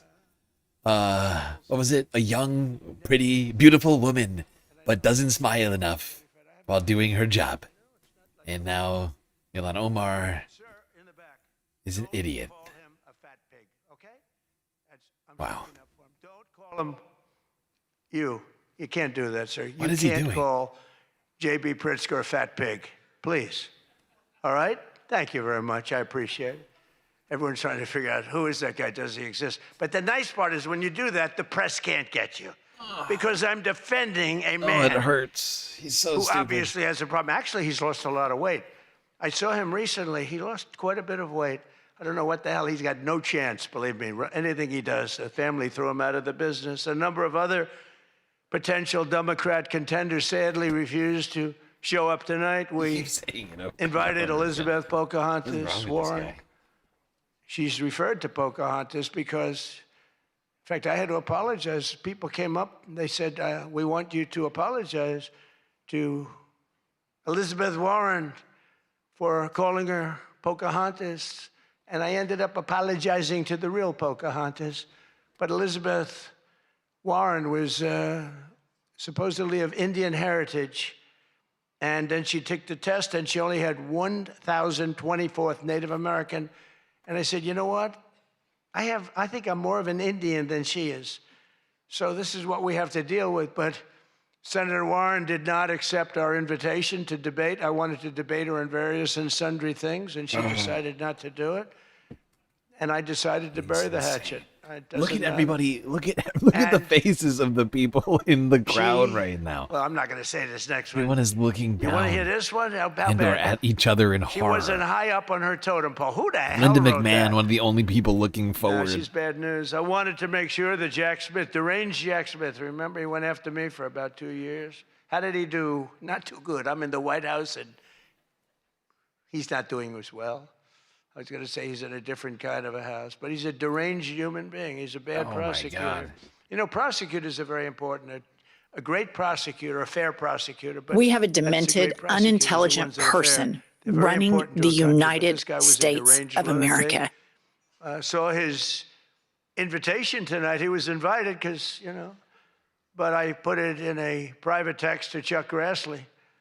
And Chuck saw him, and he did a certain thing. And then one man that we had who should be here, he turned Palestinian. This was a man who was 100% for Israel. 100%. Chuck Schumer, crying Chuck. Remember, he cried at the airport over illegal immigrants. They were the fakest tears. There were people throwing water in his face. But now he's a proud, very proud Palestinian. In fact, I'm going to send him a beautiful Palestinian outfit tomorrow so he can greet Bibi Netanyahu when he comes to town next week, along with the mayor, who I'm sure would love to meet Bibi. Wow. They're not treating Bibi too well, but Chuck wanted to join us tonight, but he didn't want to be violating many parts of the Palestinian rules, regulations, and certainly he didn't want to violate Sharia law, his new founding. And all joking aside, I do think we need term limits in Congress. I think term limits are very important because I see what's happening. I see what's happening. The other day, a senator I knew got a text, a great guy, from his wife. And she said, when you get home, I want to have you immediately come up the stairs and make love to me. And he said, I can't do both. You know what? You know, in other words, can't go up the stairs and make love. Does anybody get that? Well, I thought that was actually pretty good. That was actually the only thing I thought was good in this whole frickin' stupid speech that they wrote. That was the only good one, and that went down with not exactly great laughter. I think, you know, in other words, you can't go up the stairs and make love, too, you know. I thought that was So the best we're looking one. for term limits. Does anybody understand this stuff? I thought that was the best one. But I really do wonder whether the Democrats... Crazy that joke didn't get huge applause and laughter. They nominated a guy with a nut... The sex joke. But don't worry, Democrats. Word is that Platt, his replacement, he throws bottles at women. This guy throws bottles. This guy's another lunatic. Bottle by the way. thrower. He's a bottle Although thrower. I think Platt- Oh my God, is he really doing this right now? Because we're in the age of Trump.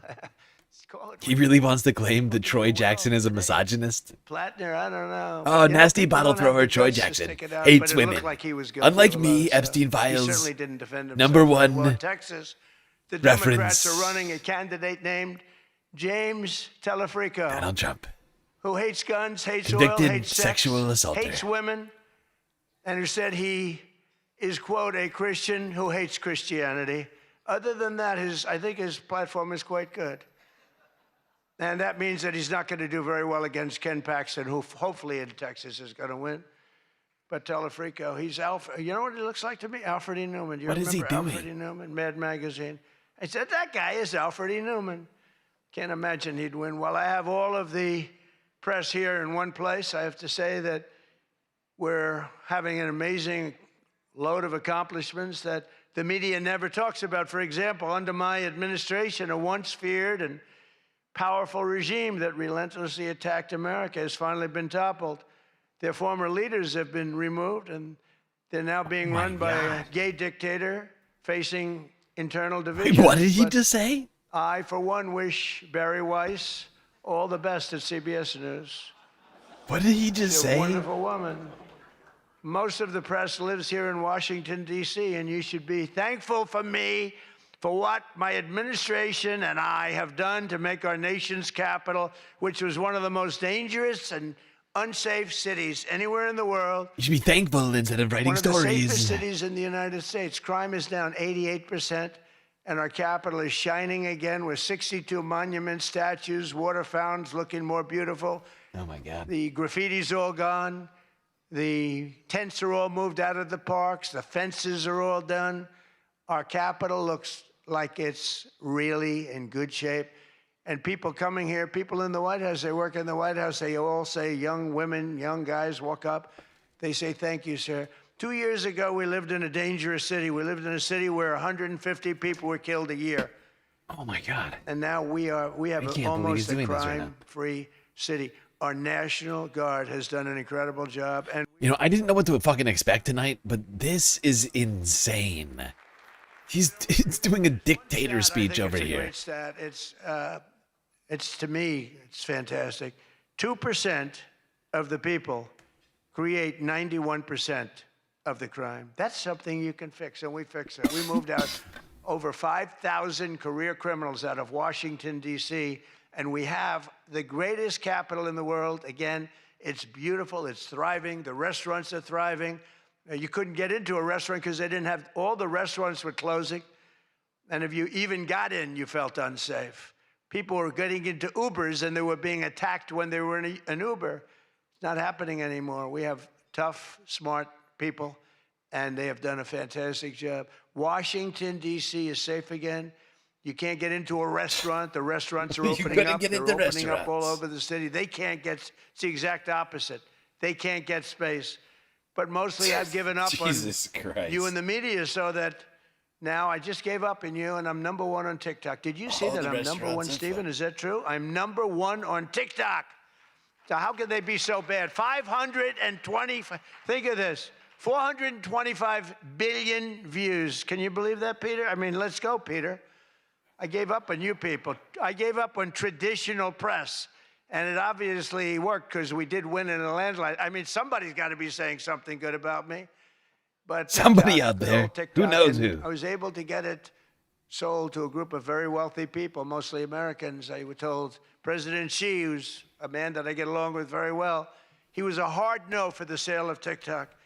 They all said he's a hard no. I said, well, let's call it, put your group together. They put it together, billions, hundreds of billions of dollars. I called up President Xi. I said, President, look, these are American people. They're wonderful people. In fact, one of them happens to own CBS, actually. I mentioned his name. I said, these are wonderful people, and it'll be a good thing. Does it mean anything, President? It's nothing. It's nothing. They love your country. We'd love to see you approve the deal. And he goes, all right. That was it. It was done. And we sold TikTok. And he's a friend of mine. And he's not contributing to problems like other people contribute to problems. So we get along.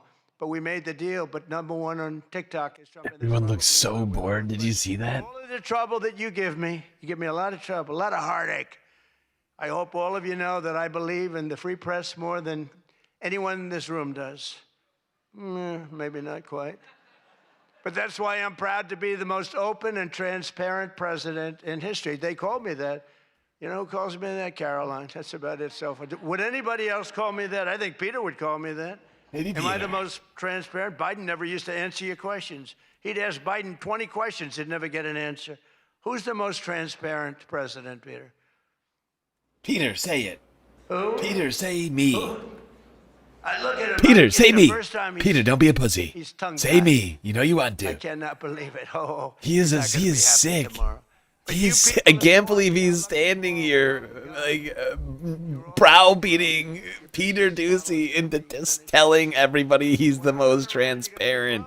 He is such a sick man. I am fucking blown away. This whole speech has gone so far off the fucking rails. This is insane. Peter, tell everybody how transparent I am. success. Peter, I think Peter, 6 were good. One was you know who? I You know who's the? five Okay, well, stories, all right, seven, fine. five No, you good. don't have to do Yeah, it. I had a total of 7 stories on the front page of the New York Times. That's not bad. Now I average about 3 or 4 a day, all different topics, all bad, everything bad.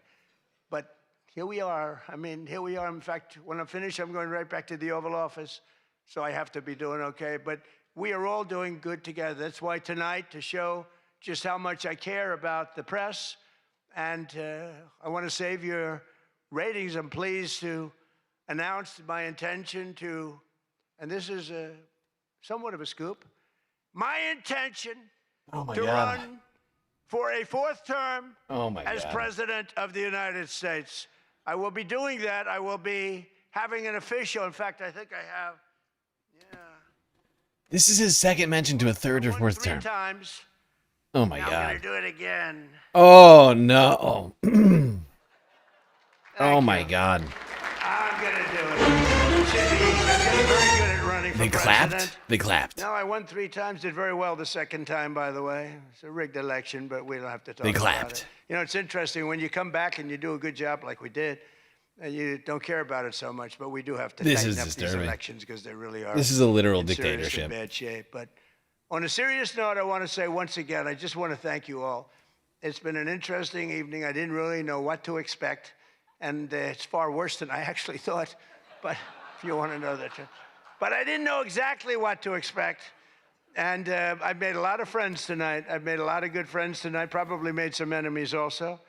But it's been an experience that is something that we've all shared together because we're all in this room tonight because most of us went through a period of trauma from just a short while ago. And, you know, some I can't people believe said he's wearing this they fucking wanted hat. to come, but they were afraid to come, and you people weren't afraid to come. I cannot believe he's wearing this fucking hat right now. Said, Jackie, they don't really, you know. This is they didn't have the insanity. courage to come, and we don't want that to happen. This And is I'm sure it's deranged. not going to happen. We're going to do things. Again, I want to thank our law enforcement, keeps us safe. All law enforcement. We have the greatest people on earth. You know, we had 2 years ago, we had the worst record of recruitment in, as an example, the military, Army, Navy, Air Force, Marines, the Coast Guard, Space Force. I love Space Force. Look at all that shooting we're able to do from space. That was my baby. But all of the branches of, you couldn't get people to join. This was 2 years ago. And last week, you probably saw, some of you wrote the story, we have the single best recruiting of people into our armed forces than we have ever had in the history of our country. They are brimming over with great people. And that's a big statement. And that also goes for the police departments where they were having a tremendous problem recruiting. You can't get into a police department now. If you're looking for a job, it's very tough. And that also includes our great fire departments because people forget about them. They're unbelievable, the job they do. So I just want to thank you. Look, we're on the cusp of something big, and I call it, and this, I'm being very serious when I say this, that this is the golden age of America. We have $19.2 trillion being spent in our country. A record was China, I think it was 10 years ago, 3 trillion. Trillion is a lot. 4 years, they went less than 1 trillion under Biden. Give me a joke. And we have 19.2 trillion, and this is a period of actually 13 months, not even current, because we're here a little bit longer than that. But that was as of reporting dates. $19.2 trillion is being spent. Factories are coming. Toyota just announced they're going to be building the biggest car plant in the world. They're leaving Mexico. They're coming here. Tariffs did that. Bill Gates came. Mark Zuckerberg And maybe came. November 5th. Many of them came numerous times. The bankers have all come. Everybody's Our coming. country is doing I things haven't that had nobody's ever anybody seen saying before. anything bad about And it. it is true. We were, and you've heard me say this, we were a dead country 2 years ago.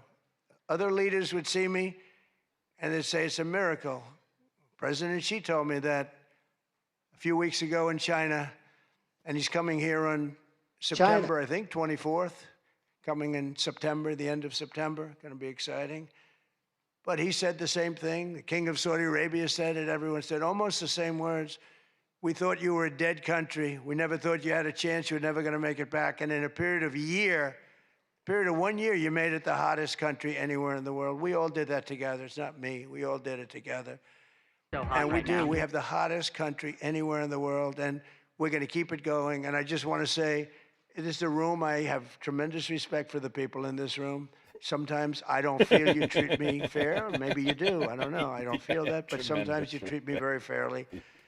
And I have a lot of respect for your profession. Your profession's amazing. And I just want to thank you for having me. And it's been fun. And I've met a lot of great people. And, you know, I used an expression, and I've used it right from the beginning. I did this for one reason, to make America great again. And that's what's happening right before your very eyes. We have made America great again. And it's going to get a lot greater. This is so greatness. Thank you all very much. It's an honor to be with you. Thank you. Thank you very much.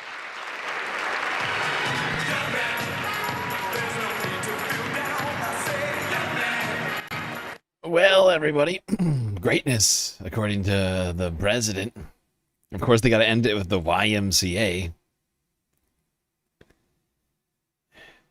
Because they got to end it with the YMCA. Yeah, there's the president walking off right now. Ouija. Oh, Ouija's got words to say. Are they still playing this copyrighted music? You should know, and thank you, President Trump. Thank you. Thank you, President Trump. Thank you so much.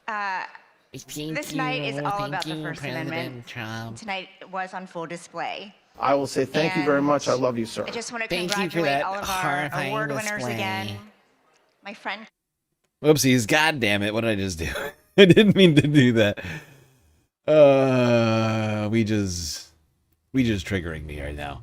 Thanking the president for that fucking display of utter just depravity?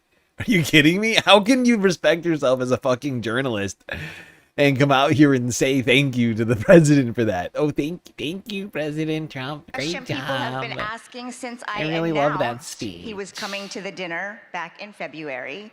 What the heck is a mentalist? The wait is over. Please welcome Oz Perlman. Give it up for mentalist Oz Perlman. The mentalist on people's minds is Oz Perlman. Oh my God. Who are you thinking of at this very moment in time? Who are you going to talk to this week? Vince. Vince. Yes. Open your hand up. No. Oh my God. Look in your hands, Aaron. Albert Einstein. Okay, that I can't even host the show anymore. That's the craziest shit I've ever seen in my life. That's totally crazy, dude. Oh my God. It's Oprah Winfrey. Say hello. Oh my God. What are we doing? Oh my God. It's Oprah. It's crazy. TED Talks. Something that nobody watches anymore aside from your grandmother. Ooh, CNBC. That's your grandfather's favorite television channel. Actual television, not the internet. I know it's confusing. It's on the TV. The top of your game, dude. Barack Obama's who just thought of. Get the fuck out of here. How is that possible? There's nothing magic about this. I know we're on TV. Stowsite might be on something, I think. I'm done. Just a reminder, everybody. We need your support in multiple ways. Still got a massive galactic deficit to complete. We've already been going 4.5 hours on this freaking stream. If you haven't already, hit the follow button on Twitch, subscribe on YouTube, hit that bell icon, like button. Unfortunately, we are still demonetized on YouTube, but you can still donate on Twitch, Cash App, PayPal, Throne, and Patreon.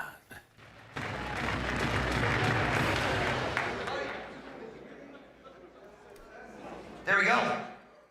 Folks, what an honor to be here among such distinguished guests, cabinet members, the president. He made an announcement, I just heard, that he will be attending next year's event. I thought he was going to be speaking until next year, actually. I'm kidding. I'm kidding.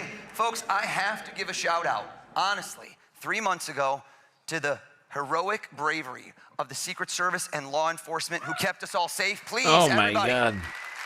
Even this guy is going to make it about that too? I don't think I can do it. I felt truly blessed I know this is history, but I'm really struggling. I'm really struggling. Really? You're gonna talk to me about the fucking last White House Correspondents dinner too? I don't give a shit. None of you were hurt. Everyone in here, Everyone's fine. your words that you broadcast and speak influence minds all around the globe. So all of you, hold up your left hand and picture a globe in your left hand. Good, good. So that's gonna be your other left hand. That guy is wasted right now. Secret Service, code yellow, cut him. No, I'm kidding. That was not. I just saved your life. Everyone, imagine at this moment, you spin that globe and you stop anywhere random. Bam, go for it. Follow me with the mic, follow me with the mic. Let's go over to somebody. Let's go to this gentleman whose body language is saying so desperately, not me, not me. Everyone thinks it's fake. I watch this on TV. I think it's fake. Sir, have we ever, right over here, have we ever spoken a word in our life? Red bow tie, aggressive play. No. Okay. What is your name? Steve. Steve, hold up. They love you, Steve. Steve, did you just spin a globe and go to a random place? Yes. Hear me out, folks. In a few months, Steve will forget the random place because there's no meaning. But no, listen to me. And then a year from now, you'll say, who was the guy we saw last year? I cannot have you forgetting me by next year. I'm going to be the show you talk about for years to come. So everyone, I don't want a random place. Everybody, give it another spin. Follow me. Everyone, give it another spin. I want eyes to light up. I want butterflies in your stomach. Everybody stop on one spot, and I want to see a big smile. I want to see excitement in your eyes. That guy just winked at me. I don't know why. Follow me with the mic. Right over here, this gentleman with a perfect head of hair. They're going to hold the mic. They're going to help you out. Tell us your first name. First name is David. David, stand up, please. Give him a hand for helping me out. Give him a hand.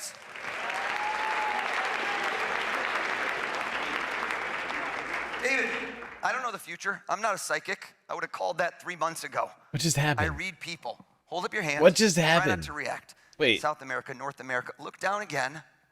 Number one place in the world. You'd love to go. Is this pre-recorded? But this man dreams big. But you have. Oh no. Okay. Never mind. Never mind. Look at me. Yeah, that's the smile I wanted to see. Oh yeah, finally smiling. That's what we all want. Asia, Africa, Antarctica, too cold for you. Turn your back so I can't see you and you can't see me. I can already tell this Close isn't your going to eyes be for me, very David. impressive at all. Close your eyes.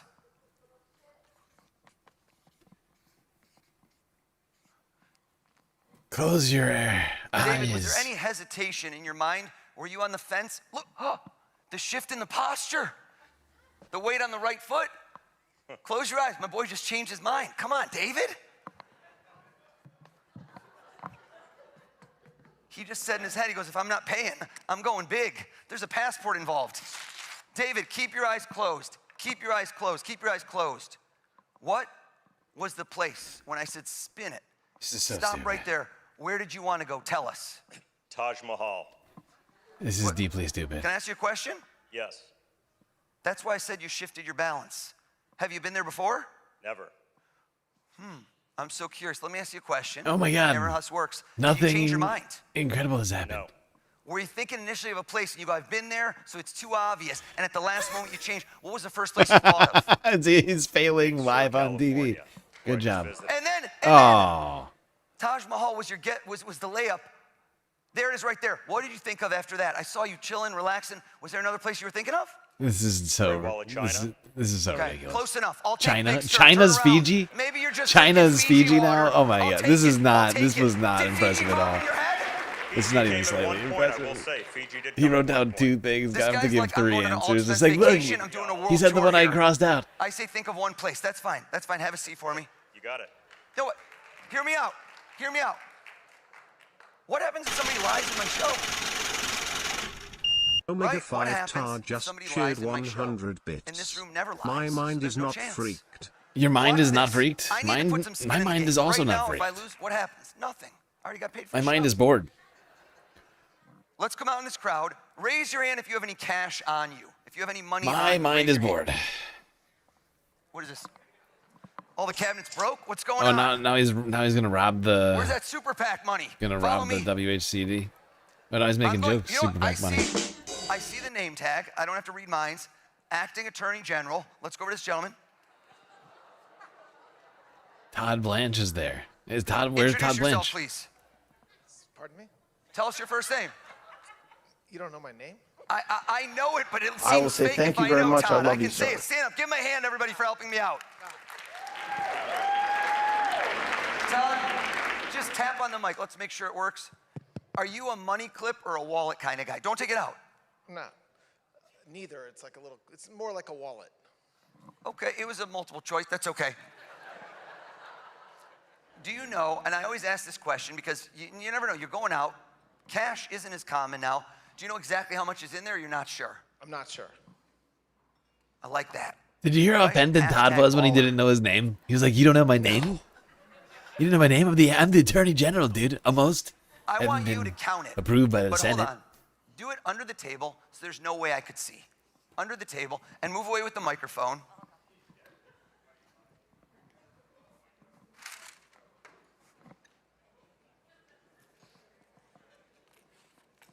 Oh my God. This is deeply boring. I picked the right guy.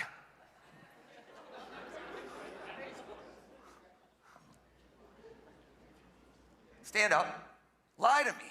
Don't tell me how much money you really have. Make up a lie. Make up a lie. Lie to me. How much you got? 130. I would have said if you're gonna dream big, Todd. That was dreaming big. Folks, I notice patterns. And I can't explain why, and this is not a stereotype, but when I do this with men versus women, they lie differently, and I don't know why that is. It's not a gender stereotype, but for some odd reason, statistical analysis, women will prefer to use a number smaller than the amount they actually have on them. I don't know why. Men like to lie by saying things are bigger. No examples. You didn't laugh at that joke, Todd. Joke was hilarious. Bingo! My acting attorney general just lied too big. Here's the question to ask yourself. Cover your eyes. How could I know something he didn't even know?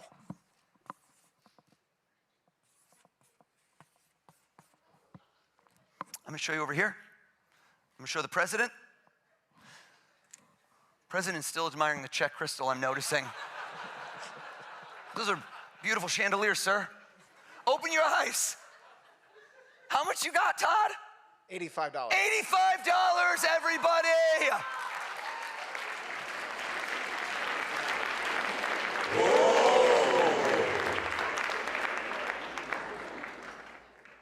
IRS conducting a forensic audit as we speak on you, sir. Do you know the gentleman standing in front of you, sitting in front of you? I met him tonight. Okay. You seemed happier than he did. That was a weird response. Tell us your name. Don't be creepy. Tom, hold out your hands flat if you don't mind, like a pancake. Take any one of those bills out for me, Todd. And I want to create a moment in this room for Todd and Tom that you will never forget. Flip the bill over for me, and I want you to remember this White House Correspondents' dinner. I will. Todd is like, I should have brought more cash. Turn to face him, please. And what I'd like you to do here is you're going to be his table. You could sit if you want, but that's okay. Attorney General, so okay. I should probably stand up. I want you to take, and I want you to sign it. Go ahead.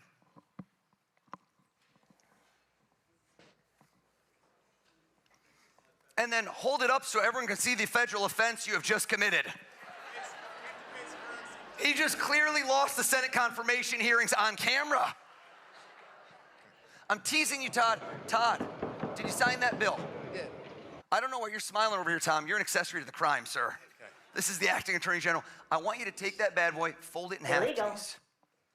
Fold it again, and I want you to recount the moments that just happened under oath in court. Did you touch that bill, Todd? Yes. Did Tom touch the bill? Yes. Did anyone else ever touch that bill, sir? I'm sure someone else did, but not tonight. Okay, well, statute of limitations. I want to make sure nobody ever wants to touch it in the future. Fold it in half. Fold it again. Sit on it.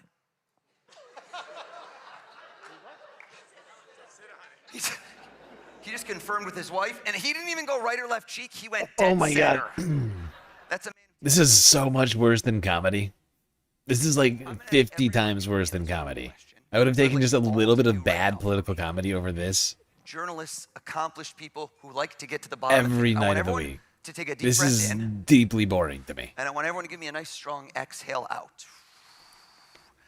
And I want you to close your eyes and visualize that sitting across from you. I have this question I love to ask you. I say, if you could interview, in this room I call it interview, sometimes I say have dinner, break bread, ask questions. If you could interview somebody famous, but let's make it hypothetical. Vacation Bibles. Dead or alive, past or present. Anyone that's ever lived. It's a fascinating question. And I want you to visualize, that's the key, is not just see it in your mind, but see that person sitting across from you. Open your eyes, nod your heads if you've already done it. Nod your head. Some of you are quick on the draw. Some of you are still relatively sober, given the fact it's, I think, 3 a.m. at this moment. I lost track of time. If you haven't yet done it, crunch time, everybody. 3, 2, 1, done. Wake up. Everyone, give me a big clap over your head if you can see your person clear as day. Give me a big clap. All right, follow me with the mics. We're going to go rapid fire here. Follow me with the mics. Follow me. Come on over. Give me another clap. Why is this still going? This gentleman right over here, can we see him? Is the president still awake, or did he leave? Looked at me, distinctly looked at me, clapped, nodded, then shook his head. I think all of the... I don't even know what that means. I saw you coming. You saw me coming? Yes, I did. And you were like, what do I do? How do I avoid him even though I'm sitting in the front row? Push my wife in front of... Push your wife. I love chivalry is not dead. What's your name? How rude. I'm Ed. Ed? Yes. Parents nailed it. You look like an Ed. I think that's perfect. Have we ever spoken a word in our life, ever? We have not. Stand up for me, Ed. Now, if I go head-to-head, toe-to-toe with Ed, I don't think it's good enough. It's not good enough. The more people I can do this with, the more impossible it becomes. Give me some more claps. Follow me with the mic. Follow me with the camera. Follow me with the camera. Oh, follow me. Come on over. This was an incredible smile. Arms extended. She threw in a belly dance. I reward extra credits. No, Ed, stand up. We didn't get rid of you. I love you, Ed. Let's go right over here. Tell us your first name. Michelle. Stand up. 2 L's? I'm a mind reader. Come on, Michelle. Come on. Another clap. I look around. This was a moment. We had a moment right over here. If you go to this young lady, she looked at me, and when we made eye contact, Ed, she did not nod, she did not shake her head, but rather when we made eye contact, she closed her eyes tightly as if to activate some sort of camouflage shield, saying to herself, if I don't see him, does he still see me? I see you. Tell us your name. Aaron.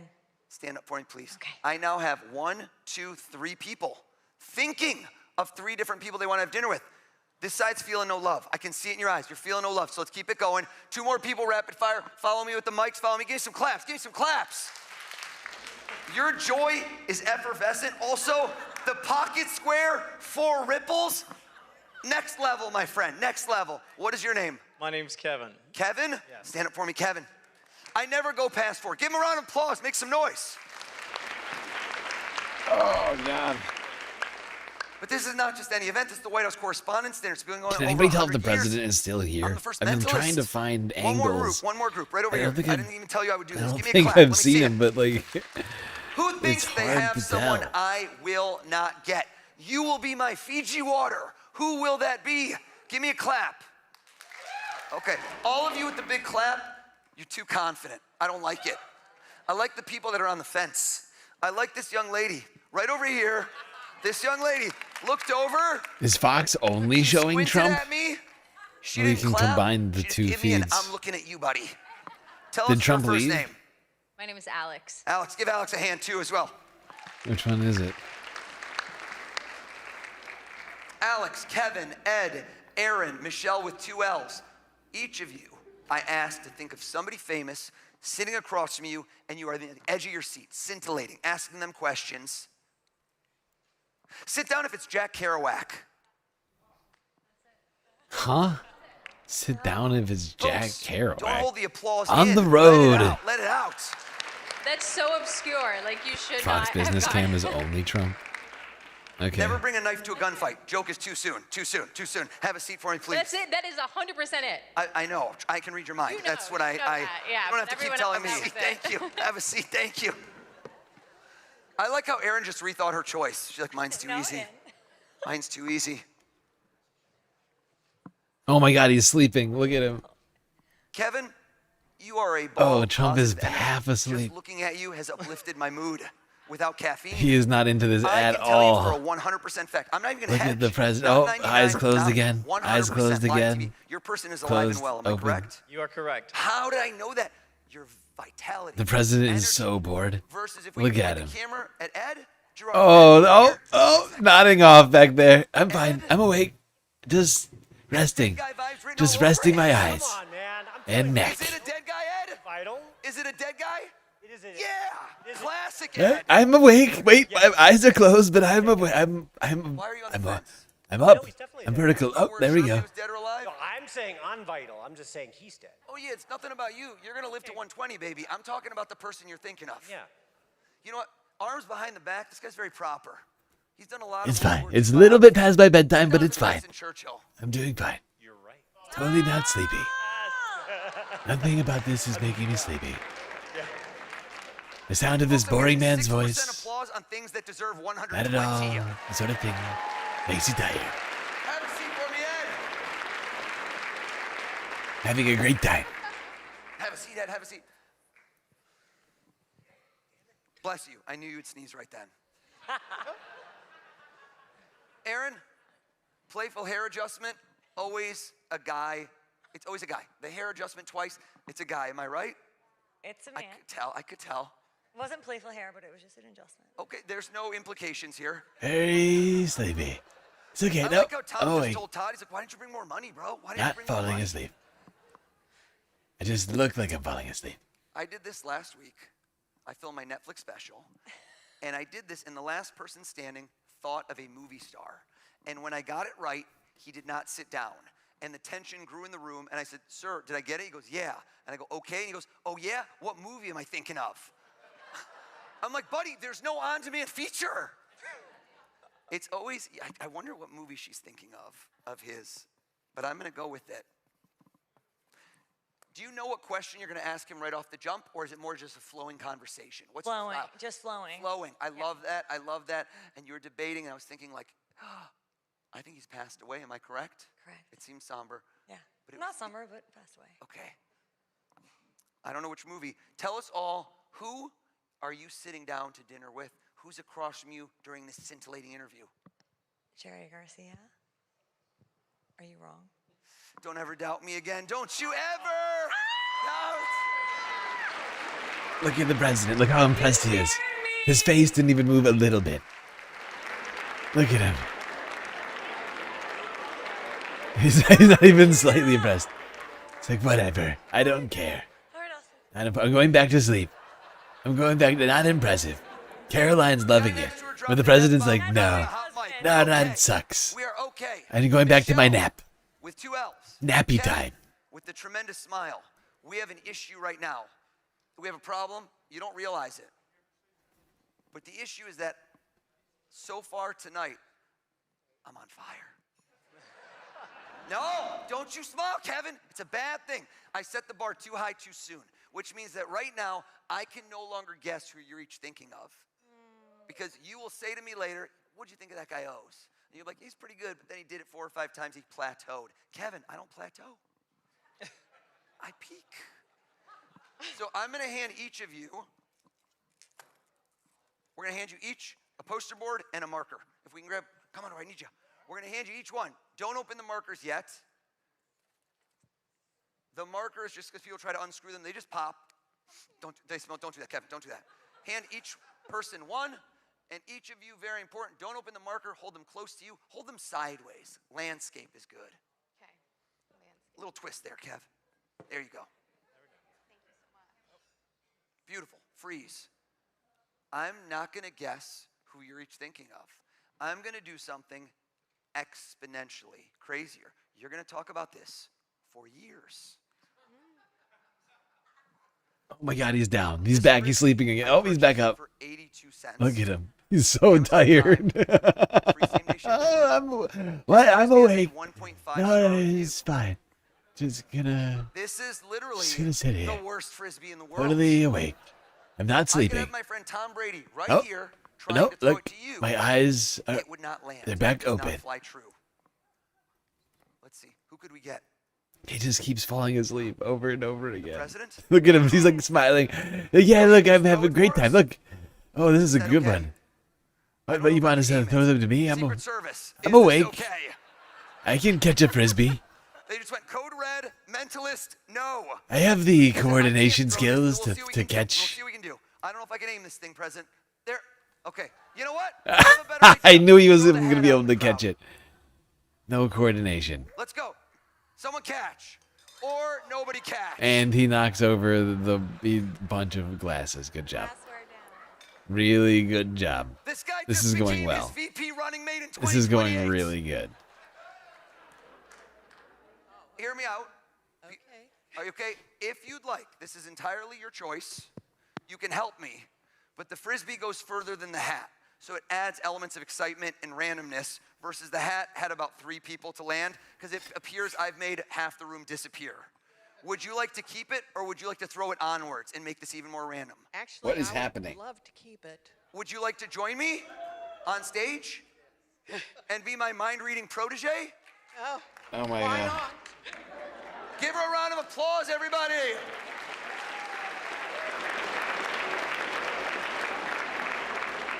I'm going to stand you right here. We're going to bring you a microphone. Tell us all your name. My name is Diane Williams. Diane Williams, have you and I ever spoken a word in our life? No, never. Diane Williams, go ahead and read their minds. How crazy would that have been? Are you kidding me right now? Diane Williams, we need to get into the zone, okay? No. Not really yoga style. I want you to Oh, give me President's your going best back mind down reading again. pose. Bring You the can hands see up him. here. His face is going slack. That's more, okay, that's more, it's Happened sunny to out. vote. Let's hit them. Yeah, there we go. There we go. Diane He's Williams, losing here's what I'm gonna interest. do for It's you. not about I'm him going to anymore. assist you. Look at me.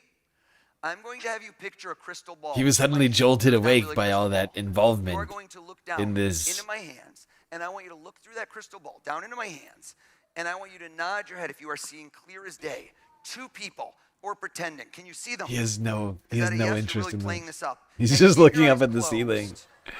Like, how long do I And have to want you look repeat away? over and over in your head who you just saw. Over and over in your head. Do you see 2 people? Could you see those 2 people? Close your eyes, Diane Williams. Close your eyes. Kevin, Michelle, uncap your marker. Keep your eyes closed, Diane Williams. I want you to write down your person's first and last name or their name as big as you can. As big as you can, please. Maximize the space on there. The person you picked, write their name as big as you can. Are you done, Michelle? Yes.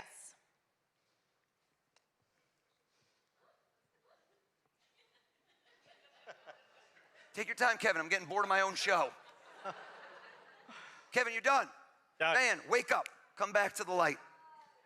Now, I'm going to give you one clue, which is that we were able to ascertain that his person is alive. We said that earlier. Okay. So I want you not just to look into that beautiful smile, but look into his eyes. See the reflection across from him and tell him who is the person he is sitting down to dinner with. The person is alive. Who is it? Michael Jordan. Michael Jordan. Stop. Oh my God. Stop. Folks, are you alive in this room right now?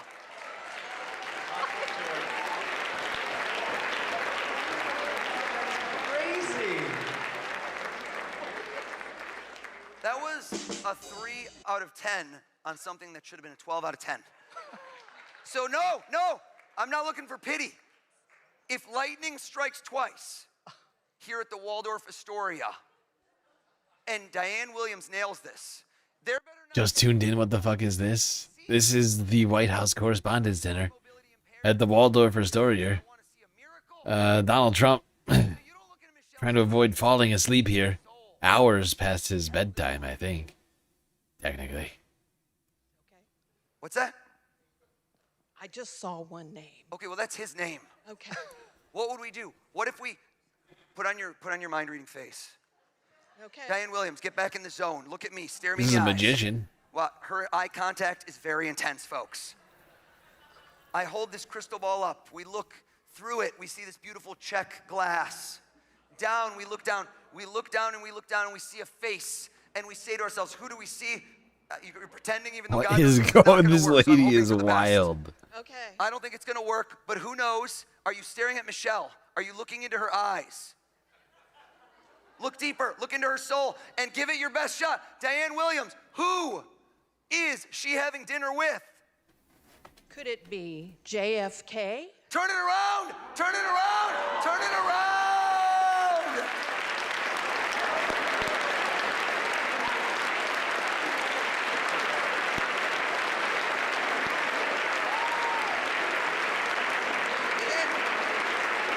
Oh, they got a whole 7 claps from the president. 8, 9, 10, 11 claps. 11 whole claps. Great job. Great job. Are we done? Folks, I'm bringing Diane on the road with me for the record. She's keeping the hat. Really quick, let's see at this juncture in the evening if anybody still has battery life. Grab out your phone. Go to your calculator. I just watched this man clear as day, clear his browser history. Please, go to your calculator. If there's a number, I don't want it. Get rid of it. Clear that number out. And I want to see nice, beautiful zeros out there. Do we have zeros? Hold them up, hold them up, hold them up. Let me see what we got. Okay. I need to see energy. I feed off of it. Who wants in? Who wants in right now? Who wants in? What is the point of this? Who seems excited? Oh my god, I said multiple times. Flexing. I don't know why. I genuinely would have loved some political comedy tonight. Of any caliber. Certainly preferred it over this nonsense. Why do we need magic? Why do we need a magic show? What are we, 12? We need a magic show? Let's bring you up.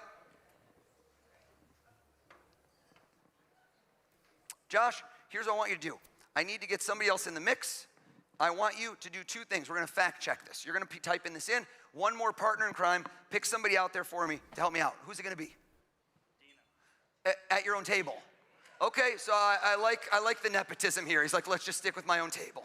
Dina, do you have your phone as well? I do, yeah. Stand up. Dina has no cover, just living dangerous over there. This trick is about to be called Apple Care. Dina, should we swap? Josh, come with me. Dina, I'm gonna bring you in as well. President, he's going back to sleep. Dina? Little nappy time. Since I didn't get to throw a Frisbee, are you have your calculator open? Yes. Please open it up. What do we have? Is this an amortization calculator?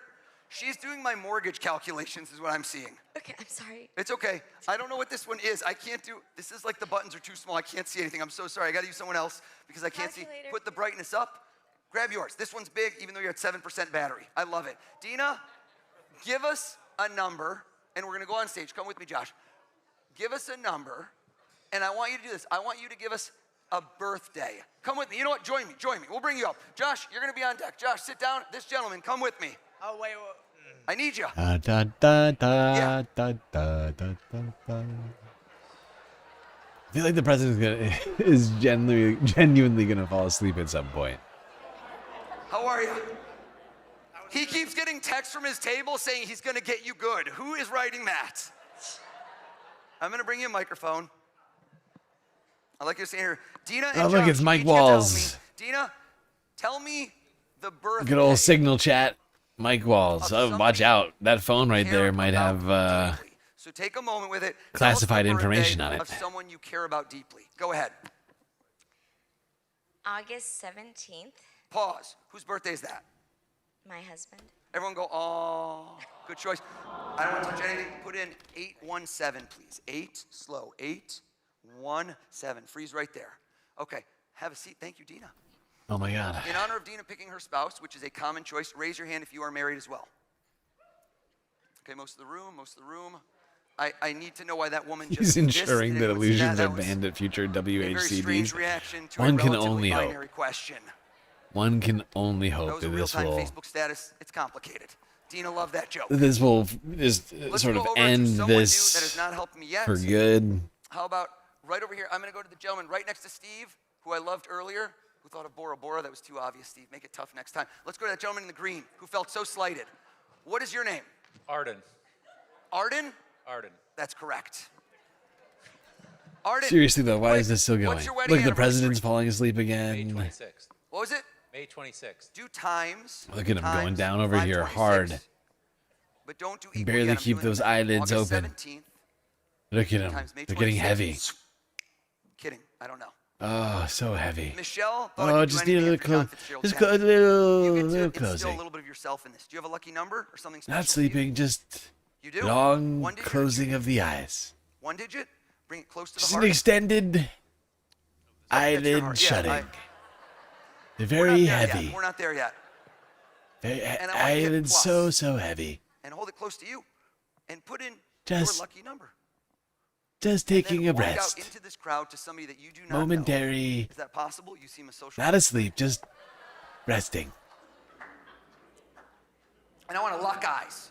Look at me, sir. Look at me, sir. 500 times 1,000 is 500 G's. I'm a capitalist. I want 2 commas. I want a third comma. I want millions. I know, that's what I'm saying. What's your Trump is name? literally falling asleep over here. Colin? Like One those L. eyelids are genuinely getting heavy. And he's actually falling Some of you, your asleep. memory is not as good. You don't know This why does all not that have was fun. this does not have his attention. Hasn't had it for most of it. 3-digit I'm number. actually with the 3-digit president. number. I'm about ready to fall asleep for the love of Between God. 100 and 500. Terrible. Don't do 1, 2, 3. You're better than Just that. awful. You're better than that. You got a number? Don't worry, Mr. President. I We didn't won't like make it. fun of you if you fall asleep. Totally normal for There an it is. 80-year-old There it man. is. Take a quick nap. With no microphone. Just a little you can nappy. hear your 3-digit number. Everybody, Sleepy make Don. ambient ocean noises. I'm staying in Did the you hear what he race. said? We're gonna get the microphone right there. Right there. Have a seat for me, Colin. Just sit Please back. type in this gentleman. Please type At in the this sign eyes. and put in Colin's 3 digits. You did it. Colin, have a seat. Wonderful. Did you hit equals? Not yet. Please. All right. Gotta be over 30 mil. It's gotta be over 30 million. Is it over 30 million? It is. Okay, I thought that was lightly impressive, but no, it's okay. I don't need the pity applause. Thank you though, Bobby. Thank you. I'm ready. I'm ready for you. Oh yeah, I'm not Rain Man. What do we get? That's what calculate, yeah. Read the number. Yeah. All right. 53 million. Hold up, 53 million. 670,000. 600, oh, I didn't leave enough room. Okay, I'm gonna wrap around. 53,670,000. 682. $682. Bam. Have a seat. Give them a big round of applause. All my helpers. Dina, Josh, way to fact check. I appreciate you. Did you hear me say dollars? Imagine that you go to your ATM, that you swipe your card, that you type in your PIN code, or if I'm there, I do it for you. And suddenly, in your checking account balance, Oh my God. $53,670,682. The president keeps falling asleep. How would you react? Let me see some faces. Oh, Caroline's got to try and keep the president awake I like how some of you didn't so he hear doesn't the bring great keyword shame on the checking White account. House. This is not an interest-bearing account. You figure that's part I of her like how one job, guy swore under his breath, like, making sure the "Tariffs." president doesn't fall asleep right now. You should deploy this Look at him. capital. Like my man right over here, Todd Blanche. Look at this looked me like that was 80-year-old low. bastard. Tom, what did he sign, Tom? Was it a 20, a 50, or 100? We couldn't see. Tom is the guy next to him. Tom is the guy next to him. What was it? A 20. It was a 20? Todd, are you still sitting on it? Yes. Todd, reach into the abyss. Stand up for me, please, sir. Todd, check the signature. Is this your bill that you took out of your pseudo money clip? Yes. You marked it, but so did the government of the greatest country on earth with an 8-digit serial number. Read us those digits one at a time, please. Switch to me, please. Switch to me, please. Switch to me, 1 digit at a time, please. 5367062.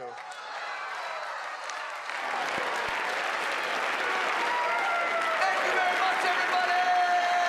How do you do that? President doesn't give a shit. He wasn't paying attention. I wasn't paying attention. I have no idea if what just happened wasn't impressive because I wasn't paying attention to this idiot. Because I don't care.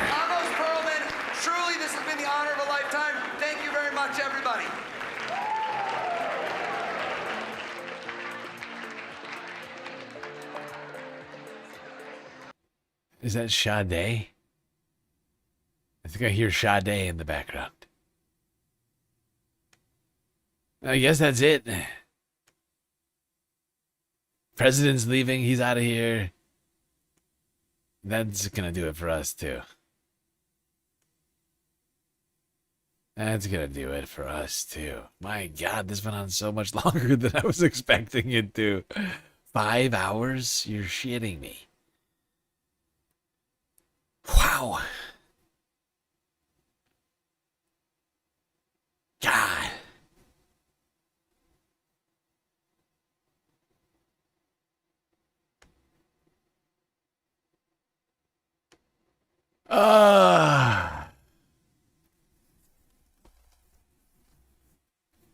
Well, Space Fams, that was the White House Correspondents' Dinner, take 2. Uninterrupted by any sort of catastrophes. Lulling both the president and some of us into a state of napping.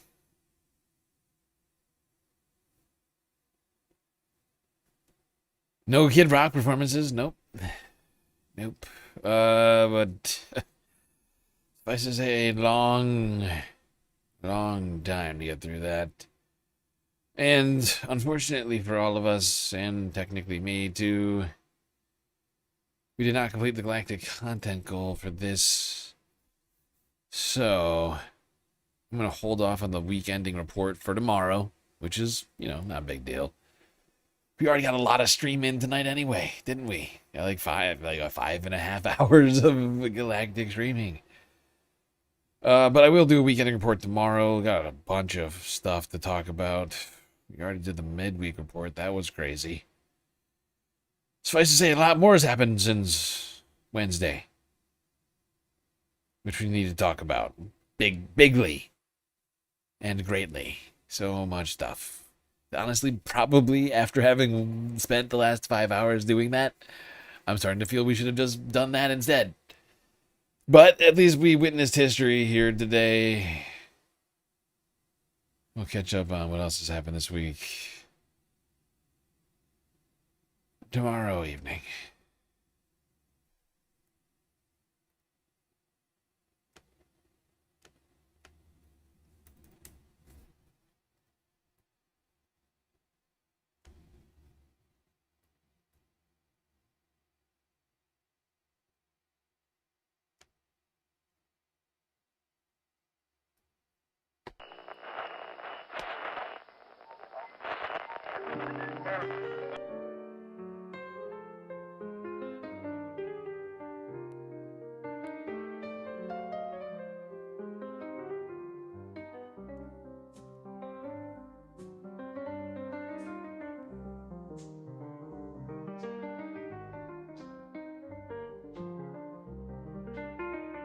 Well, we got through the stream. It was quite long and also difficult, but thankfully, we had each other to get through it. Till I see you next, you stay classy, Galactic Stream Nation.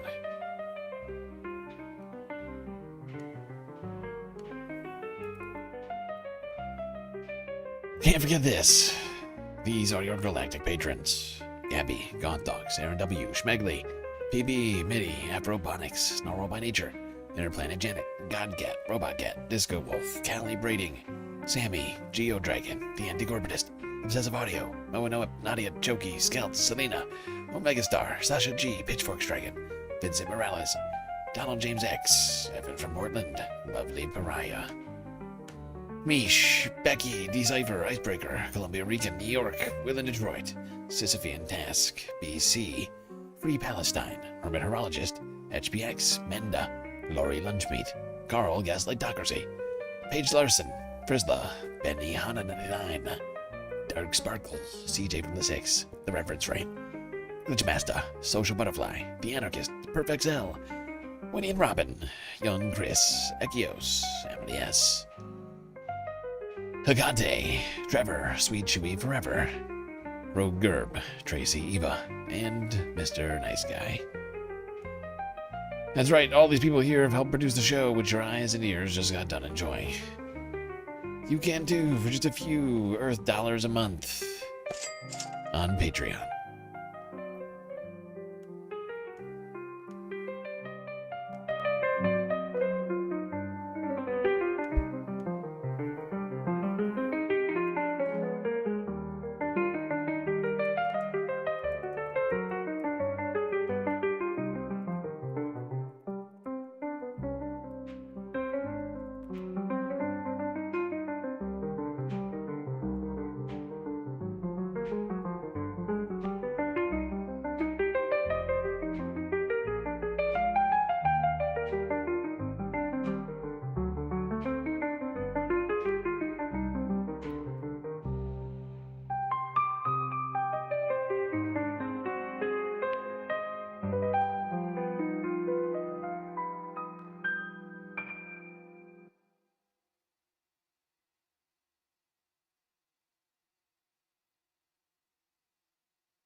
Down.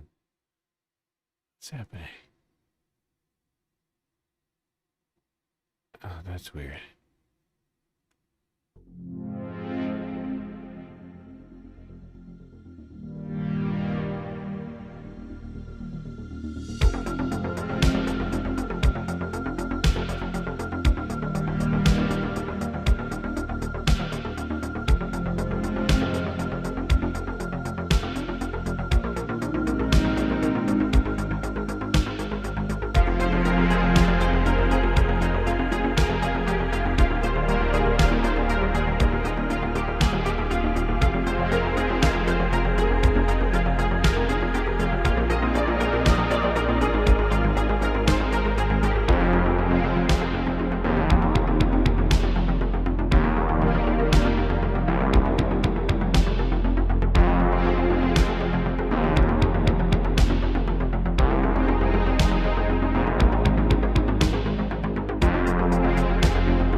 Bye.